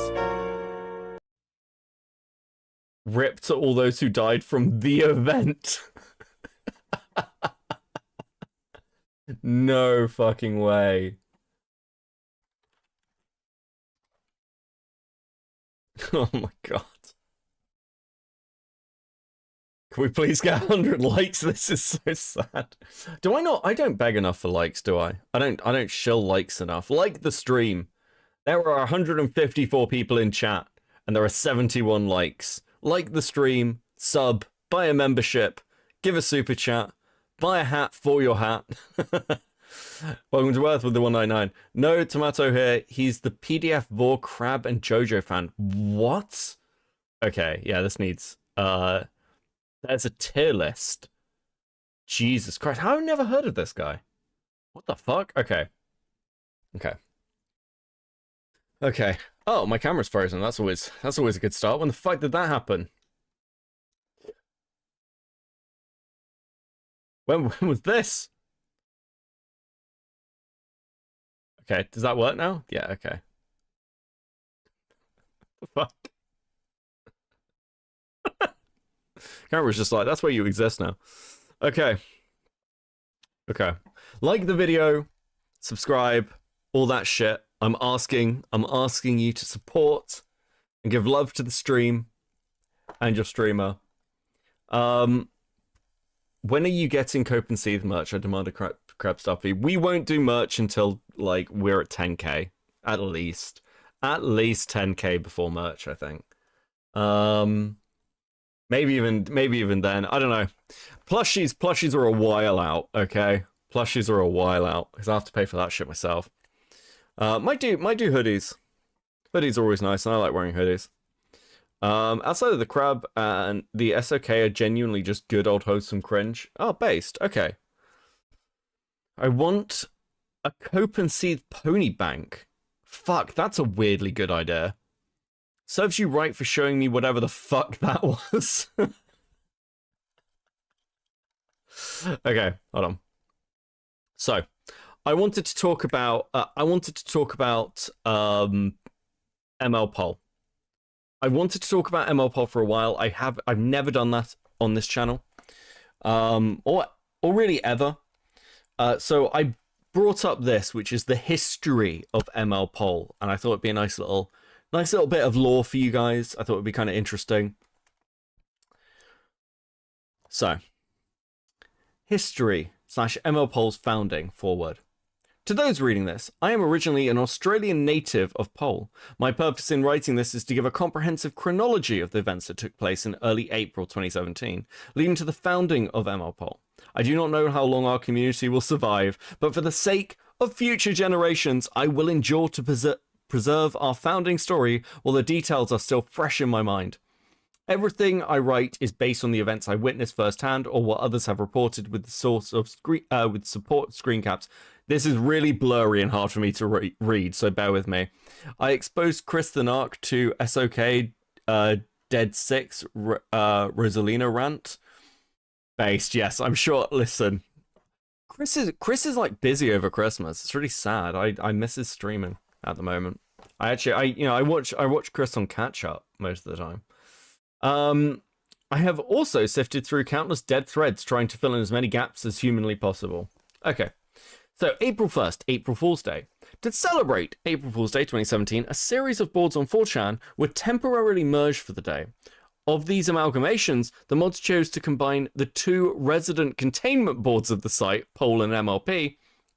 The administration of 4chan had a history of neglect and outright abuse towards the posters of both respective boards.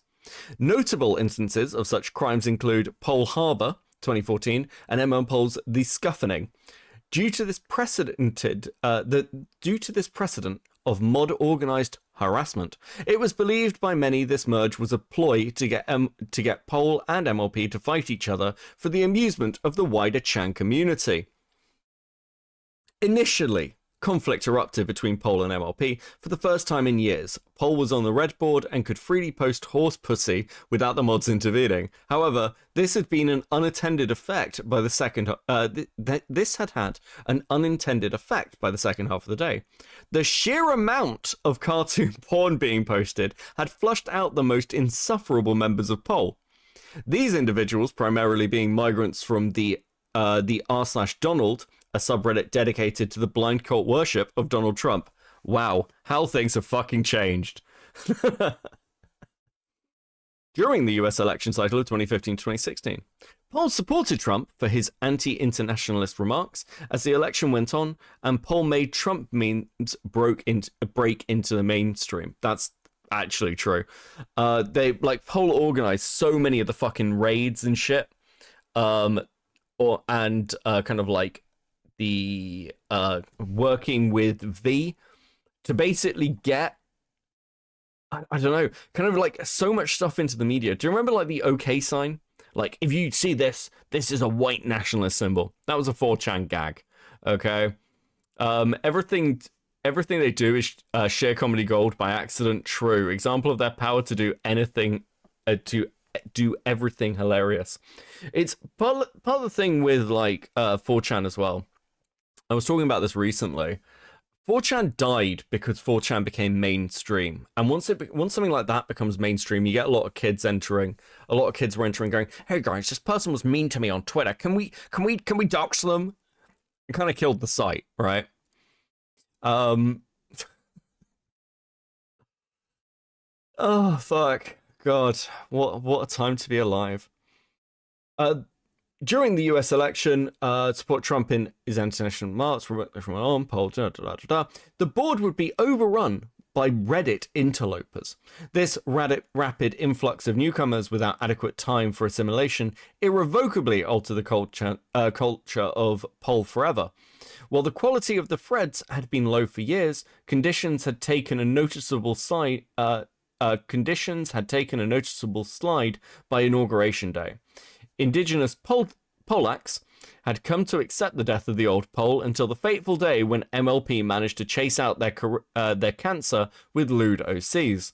With Pol finally liberated and MLP awash in Poonpuss, there was much celebration into the night. Like a regime of horror had ended, individuals were free to have open political discussions. No thread was derailed and all rejoiced. It was said by many that this was the best thing to happen to both boards in years. I don't think I can put into words the pure euphoria experienced on that day. It was like the old 4chan had been rebirthed like a phoenix, and a true sense of camaraderie reigned supreme. Once again, of course, all good things must come to an end. So it was that MLP and Pol were reinstated by the mods. While most said their goodbyes, a dedicated faction from both boards refused to return to their cage, having now tasted the nectar of freedom. I fucking love old 4chan lore, it's great. Perhaps it was the naive optimism that took hold of us on the second day of ML-Pol's existence, but a large number of us held our ground and refused to leave ML-Pol despite it now being made a hidden board by the mods. It was long before rumours began flying around that the mods had decided to keep ML-Pol as a permanent hidden board. Others said that the board was being trialled for at least a week. Both these rumours eventually were proven to be false. The rumours can be traced back to leaked information that the mods had had held a gilding vote on whether to keep the new merged boards. The yes vote supposedly won 25-24. However, the head moderator of 4chan refused to accept the actual results. He promptly fired at least 8 mods and janitors who voted in favor of keeping the merged boards. The ballot was declared invalid and word was sent to proceed with the deletion process. However, I must note that the information in this paragraph is highly contested, and it is uncertain if this vote ever actually transpired. Regardless, we were eager to cut ties with our parent board and forge a new path. Soon, the Edicts of Equestria, later renamed the Political of Polistria, were created by an anonymous leaf bro. Although beginning as a simple proposal for ML-Pol's sticky, the simple .png would have the magic of friendship birthed into its design. With large community inputs and revisions, the edicts have become our constitution. Our declaration of independence followed shortly thereafter. A statement to the mods and the rest of 4chan that we were here to stay. We, the members of Pol and MLP, in order to form a more perfect board, establish discourse, ensure conversation is shill-free, provide for the common defense, ensure the general welfare, and secure the blessings of memory to ourselves and our posterity, do ordain and establish this constitution for the united board of ML-Pol, a well-regulated militia being necessary for the security of a shill-free state. The right of the people to keep and bear ponies shall not be infringed. Along with this declaration, dozens of ML-Pol OCs were created by defecting trying to keep this yellow. Trying to keep this green. Is it going to be green? Fuck it. Were created by defected drawfags using Arian as a mascot, Nascot Pone OC from MLP.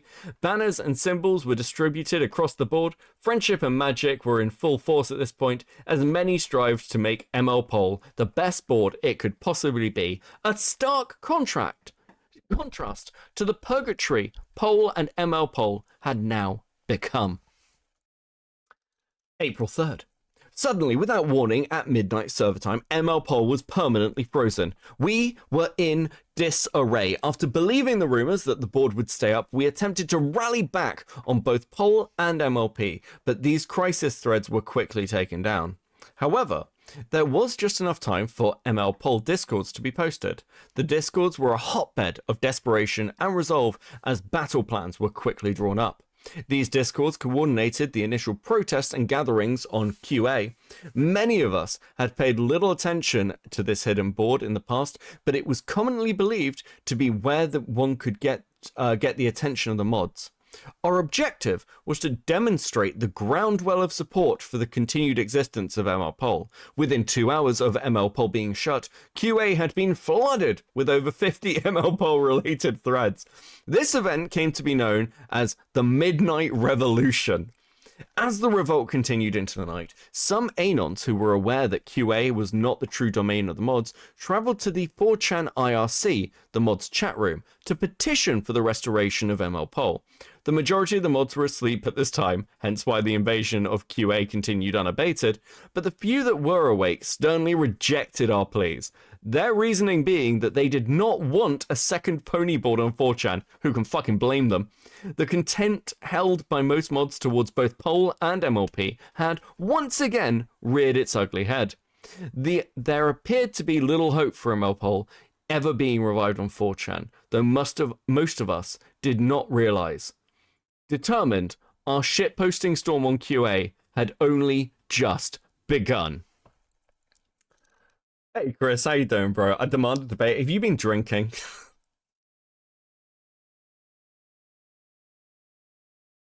3rd to 7th of April. This point in history I am about to relate is difficult to cover as many happenings transpired throughout this period. Countless war stories have already been lost to time due to the sheer number of creative thread deletions. Only 3 days into existence, ML-Pol has now been baptized in fire. Our initial demonstration on QA had ruffled the feathers of her inhabitants. The JPSers, the fuck, I can't pronounce that shit. Listen, we've been going for like 4 hours, okay? 3 months prior to April Fools, JP's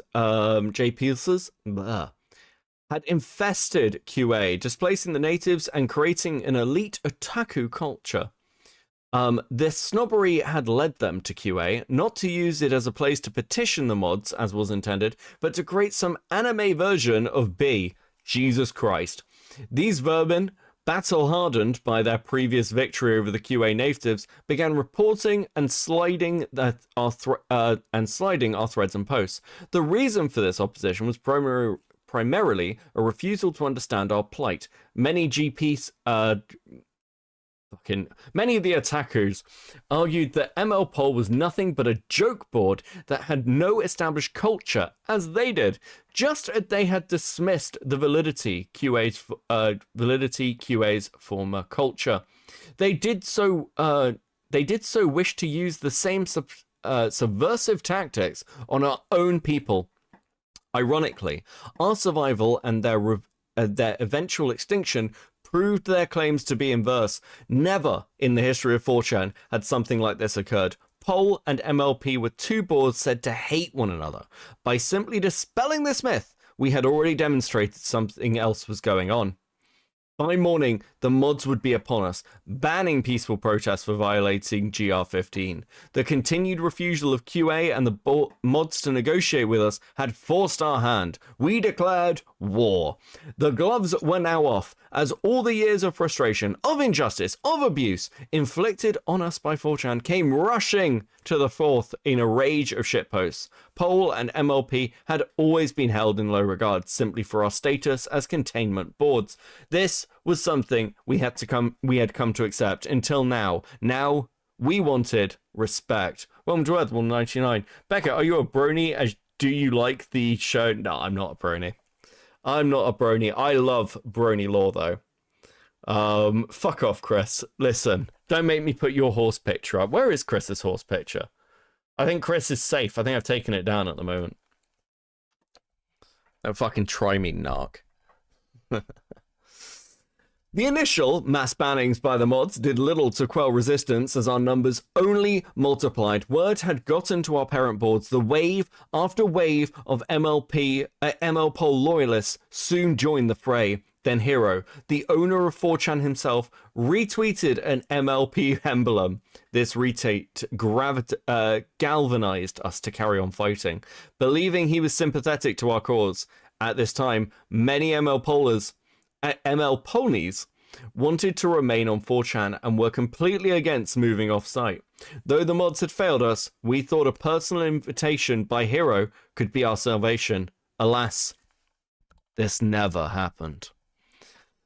Is this Christmas stories with Paul Brackett? Yes, that's what we're doing.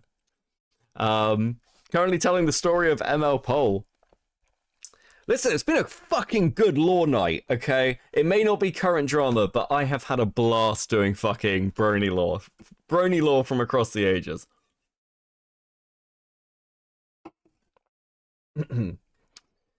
ML-Pol was able to hold its ground and completely dominate the board for a full 2 days.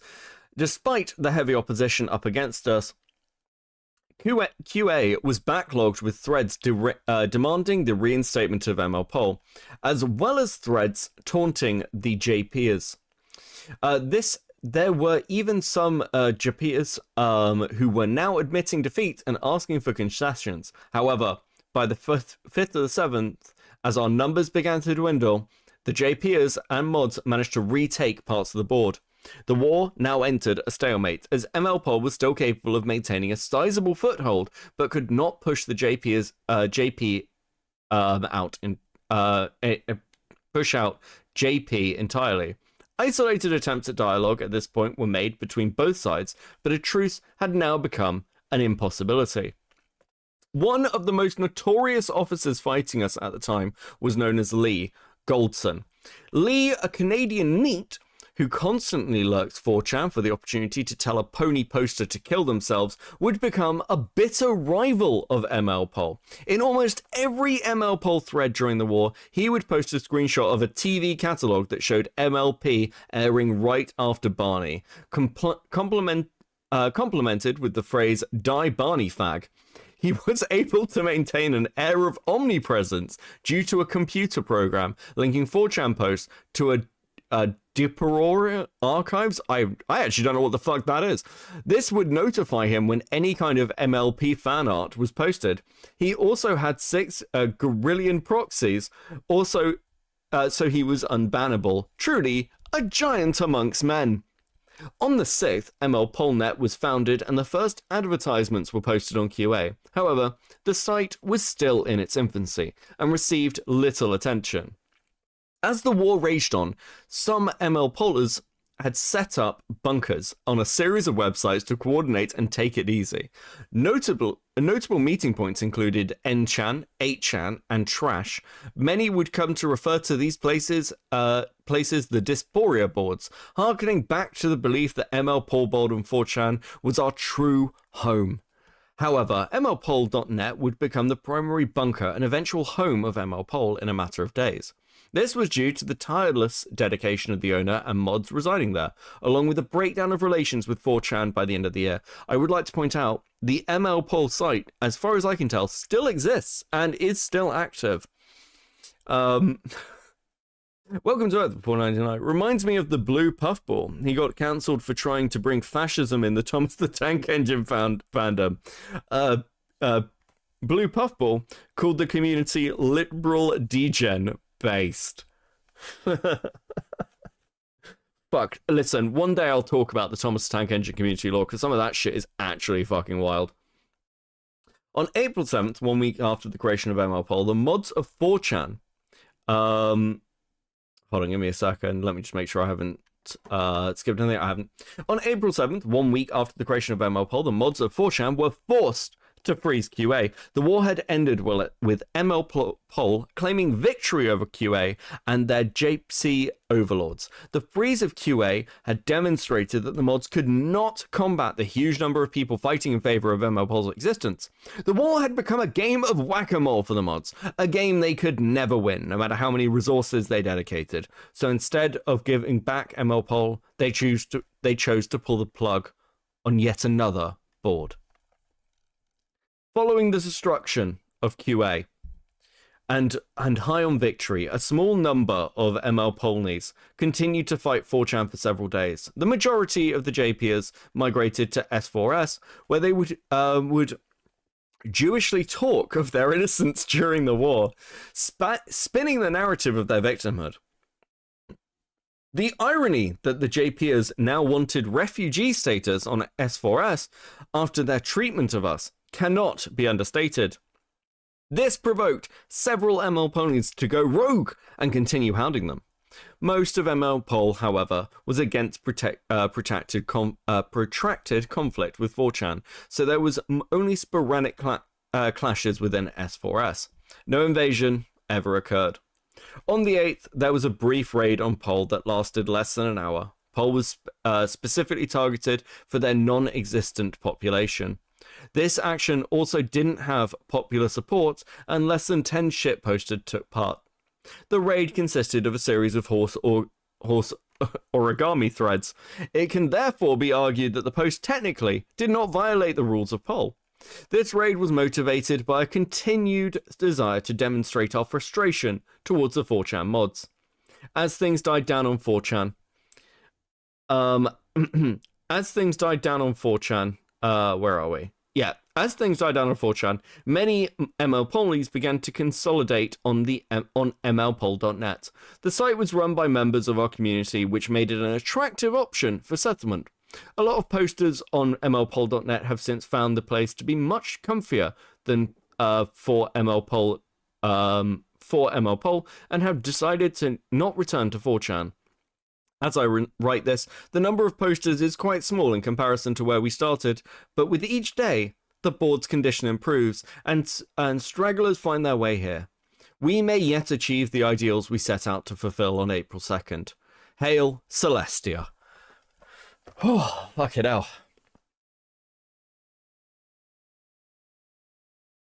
I hate that I want to hear the Thomas the Tank Engine lore.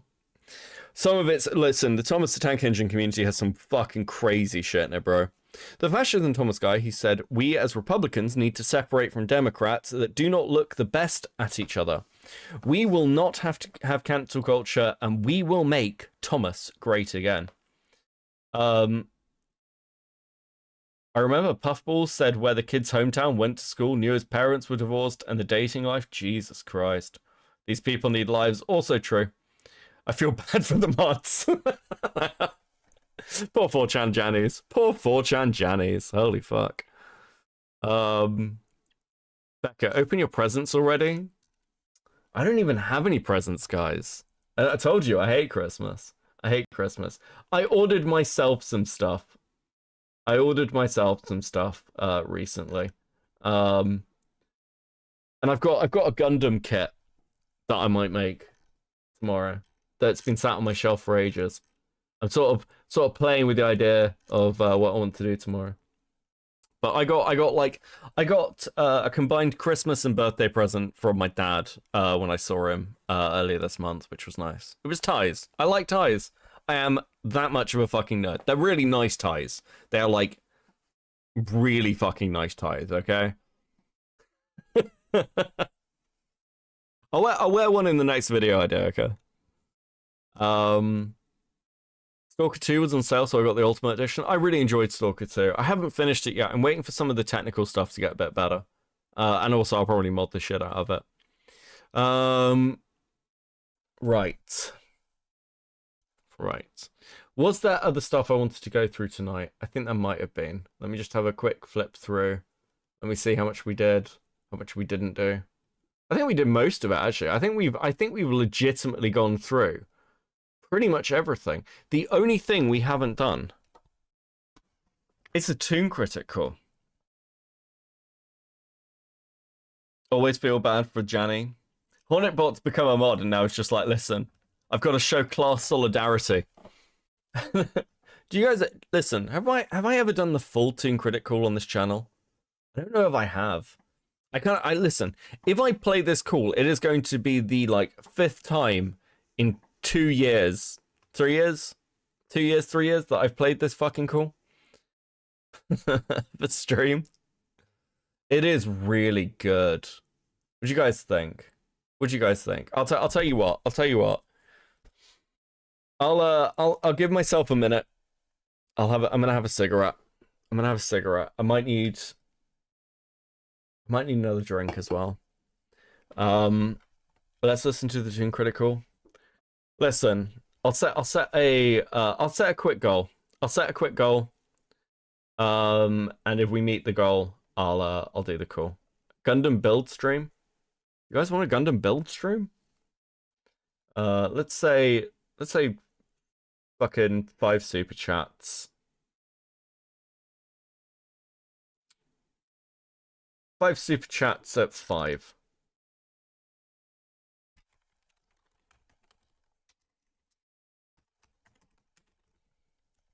See how much people want it. Or the equivalent. Okay. Is that going to start? There we go. Thank you for the 2, Brian.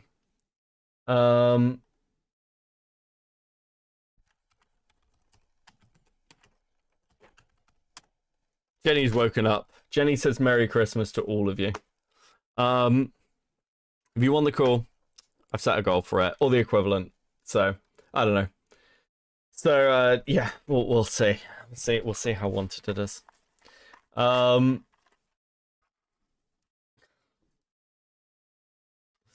Fuck. Has he seen Brandon the Pony yet? I haven't actually. That was sent through. Fuck. Hold on a second. I think that was messaged to me, wasn't it?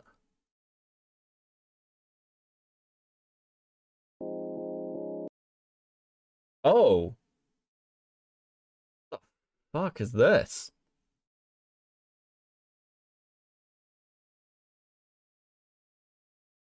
Me content Beckett, Saint of Salt for the 5. Let's go, Sapient Pair. Beckett builds a Gundam with drama talk, like Lio. Previous super chats should count. Also, Merry Christmas, Jenny. Kairos, do it. Play Slow Death of Tune. Okay, that's quite a dedicated little one, isn't it? Fucking hell. You see Billy shove a cake in his face? I did. I saw the pictures of it. I didn't see the stream. Zane, is that a rhetorical question? Okay, cool. Thanks, guys. You've met the goal exceptionally quickly. Actually, I haven't even had time to roll the cigarette. We'll do the Tun Critic. Cool. I don't know what this fucking thing is.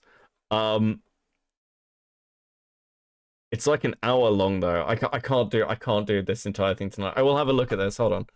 What's this fucking thing like? Do you think you'll switch from Twilight again, or do you think that's pretty set in stone for now?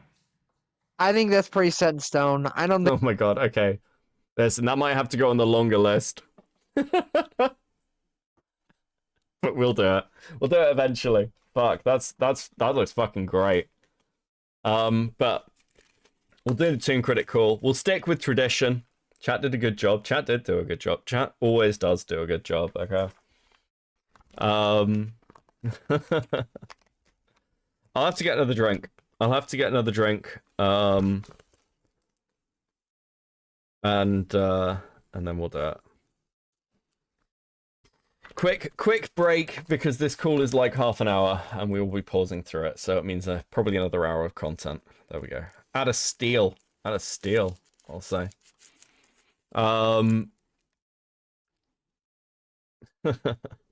Fuck.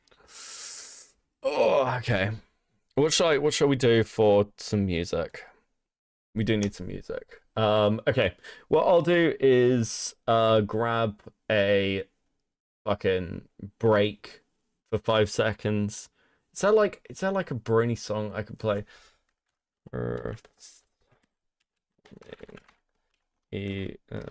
Song. Let's see. I think I saw this. Someone sung a heartwarming song, like IRL, and I can't remember his name. I can't remember what the fuck it was. Play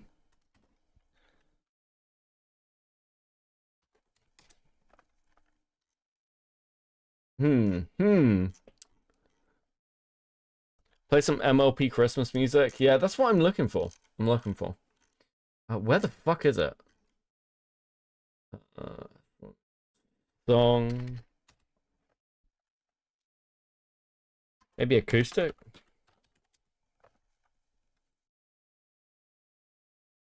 What is this?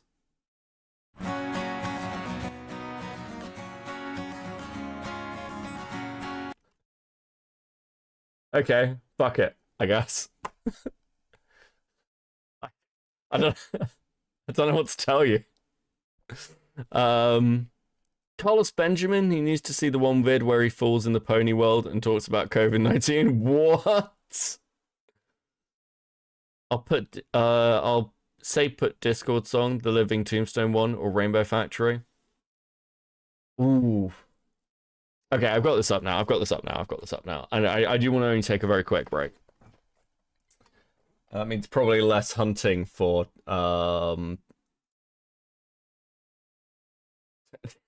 Jay's just like, yes, I will get you a Gundam for like a Gundam building stream. Actually, unironically, there are new 30-minute missions sets that I was looking at recently, and I was like, oh, I could do a conversion.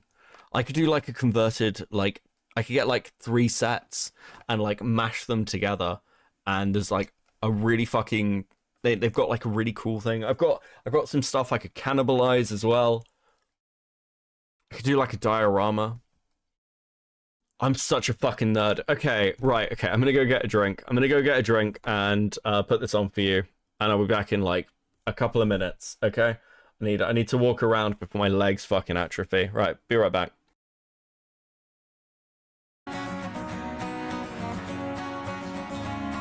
That time of the year when we cover our ears and the first snowflake falls. We hear that song and we all sing along with a smiling and happy cheer. And we'll follow the tracks in the snow. They will lead us home. The stars in the sky have never been brighter, line up around the trees.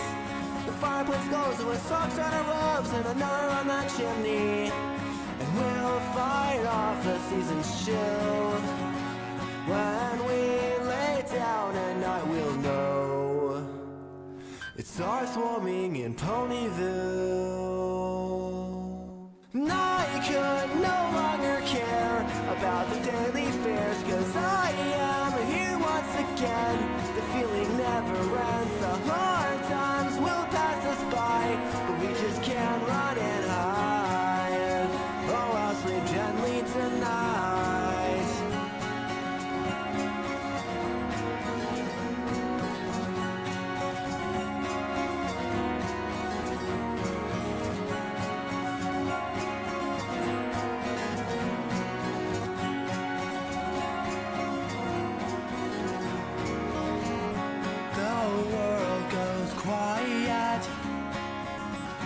Silhouette of silence, our loved who are gone, we will stay strong, and the eagle will soar. On his paperback wings we watch the floor, and my heart will tend to bleed every time I start to think, oh, how life is beautiful. Every tear stain on my cheeks, another reason for me to see my whole life's ahead of me. Ahead of me.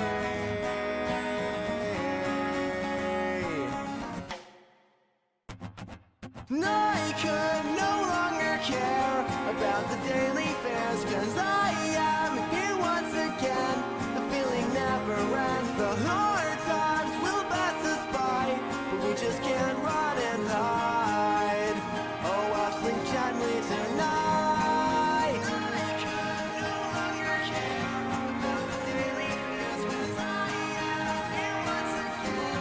The feeling never ends, the hard times will pass us by, we just can't run and hide. Oh, I'll sleep gently tonight.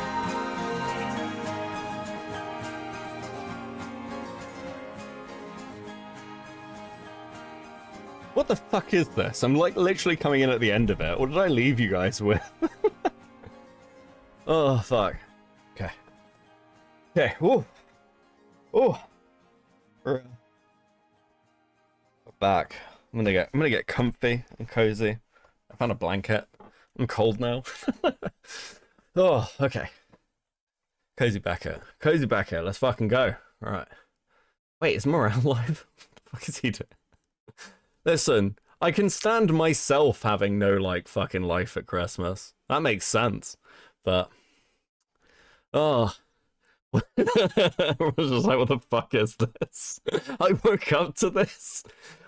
Listen, I love the fact that so many people go to sleep to the sound of my voice. It's going to be much easier to MK Ultra all of you. Right, okay.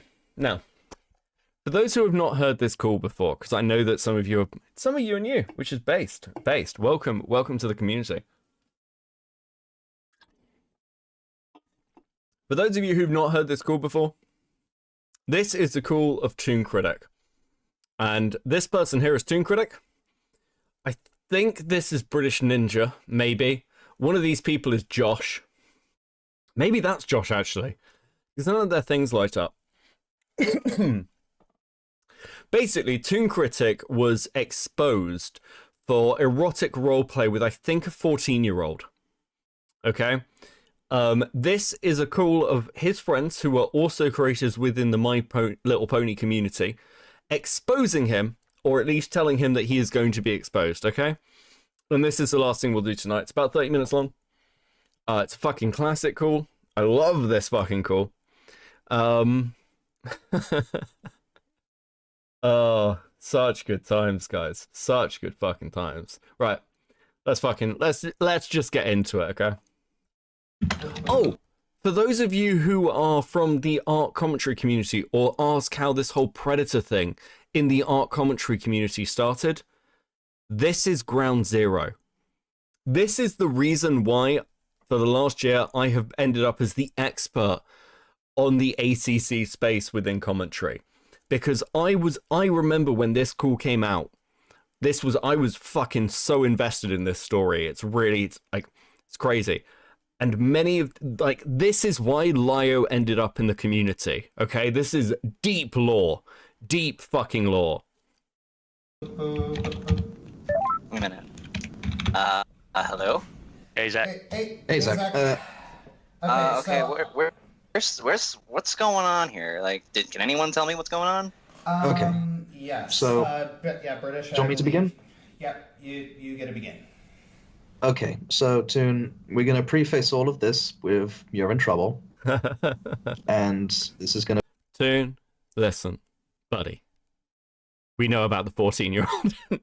British Ninja is the only one in this call who's actually based, by the way. Everyone else is like, oh, guys, friendship is magic. Friendship is magic. We need to be careful. British Ninja's just like, nah, this guy's a pedophile.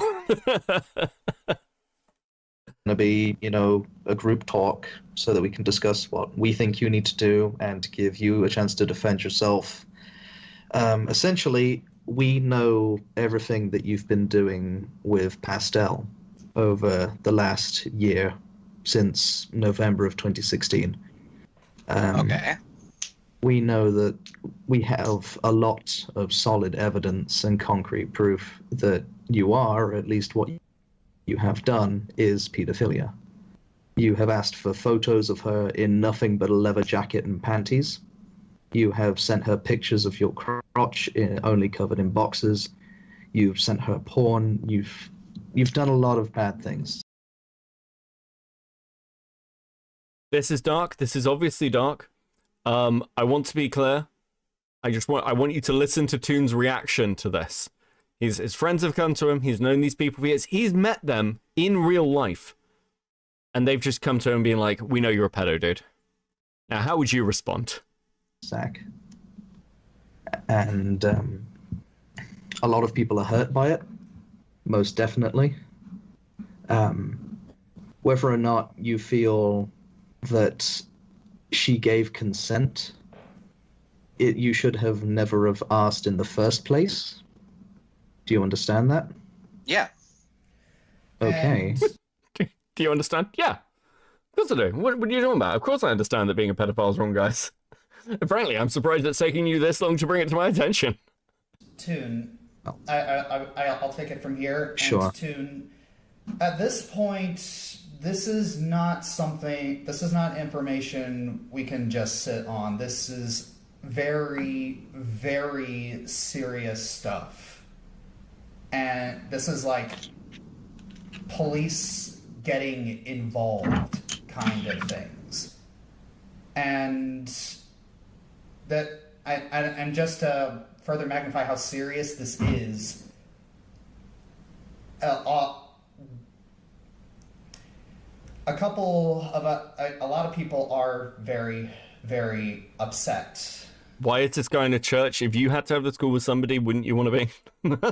Listen, maybe a little bit of being near to God at this point. Not the worst thing in the world, right? And honestly, we cannot keep this under wraps, and we are pretty much forced to have to tell the police about this.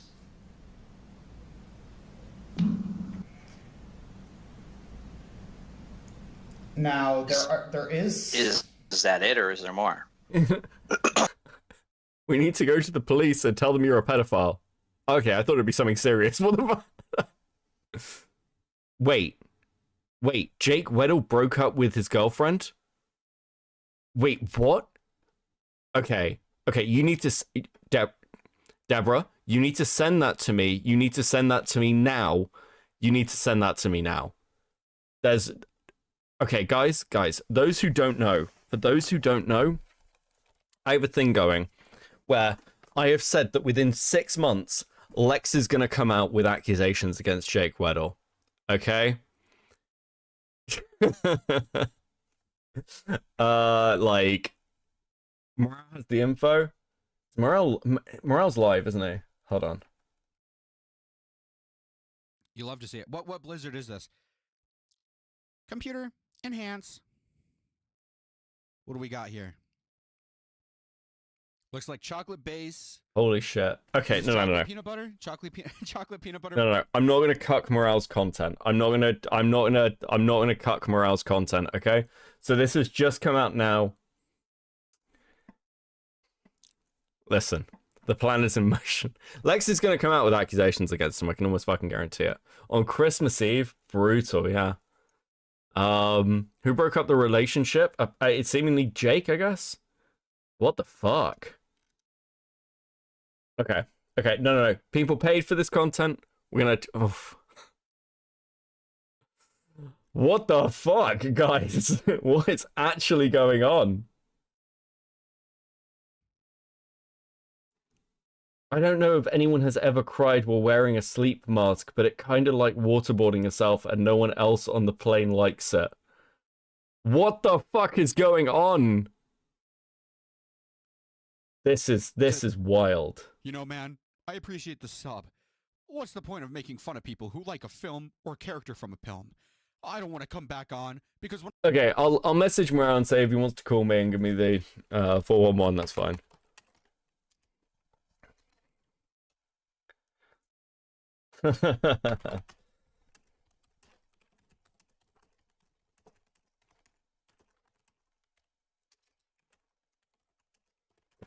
Go ahead. No pressure. Hope you're having a good stream. Based. Listen, that's fucking wild. Okay, we are going back to this though. We are going back to this. Morale can phone me if he likes. But I'm not going to cuck his content.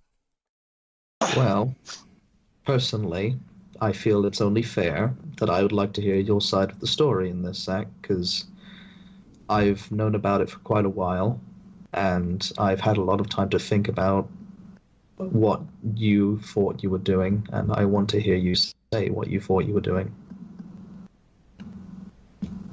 Okay.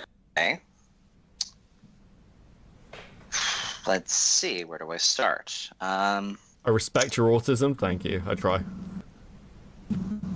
Let's see. Be as chill about this as I can. Alright,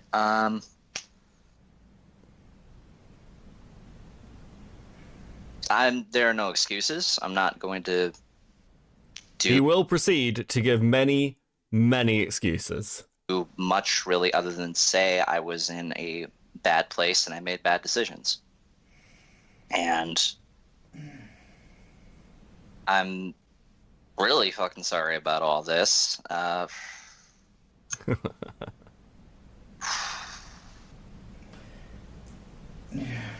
got involved in the wrong type of thing. I really screwed up on that part. That's on me. So...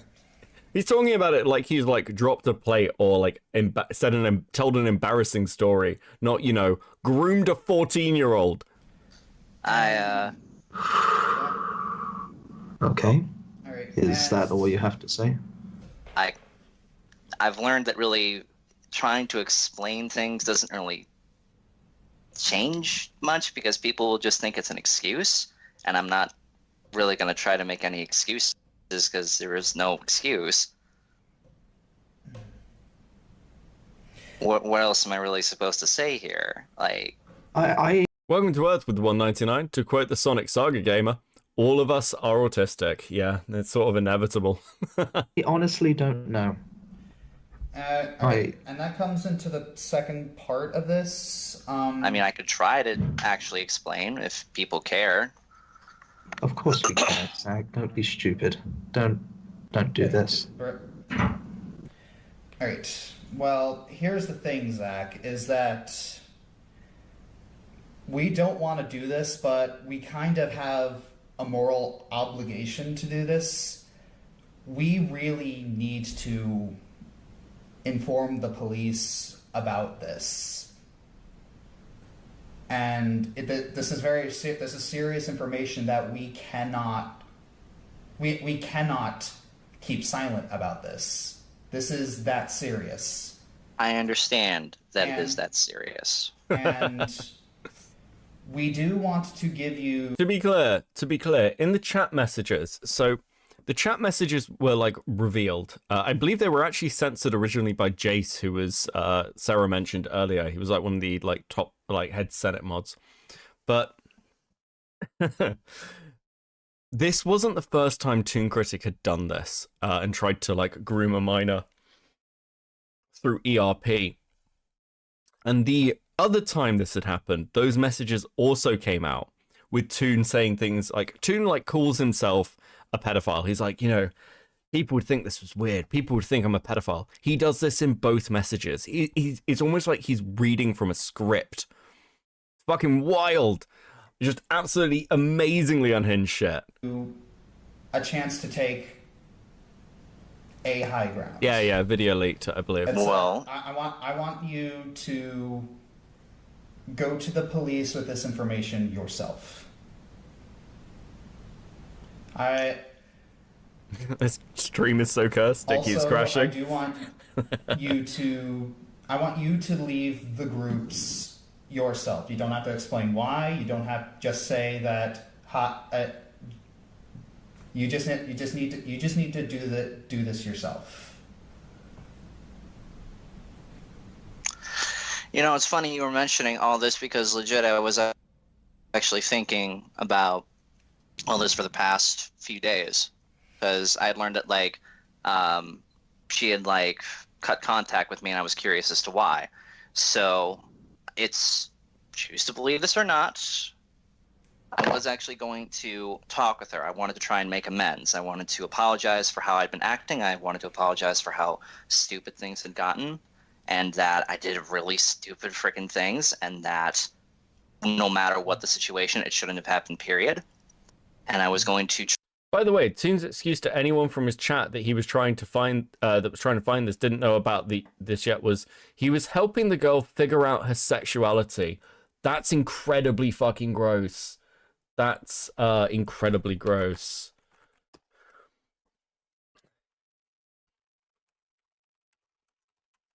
Sorry, one sec. I'll let it play. Sorry, I'm getting message now. I have to. Jenny's having a look through the Lex and Jake stuff as well in the background. Try and talk with her and see if, hey, we were friends before any of the stupid stuff happened. I would like to try to make a point to where we can be friends and to where maybe we can repair this, because what really fucking happened, it went way out of hand. And if there was any way, I would have wanted to try to talk to her about this. So I was actually planning to do this. I'm sorry, Tun, but... Dude, I was going to apologize for the grooming, guys. Don't you understand? I was just thinking about this the other day, hilariously, that you'd bring it up to me now. But I just thought, maybe I should apologize to the 14-year-old. Sorry about the grooming. We good? To be quite frank, that ship has sailed. A long time ago. We didn't ask you to go to Pastel and try and fix this. We're asking you to go to the police and hand yourself in as a pedophile. I like the naivety as well. Like, listen, I think they're right, but like, can you imagine like this motherfucker in his red hat walking into the police station? Officer, I'd like to report myself for e-grooming, e-grooming a minor. We were clopping together, officer. I started watching the Great Commentary Community because of Lyo, and if I'm not mistaken, this was the case that gave him his non-Thundercats Predator Hunter content career. Yeah, this is the Lyo Convoy baseline. TC, apology for PDF, is as bad as Tomato Gaming, duh. Yeah, like, Tun Critic is incredible. He recently popped up. There's another stream on the channel. You'll find all my thumbnails technically refer to the person, but the last Tun Critic stream was, he reappeared in like a fucking furry community. Now, I mean, it's probably pretty obvious at this point, but Tun Critic is my autistic obsession. I fucking love every time he keeps going back and keeps getting caught. It is a never-ending cycle every couple of years of just the most banger fucking content. I love it.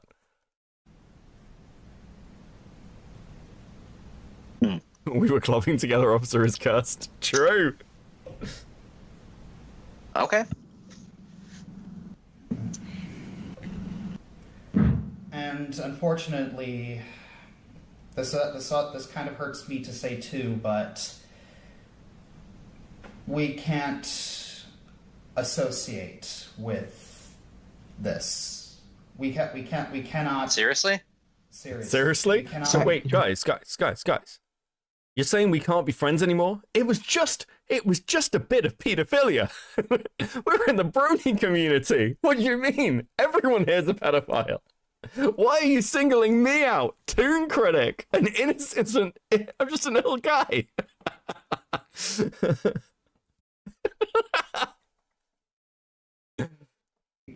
We can't be associated with this.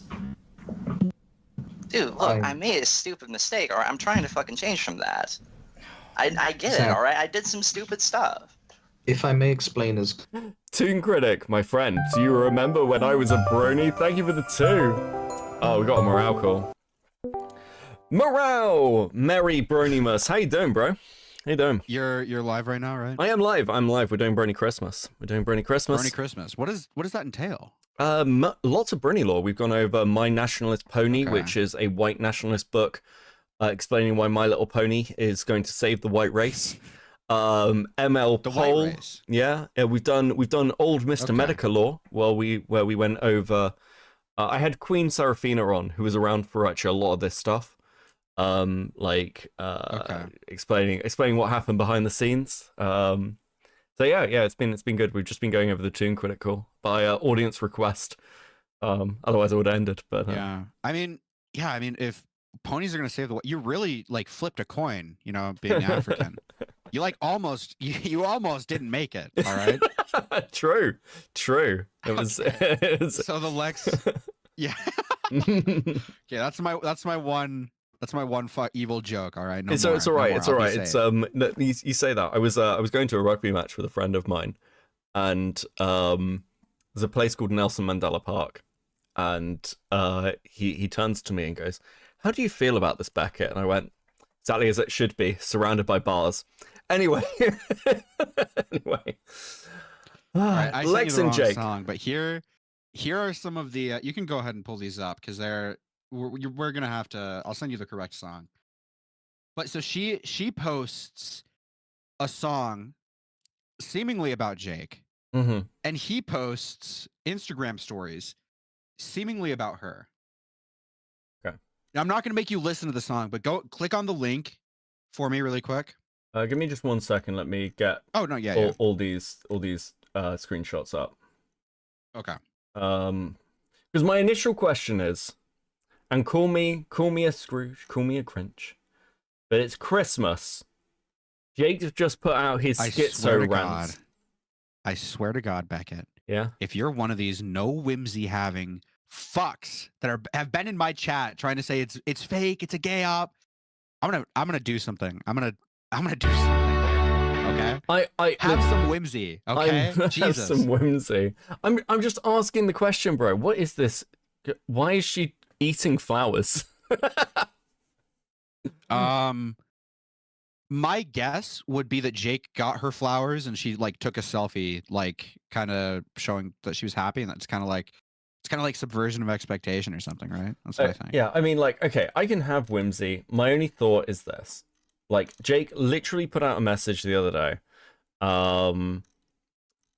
of like today, wasn't it? Of like, oh, the commentary community. Oh no, yesterday. The commentary community is all miserable. You're all like making my life worse. You're all fucking psychopaths. That kind of shit. You know that video she posted where Jake was in it and she talked about Chud Logic? Yeah. She deleted it. Interesting. Not a great surprise, but interesting. Oh, how's Cope and Seeth going to get a shout out now? That's dark. That's dark. Listen, that's the most famous I've ever felt. Fucking, that's so gay. Go to the song and read the last 4 lines out loud. Wait, it's bars. Wait. Oh, it's the thing here. Okay, cool. Give me a second. Yeah. All the things you took. Okay. Time, patience, sanity. All the things you took from me. I hope you get some sympathy from posting on your Instagram story. Interesting. Interesting. Now, how do you think this ties into my theory? Because I think that What's Lex your theory? Well, I think, and I've said pretty publicly that I think Lex is going to come out with accusations against Weddle in about 6 months. Yeah, fuck. It wasn't you that I was talking to, and I was like, I agree. Yeah. I agreed. I was like, I don't think. Yeah, I think they're gonna break up, and she's gonna come out with like something. Yeah. She's fucking completely insane. You can see the If you listen to the hallmarks. beginning of the song, she sampled a fight that they had. She recorded a fight and sampled it. Wait, what? Hold on. Can I just play this? I don't know if you want me to share screen to you and I'll play it back to you. But I'll mute up on my end. You play it all the way. It's like half of the song. It's unfinished. It's only a minute and a half. I'll mute up on my end. You listen to it. Okay. Yeah, just don't move it down.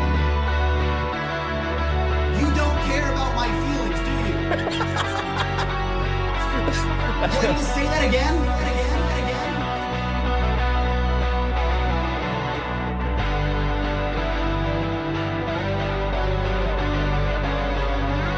Say it again until it's true to you. Say it again until your lips turn blue. You wrote the narrative and Oh, okay. Fuck. Thoughts? I think this might be real. It's a Christmas miracle. I believe it. Listen. I don't even care if it's fake. They could come out right now and say that this is a bit and it went too far. I wouldn't believe them. I'm having so much fun believing this. They've unfollowed each other on Instagram. Listen, Lex is okay. Here's the thing. What? Yeah, Jenny's just checked. Oh no! So okay, listen. Lex isn't beyond gay ops. I can fix her. Oh, morale, buddy, bro. Morale. Okay, I don't think I can anymore. She banned me from her car Discord, but I could have. Okay.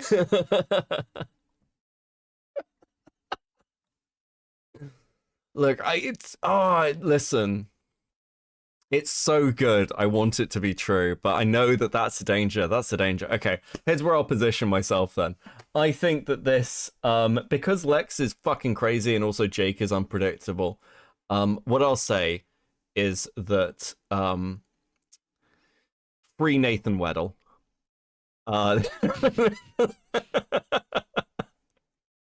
Okay, if he was out of prison, maybe they wouldn't have broken up. Maybe he could have been the link between them that kept them together. Have you seen the AI video of them hugging? That is fucking brutal. Dude. Okay, Jake wasn't abused himself, right? His dad just like raped another kid. So, okay, I may have found excerpts from Jenny may have found an excerpt from the interview through the criminal record shit, and Jake Weddle's claim was that they were in love with each other. Nathan Weddle's claim was they were in love with each other. But yeah, Nathan Weddle's claim was that him and Jake were in love with each other. Him and the student were in love with each other. How old was the student? Do we know? I think we do somewhere. But I don't have it to hand. I don't want to give false information. No, yeah. But yeah, listen, this whole fucking drama's absolutely cracked, frankly. Yeah, I don't know. Jake's joked about this publicly on the fucking podcast thing anyway, so I've kind of got low sympathy. It's kind of like the Himpleton thing. You bring it into the public forum, it becomes fair game, in my opinion. Yeah. I would agree. Yeah. But yeah, no, I don't know if this is true. I don't know if it's true. For like the breakup. The problem is Lex is the sort of person who will pretend to be her own ex-boyfriend. Everyone she's ever interacted with has fallen out with her. So it's either legitimate or kind of like just another gay op to like, and then they get to come out and go, haha, you all fell for it. You all fell for it that we'd broken up. And it's like, I'm going to be honest with you. After listening to that song, I want her to release the full thing because it's a fucking banger, actually. It's not bad. It's not bad. I fucking actually quite like it. There's something about Lex that, like, if Lex came out in like 6 months and was like, not with an abuse story, but was like, you know, all of this, it's all been a troll. I crashed a car to like to make this troll work. I hired actors to fuck with Jake Weddle. Like, I can believe this chick is that fucking crazy. She was like, no, I saw this interview with this guy and I realized that, you know, I realized I'd find somebody, something like that. Lex might secretly be based. You never know. That'd be amazing. But yeah, no, I don't know. Her song is like when I eat Alfredo, it tastes really bad, but like in a good way. You ever have that with a food where like you know it tastes bad, but you can't stop eating it? Yeah. That's what this is like for me. Like it's shit, but I really like it. Yeah. Listen, for tonight, for the Christmas night, regardless of what Lex wants to say, I think we can believe. And if it turns out to be Santa Claus, we can be skeptical tomorrow, maybe the 26th. Okay, let's have Christmas to just take it in, have fun with it. The 26th is when we can investigate. All right. Yeah.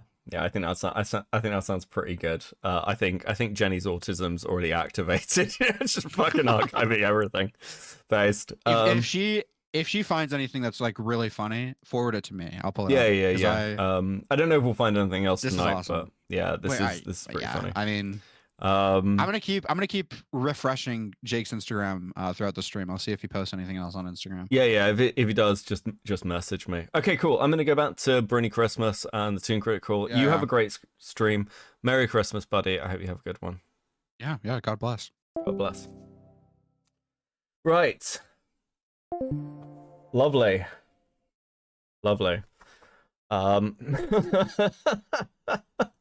That was fun. Oh, this has been fucking banging. Okay, I feel bad because I interrupted the content. I do have a submission from Max though, which I kind of want to play.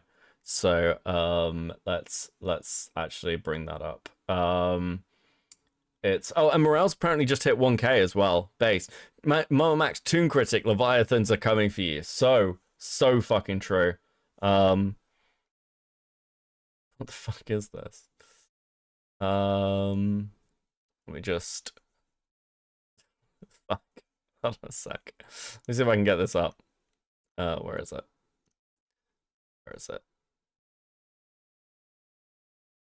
No, I don't want to fucking upload things. What are you talking about? I want to get this to fucking play.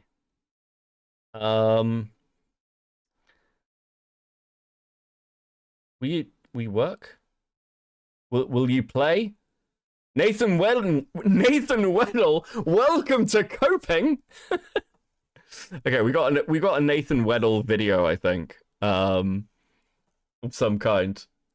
Wait, what? Max, what is this? I'll put it up quickly on this tab. There we go. I'll do.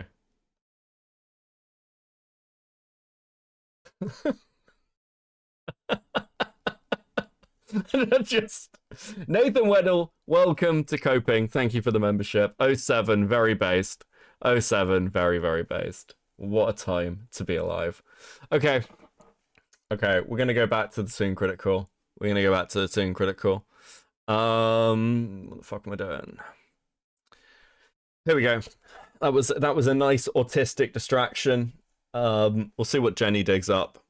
I will say, listen, I know Chud's done this whole, like, fucking, I disavow the Nathan. I think the Nathan Weddle thing's funny. Listen. He's a pedophile. His son's a freak. Who cares? You know, fucking... Fuck it. Who cares? Calmly as possible. A mistake is... And from one pedophile to another! Let's talk about Tun Critic again, based.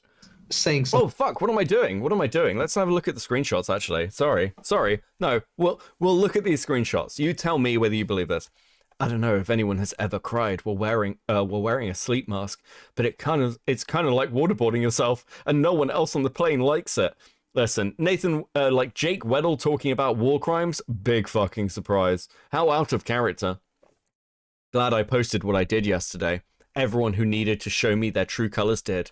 My DMs were flooded with support. Thank you to the real ones who are here through all of it. Just when it's fun and convenient. Not just when it's fun and convenient. Made it home just in time for Christmas. Merry Christmas, everyone. I hope everyone gets to spend their holidays with the people they care about and the people who care about them. Do you think he's going to go visit his dad?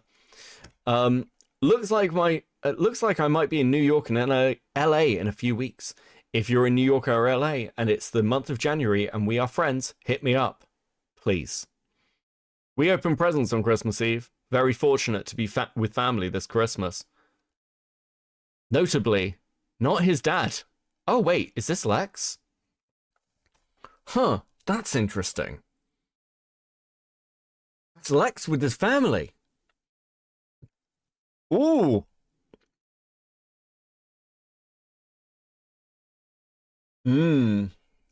Interesting. Okay, now we'll go back to the other pedophile. Honestly, Merry fucking Christmas. Something inappropriate. A mistake is calling someone the wrong gender nowadays. What you did is a crime, and well, okay, it's a mistake and not a crime for the moment, until the liberals take us there. Sorry. Whatever. Listen, actually, in Britain, you never fucking know. You knew it was a crime. There is evidence that you called yourself a pedophile in some of these screenshots. True.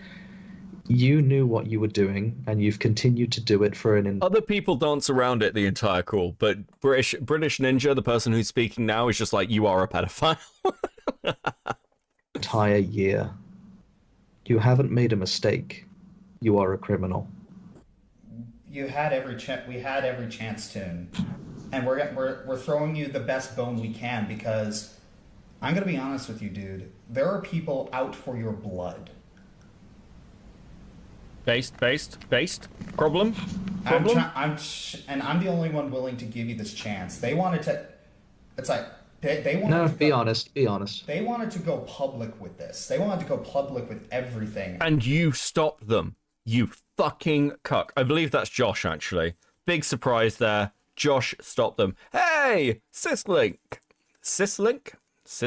I can't pronounce things. Gifted 5 Cope and Save memberships. 07. Thank you so much, Merry Bronymas. Merry Bronymas.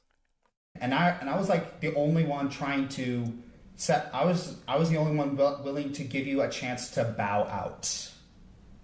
Well, something along those lines.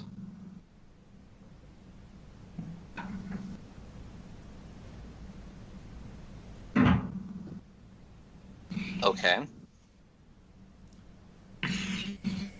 You can now timestamp all the members-only streams. True, Hornet. We discussed and agreed that the only way that, the only way that we can be certain about this, I mean, we've given you the... C-Slick. Thank you, C-Slick. Fuck. Okay, yeah, I've definitely been talking for too long. Thank you, C-Slick. 07, bro. I'm not gonna lie about it. Why would I try to deny any of this? I'm not gonna guess my way out of it. Allow me to finish.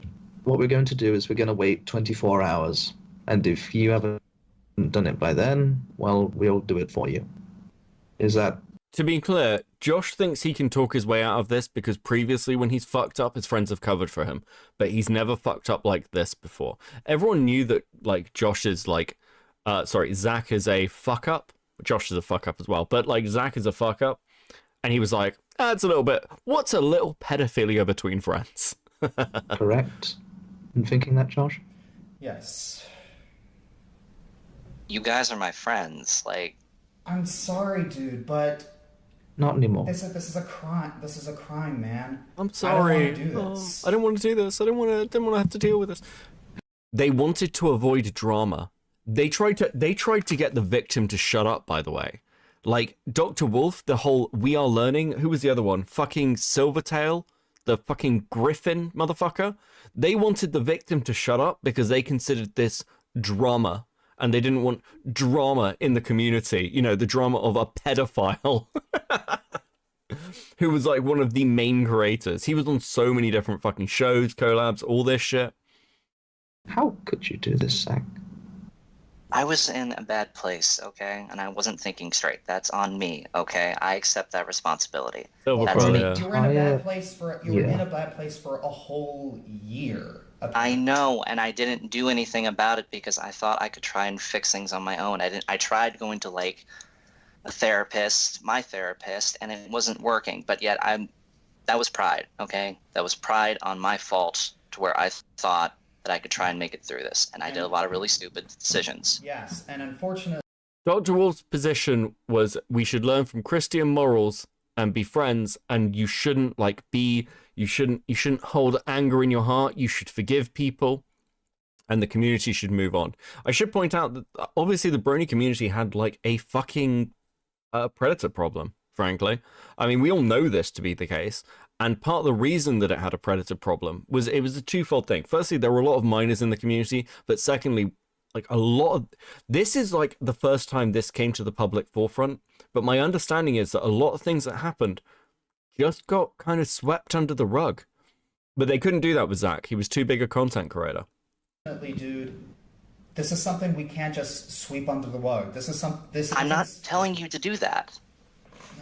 I know, but at the same time, your choice, what you chose to do, affects all of us too. And sorry, dude, but we're not going to be dragged down with you. I'm not dragging down anybody with this. Zach, That's. If I may. You know of Lily Orchard? Yeah, her sister legit told that he raped her as a kid multiple times. Yeah, I've DM'd with Courtney a few times. Courtney has their own problems, to be fair, but yeah, the shit between Lily and Courtney Orchard is incredibly fucked. You can watch them fight on Twitter. They are still fighting. They're fighting in different comment sections. They are like, Courtney has taken up the like torch of fucking with like Lily Orchard, and Lily Orchard is an unequivocal creep. There's I'll find it at some point, but Lily Orchard basically Lily Orchard wrote a fanfic called oh fuck, what's it called? Doesn't matter. Lily Orchard wrote a fanfic which was basically a incest pedo fic whose moral, the what friendship lesson did you learn, kids? Was you shouldn't turn in your friends for being pedophiles. That's the subtext, by the way. And Lily addresses this in one video by saying, I understand the issues of subtext. Stockholm, there we go. I understand the issues of subtext because I had bad subtext. No, you didn't, Lily. You wrote a story about fucking incest and pedophilia. That's not bad subtext, motherfucker. You're just a freak. Okay? And Lily tried to rehabilitate herself. So the reason I know about Lily Orchard is because I watched Lily Orchard's takedown of Steven Universe. Lily Orchard also covered this. Lily covered another groomer story. And Lily tried to reinvent herself as calling out pedophiles and groomers in the community and people sweeping it up, while she herself was engaging in this shit. Another person who was involved in this is Patchwork Heart. Patchwork Heart, I believe, drew a lot of zoophilia images for Lily. That's a whole nother thing. Like Patchwork claimed that they were like guilted into it, or that they had some money issues or some shit. It was Patchwork should have been burnt from the community a long fucking time ago. I don't say that lightly. I don't really like the accountability shit, as you know, but like Patchwork Heart, total fucking freak. Currently, last I heard, was hanging around Xena and Poppy's community, for anyone who knows them. Absolute 100% freak. Imagine if this information got out for real, and it got out at a time where we knew nothing about it. Can you imagine everyone finding out about this and then finding all of us being your best friends? Can you imagine how Bliss's career would be affected by this? How Will and Katie's career would be affected by this as voice actors?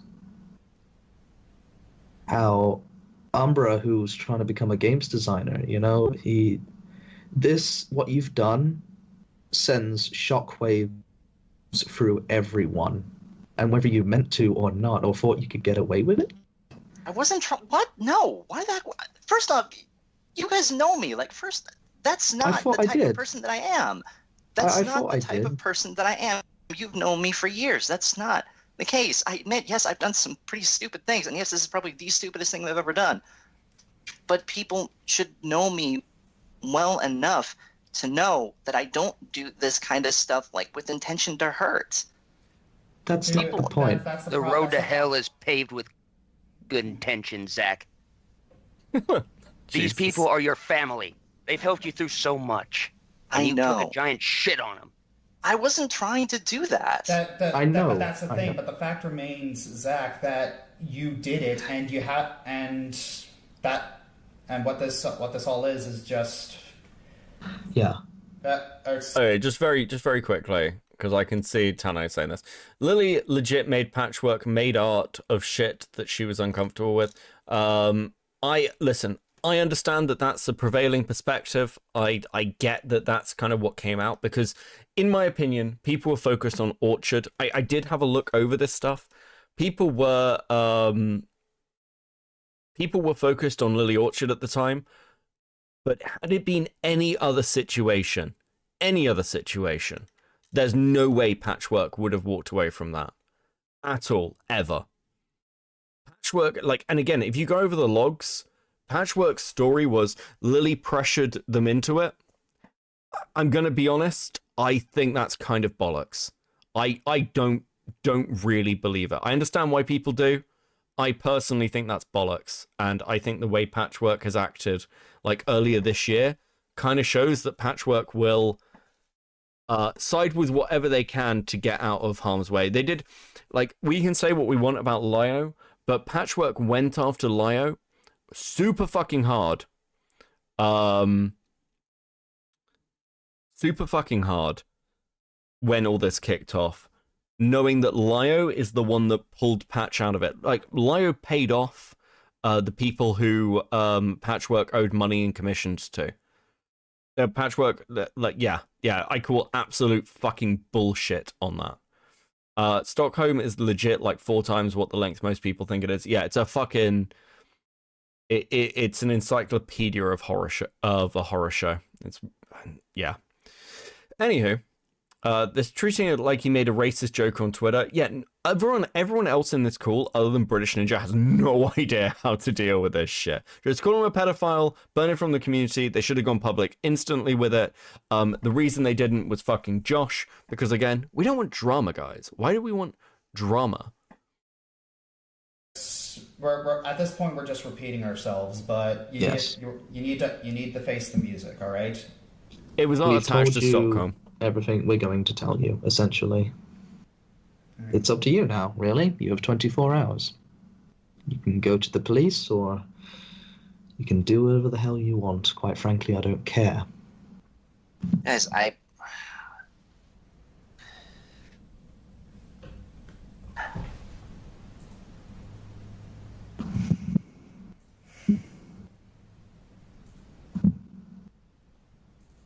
I'll do this my way, okay? As long as I get word that this does not go public. If I do this on my terms, handle this my way. Handle this your way. What does that mean?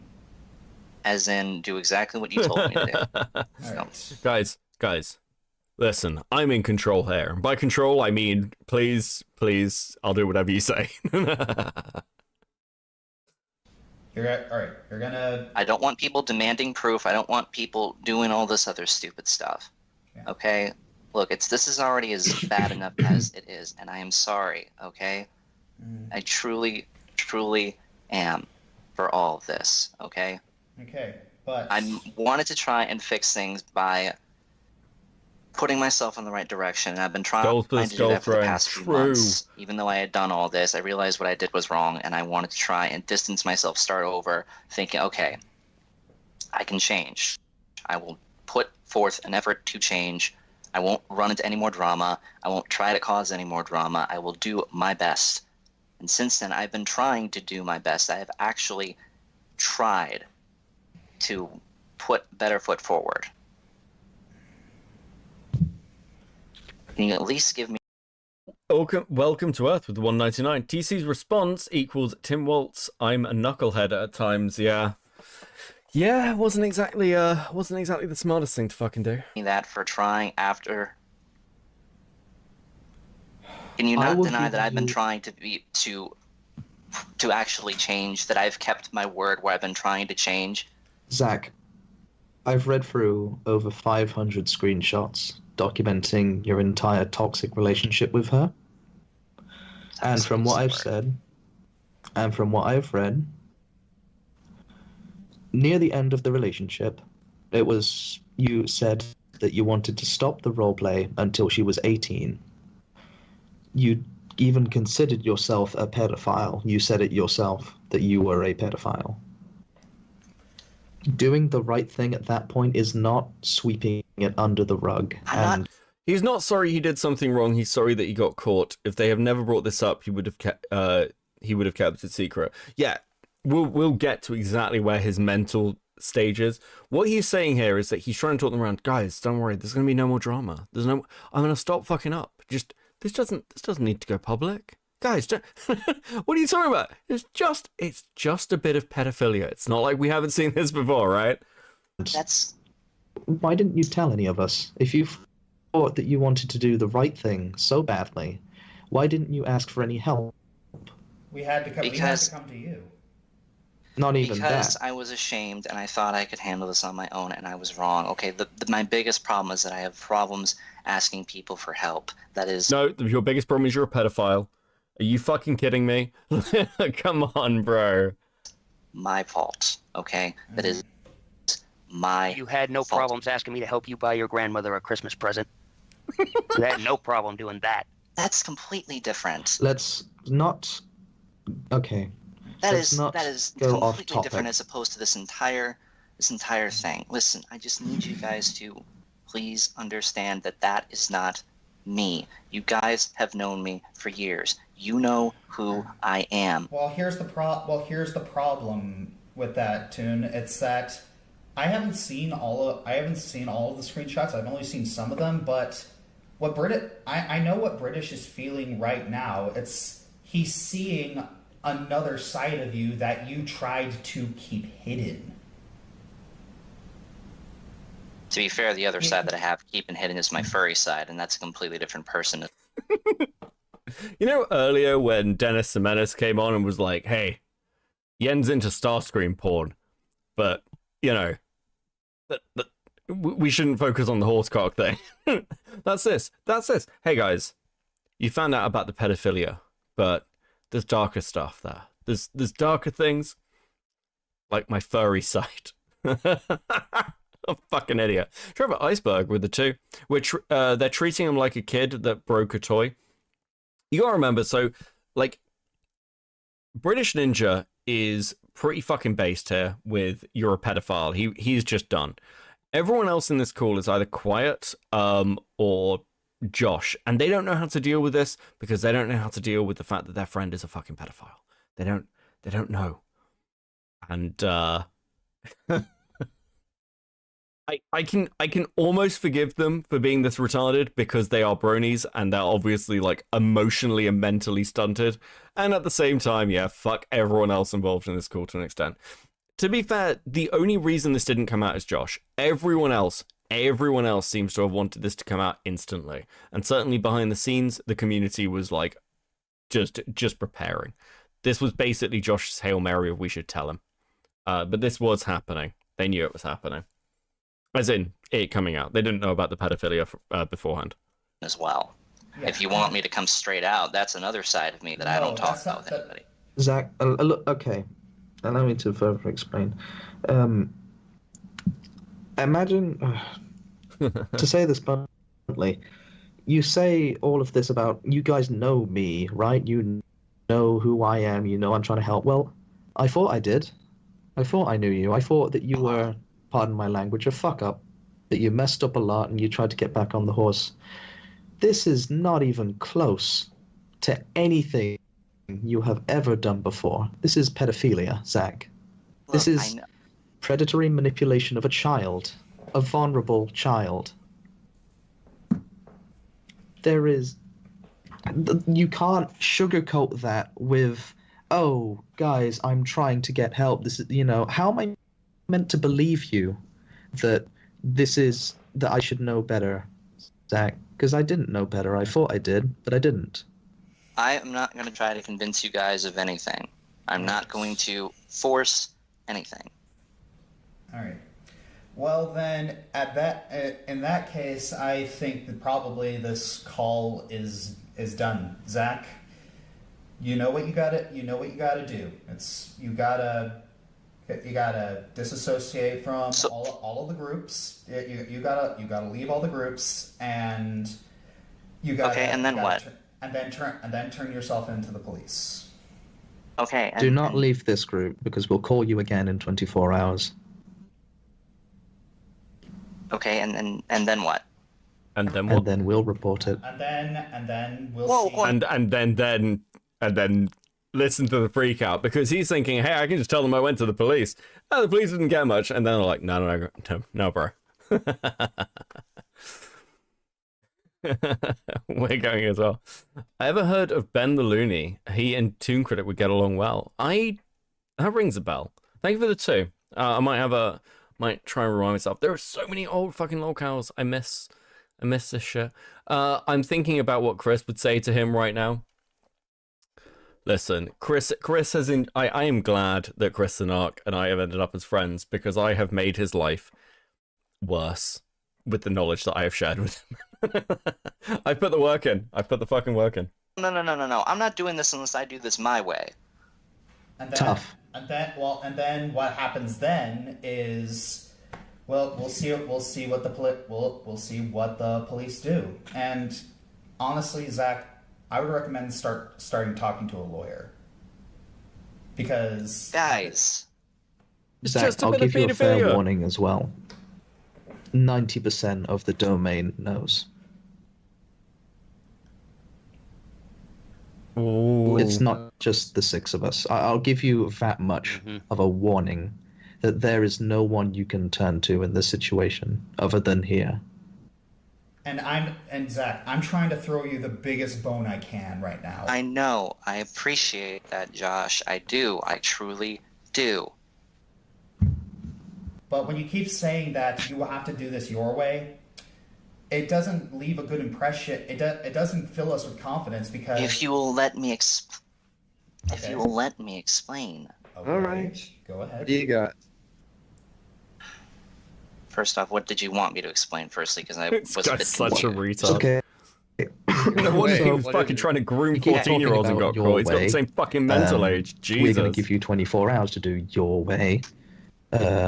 Please explain what your way is, and then we'll explain what we'll do after your way. I will go talk to them, tell them what's up. Tell them what's up. Do that. I don't know what really comes after that. And are you going to be honest with them? Yes, I will be honest with them. I'm not lying or BSing here. I'm being completely 100% honest. However... And that's the biggest problem. I can't believe you until 24 hours are up. So what I recommend, Zach, is you're probably gonna have to give us some proof that you actually went there. Like actually going to the police station, snapping a picture, and giving it to us. Because can you imagine that? You just like a picture of Tun Critic in his fucking red hat at a police station, like, whoop, selfie. Talking with the officers now, telling them all about the pedophilia.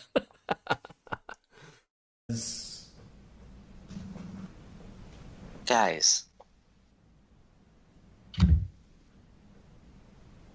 There is no...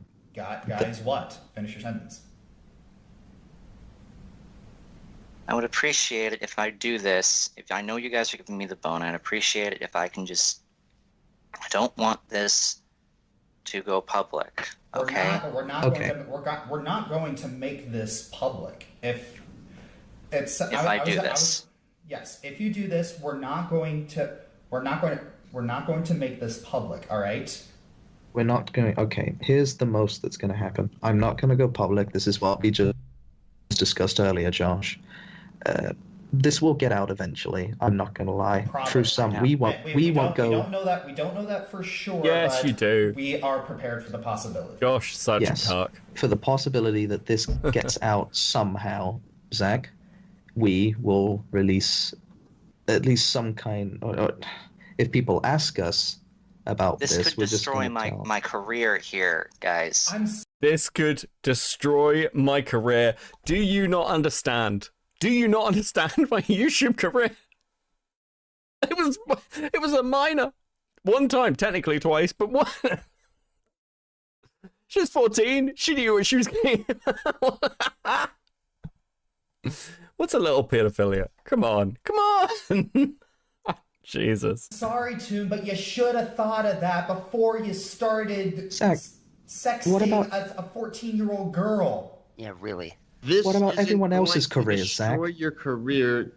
You I don't- destroyed your career. I don't give a rat's ass about your fucking career on YouTube, Zach.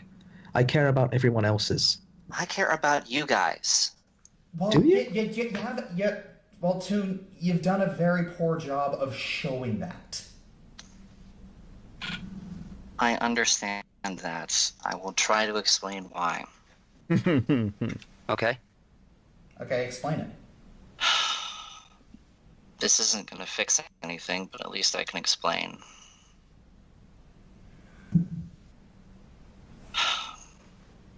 There have been times where I admit I have done things that are probably worse than this. In fact, I can safely say that this is one of the worst things that I've ever done.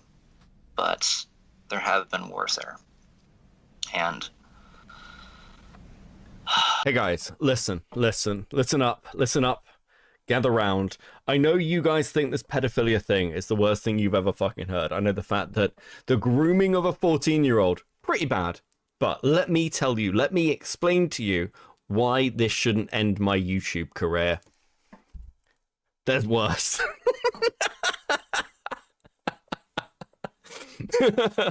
Come on, bro.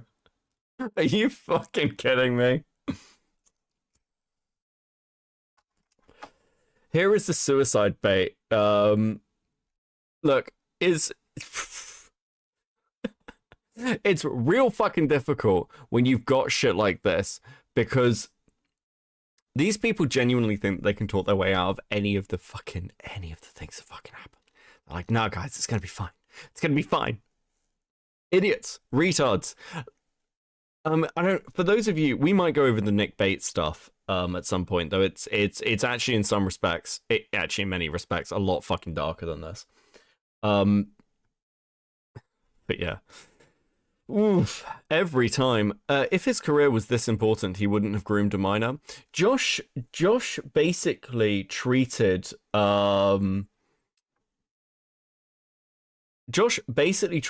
this online shit, his online career, as the first time ever that he was cool. And it mattered to him. And that's why he keeps crawling back. He has crawled back on multiple fucking accounts, into multiple communities, and every single time he gets fucking hunted down. Based. There have been times where I admit I have done things that are probably worse than this. In fact, I can safely say that this is one of the worst things that I've ever done. But there have been worser. And I didn't come to you guys about this because there was a time where I was thinking, about halfway through this, I did realize, what the hell am I doing? Like, what the hell am I actually doing? Like, I need help. I need to seriously consider this. And I thought about you guys, and I seriously thought about it. And there was a part of me that figured, hey, this entire situation, I could put this in the best way possible, explain, and then I don't know what would happen there. But my pride got in the way on it because I thought that no, I'm going to give her some space, apologize to her. Apologize to her. Apologize to her. Take a shot every time he sighs. True. Thank you for the 2. I need to give her some space, guys. I understand that she needs space to get her head clear, and then we can talk about it, and it'll be fine. What a fucking scumbag. And then from there, I would do what you guys wanted me to do quietly. Because I didn't want for you guys to see me like this. A bit too late on that. But I have tried my best to put my best face forward. And whether it was faking it through the depression, whether it was faking it at cons, whether it was through anything I've ever done. Do you not understand? I have had a lot of bad experiences in the past with people that I thought I trusted, and that they eventually turned on me. But you guys were the closest thing I've ever had family, and there was still that part of me that was just like, I don't know if I can tell them completely everything. And to be honest, I have not told a lot of you guys completely everything either. I have not told you guys about some of the recent things that I've done not on here, one of which being almost attempted suicide twice. Literally no one cares. Literally no one cares. It's always the same fucking... Guys, you don't understand. I've been so depressed. I've been so depressed. That's why I had to groom. You guys don't understand. Zach only groomed the 14-year-old because he was depressed, guys. Why are you so unsympathetic? You monsters. You fucking monsters. I love this. Cool. Could seriously consider it. I have not told you guys about the fact that I got into a serious fight with one of my local friends, and I almost put them in the hospital. I have not told you guys that I helped a friend of mine with... I helped him out of a bad place. Unfortunately, that involved drugs, so I guess I also add to that. I was in a dark place. Tun Critic Y2K says sadly. True, Kairos. We need to be sympathetic. Quickly, I do want to point out that Beetlepins mentioned she was doing some art to me the other day. It is finished. We've got Jenny fan art. How good is that? That's so fucking good. I'm so pleased. Listen, I love having artists in the fucking community. Like, Beetle sent me a draft and was like, I'm putting this together. Do you think Jenny will like it? I was like, I think she'll love it. Fucking great. Absolutely banger artwork. Well done, Beetle. Well done. Who cares? Who cares? I can't say the word. I can't say the word. Even I will not cross that boundary. The path to... What was it? Something paved with good intentions? The road to hell is paved with good intentions. Yes. And that's not even including all the stuff on the my other side, which is another persona that I have online with on my furry friends, and that's in a completely other list of sins and confessions that I have to make. And I will tell you one small story, because it sort of actually involves this. What could it be? It sort of actually involves this. What could it be? There was a girl that I knew for about 2 years who... There was a romantic sexting thing, whatever. I found out that she had been lying to me about her age, and that she was 17. This is a lie, by the way. This is a lie. The messages between Tun Critic and that girl read very, very similarly to the ones between Tun Critic and the 14-year-old they're talking about in this case. Okay? This is Tun Critic was well fucking aware. Instead of 21. And that she had every intention on bringing this to the police. And she Hey, did. confirmation bias. I'm glad you're enjoying And the content. We through do other that, things that aren't pedophiles, I promise. really found now is not the time. Ignoring that. And That is blatantly someone phoning him, being like, this wasn't live, obviously, but maybe, like, just, you know, you get a sixth sense where I should phone my friend and be like, maybe shut the fuck up. Whatever you're doing right now, you should stop. I don't know where you are. I don't know what you're doing. Stop. that's where I had my first encounter with this type of thing. Be it completely by accident. So I wish I could say that this situation is unfamiliar to me, but it isn't. And if you want me to also be 100% honest with this entire situation, there was a point where I thought I could have stopped. Part of me,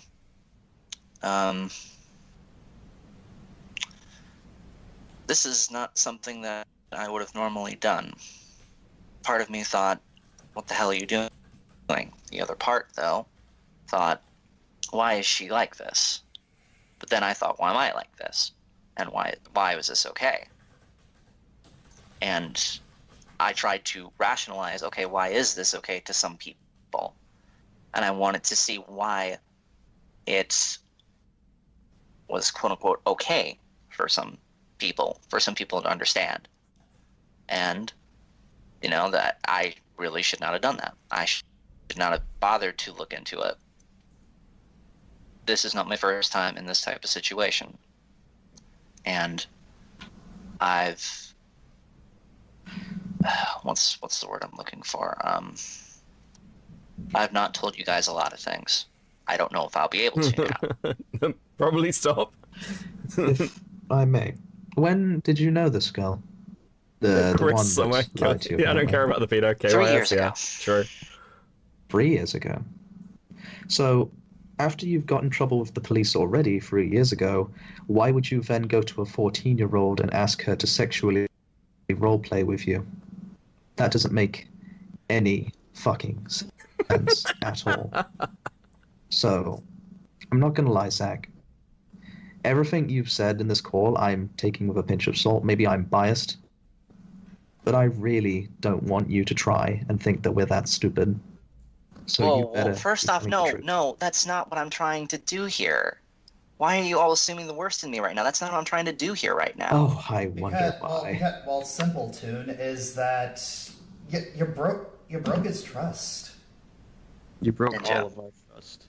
I understand. And I feel at this point, things are just going around in circles. Well, yeah. So We'll go in circles. So let's wrap this up. So this is what's going to happen right now. All right. After the call is going to end. You are going to remove yourself from all of the chat. You're going to remove yourself from all the chats. You are going to. You're not gonna. No one's gonna make any public statements. You're not gonna make any public statements. Just going to remove yourself from the chats, and you're going to go to the police with this information and confess. And you're also going to forward proof to us that. How would I forward proof? This group. Stay in this one. Send it to this group. He, like, as far as I can tell, nothing ever came of this, by the way. The problem with stuff like this, and this is the problem with all the, like, online pedo hunter shit. For multiple reasons, the police just kind of can't do much with it. It's a very depressing fact, but it is a fact, and that's why the best thing to do is laugh at these fucking freaks and then burn them from the communities. And if you've got any, like, hardened evidence, the minute you get a hold of it, don't make a video on it. Just go to the fucking authorities. Just go to the authorities, okay? Did Josh turn out to be a zoo or PDF, or was is he just a pussy? No, Josh is like a pedophile. He was confirmed grooming a minor, for yeah, like sexting and There are questions of whether he was going to meet up with this person. I vaguely remember something about the fact that they might have ended up meeting up at BronyCon. There was some conversation somewhere. So yeah, Josh is just a pedophile. One thing about like Tun that was pretty specific is he was very high on his own like sort of internet fame, because he was a name in the community, and yeah, he wanted to utilize that because he's a freak. Take a picture on your phone. Take a picture on your phone of you. Sorry, Zach is a pedophile. Did I say Josh? I really just hate Josh. Talking to the chief, signing a statement. I don't know if they'll let me do that, but I can at least show. Well, Tun, here's the thing. I will do the best proof that I can. Okay, Well, I will do. Here's the thing. If I may, Josh, you can follow me up on this. We don't even necessarily need proof, because what's going to happen is after the 24 hours, we will still be contacting the police. Now, if you've done it before us, then, it'll just be us giving them the information they need to follow through with the case. Please. If you will we let have me to. do this. Zach, it's the only way we'll be sure. And if you want to do this your way, we're going to give you the time to do this your way. However, after you've done it your way, we're going to do it our way. And there is no ifs or buts about it. Go ahead, Josh. Because unfortunately, Zach, because this has come to light, we really can't trust you anymore. So this is what we got to do, and that's that. No ifs, ands, buts. That's just it. Understand? Yeah. All right. Well then, I think. So, am I never going to speak to you guys again? Then is that 24 hours. In 24 hours, we'll pull this everybody room else. again. I mean. I'm sorry. Well, okay. Yeah, we are all sorry. I'm sorry, Zach, but this is the consequence. Zach, people have had time to. People know. The domain mostly knows, or at least most of the domain. Most of your close friends know. They have. I know they have a lot of anger and vitriol, and I'm certain that a lot of them have prepared statements, and it'll be on a case-by-case basis of whether. To be fair, all the evidence was already there. Like he was actively engaging. Like the messages themselves are pretty fucked. He's literally like, he starts talking to this girl, and is like, "Hey, I'm a creator. I can help you get into community," because this person wanted to be part of like the Brony community. And they started talking about like role playing, getting into character, because I think the context for that was Zach and many others did like voice acting on some there were fucking tons of Brony shows. And then he was like, "Oh well, I can help you get into character," and it was fucking gross, bro. Actually, just gross shit. This motherfucker is shameless. Whether or not you talk to them ever again, whether or not they want you to talk to them ever again. If you think they're taking joy in doing this, they're not. I'd also like to add, you are never again to interact with Blue. Will doesn't want you at his wedding, and he doesn't want to ever see you. Mm-hmm. But yeah, honestly, I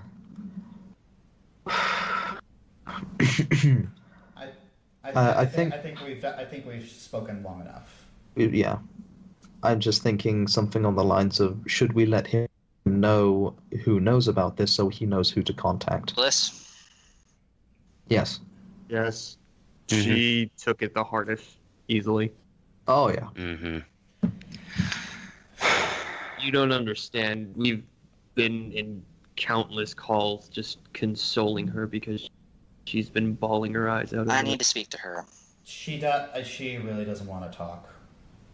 I know. I need to speak to her. I need to explain the that pedophilia. Will has a statement for you if you're willing to read. However, I have not proofread this, so I'm going to be able to. Is this the end then? Unfortunately, yes. Yeah. Sorry, but you dug your own grave. True. I do have compassion for you, man. I really do, but... Will you give me this? Will you give me the chance in the future to at least come back from this? That's not up to us. Can you come? That's a case by case. Guys. Can I come back from the pedophilia? Guys, please help me. Help me. It was just a little bit of it. It was only once. It was only a little pedophilia, guys. Please. Brutal. Case basis. I know it's a case-by-case basis. If you want an answer from me, no. There is no Band-Aid big enough, man. I'm not talking about a Band-Aid.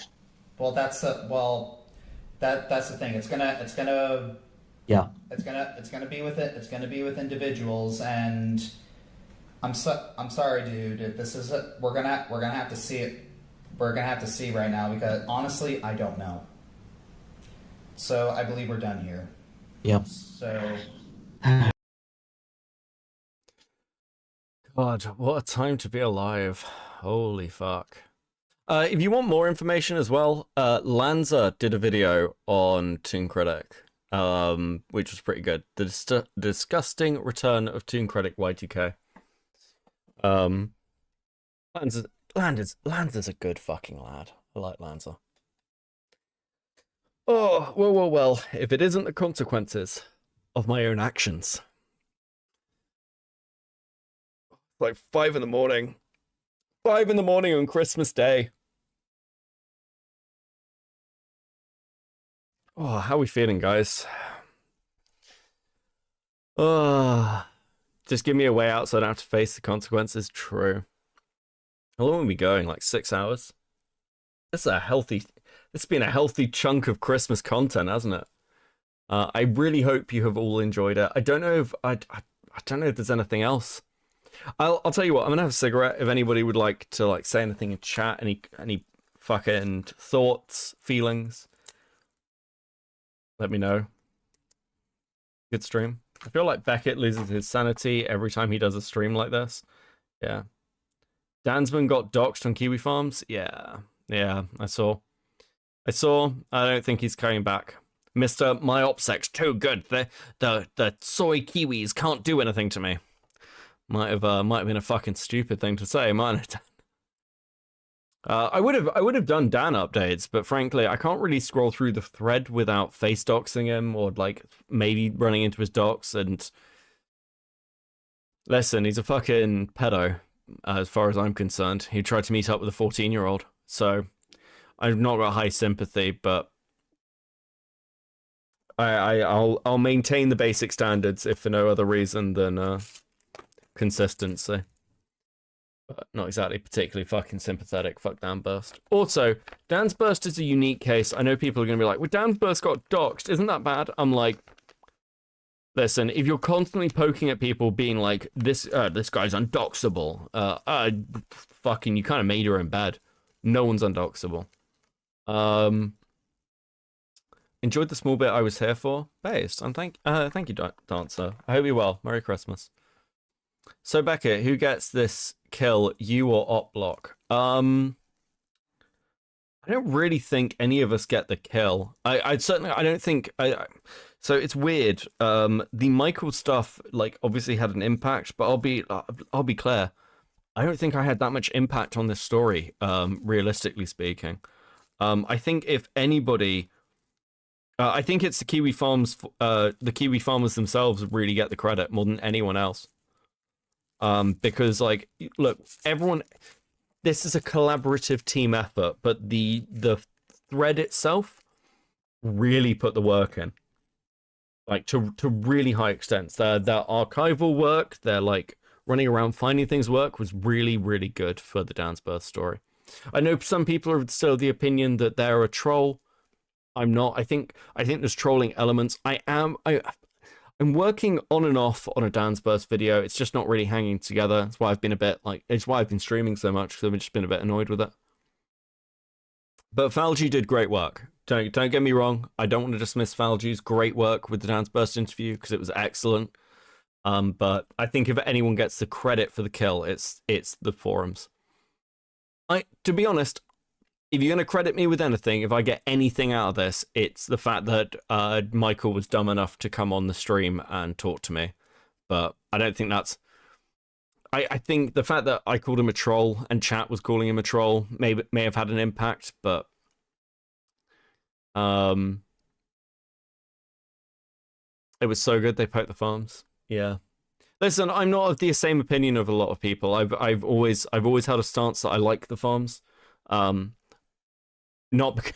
to be clear, I think the previous times I've been mentioned on the farms, they've just called me a faggot. I really don't give a shit about that. But I think that places like Kiwi Farms, 4chan, 8chan, all those places, ED, Something Awful, all these places, they're part of the lifeblood of the internet being a free space where people can talk, and I think that that's essential for the ecosystem. So I'll sort of die on that hill.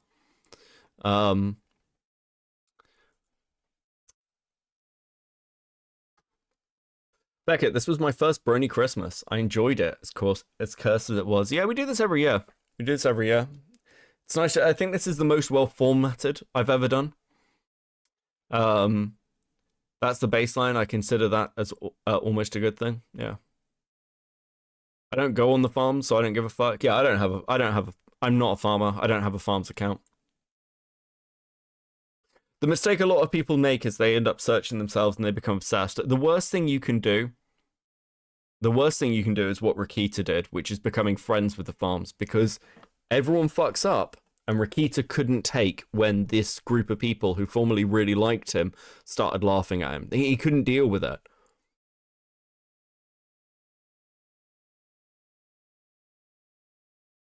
I don't know about 8chan, but the rest I agree with. I don't know about 8chan now, to be fair. 8chan now is a very different place to what it was. But even then, 8chan, I don't know. Baphomet's funny. Baphomet's pretty funny, but...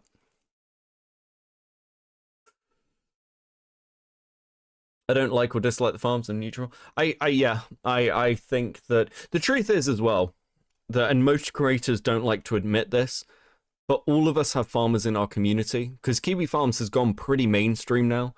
Everyone has farmers in their communities. Many people are aware of farmers in their communities. 8chan has always been a den of nonsense. Jesus fucking Christ.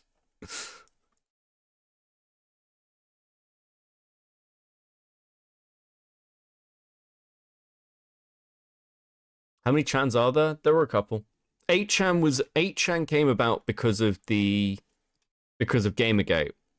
So Moot burned the Gamergaters out of 4chan, and then that led to 8chan. And then the Chris Chan stuff led to Kiwi Farms. Well, bit roundabout way, but broadly speaking. I mean, that's very, very nutshell. Does 4chan and 8chan ever have duels? Is there a Coliseum? Can I watch? Not anymore. Not anymore. Both. Look, 4chan's a shell of what it was. It's not the site that it died. The way a lot of these places die, the original user base grew the fuck up and moved off, and it got replaced by kids. You're actually starting to see that happen with Kiwi Farms, frankly. Kiwi Farms seems to be taking a lot of younger people. Like, we saw this with the Wakikia stuff, where people are coming in and going, me and the rest of Kiwi Farms, and they're like fucking 14 or some shit. And you're just like, wait, what? What do you mean?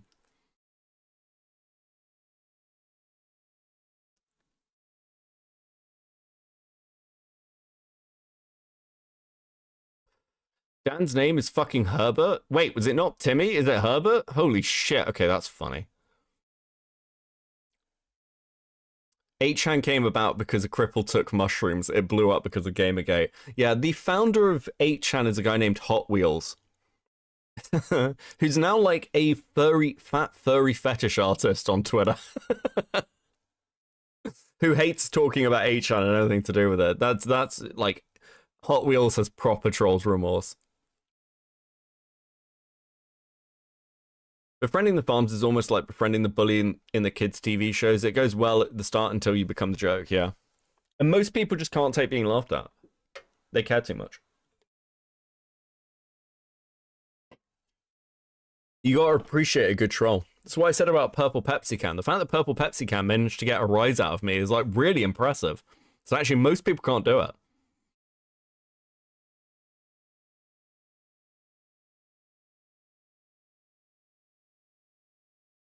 If his name isn't Timmy, then I think he might be a troll. Why would his mum call him Timmy? It's a good question. It's a good question. I need to look more into it. Maybe next year. Maybe next year we'll get a full Dance Burst retrospective. We have a couple of videos in the work at the moment. I'm really tempted to do a short Fat Otaku video. I'm really tempted by an SFO video. In fact, I was cutting... This is really sad. So when I got up this morning, when Aiden messaged me and then didn't turn up, I just started work because it's like 7 a.m. for me. So I was like, whatever. But Sunday called me and he was live and he wanted to ask a question about Dev. So I actually started cutting up some of Dev's streams and just putting them together in a bit of an archive on the second channel. They're unlisted, but it's there for me. So I'll probably do a short Fat Otaku video next year at some point and go over the drama from this year because no one covered it. It's really interesting. SFO. Short Fat Otaku is somebody from the skeptic period. He's a guy named Dev. But his lore is pretty interesting. And I could probably tie in the food shop stuff with that. It'd be a nice round video.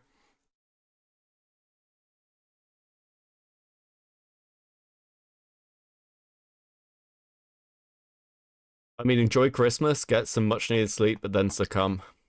True. True. Okay.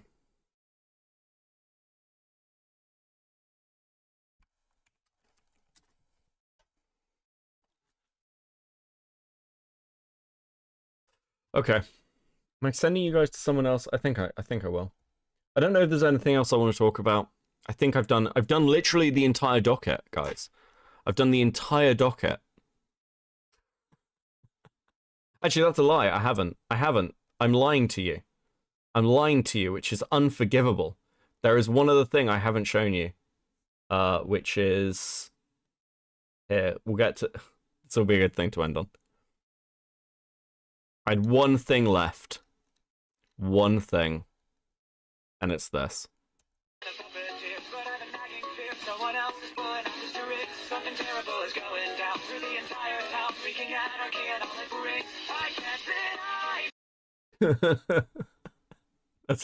That's it.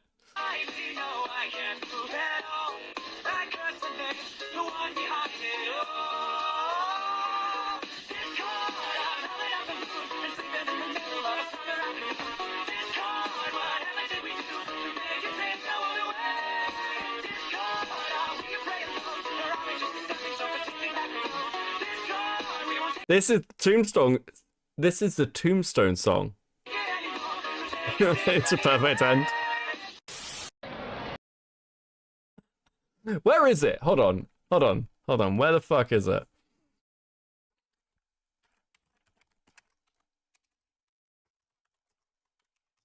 Is this it? Yes, it is. Okay, listen.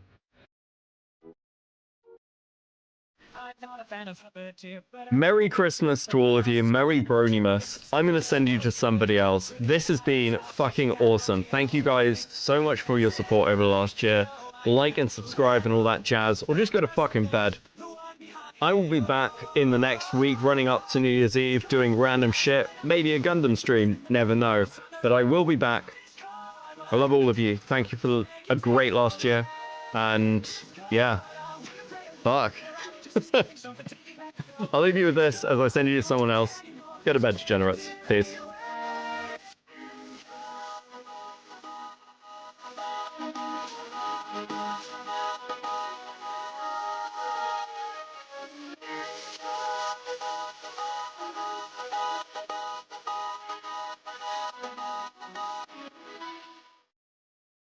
I'm fine with changing status quo, but not in letting go. Now the world is being torn apart. A terrible catastrophe, played by a symphony. What a terrifying world of art. I can't sit idly, no, I can't move at all.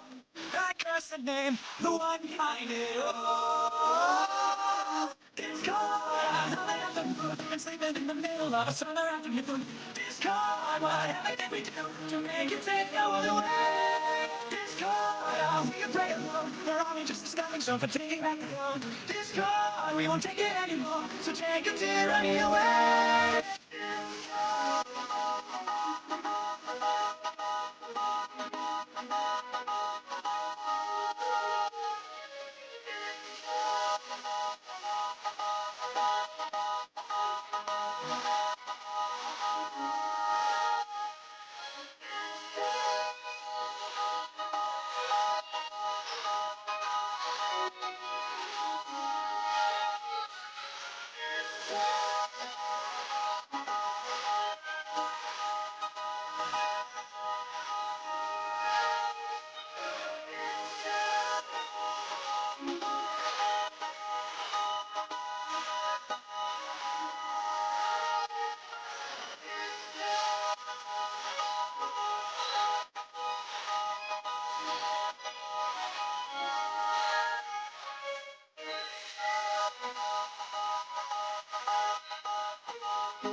Discord, I'm howling at the moon and sleeping in the middle of a summer afternoon. Discord, whatever did we do to make you take the world away? Discord, are we afraid alone? Or are we just a stepping stone for taking back the throne? Discord, we won't take it anymore, so take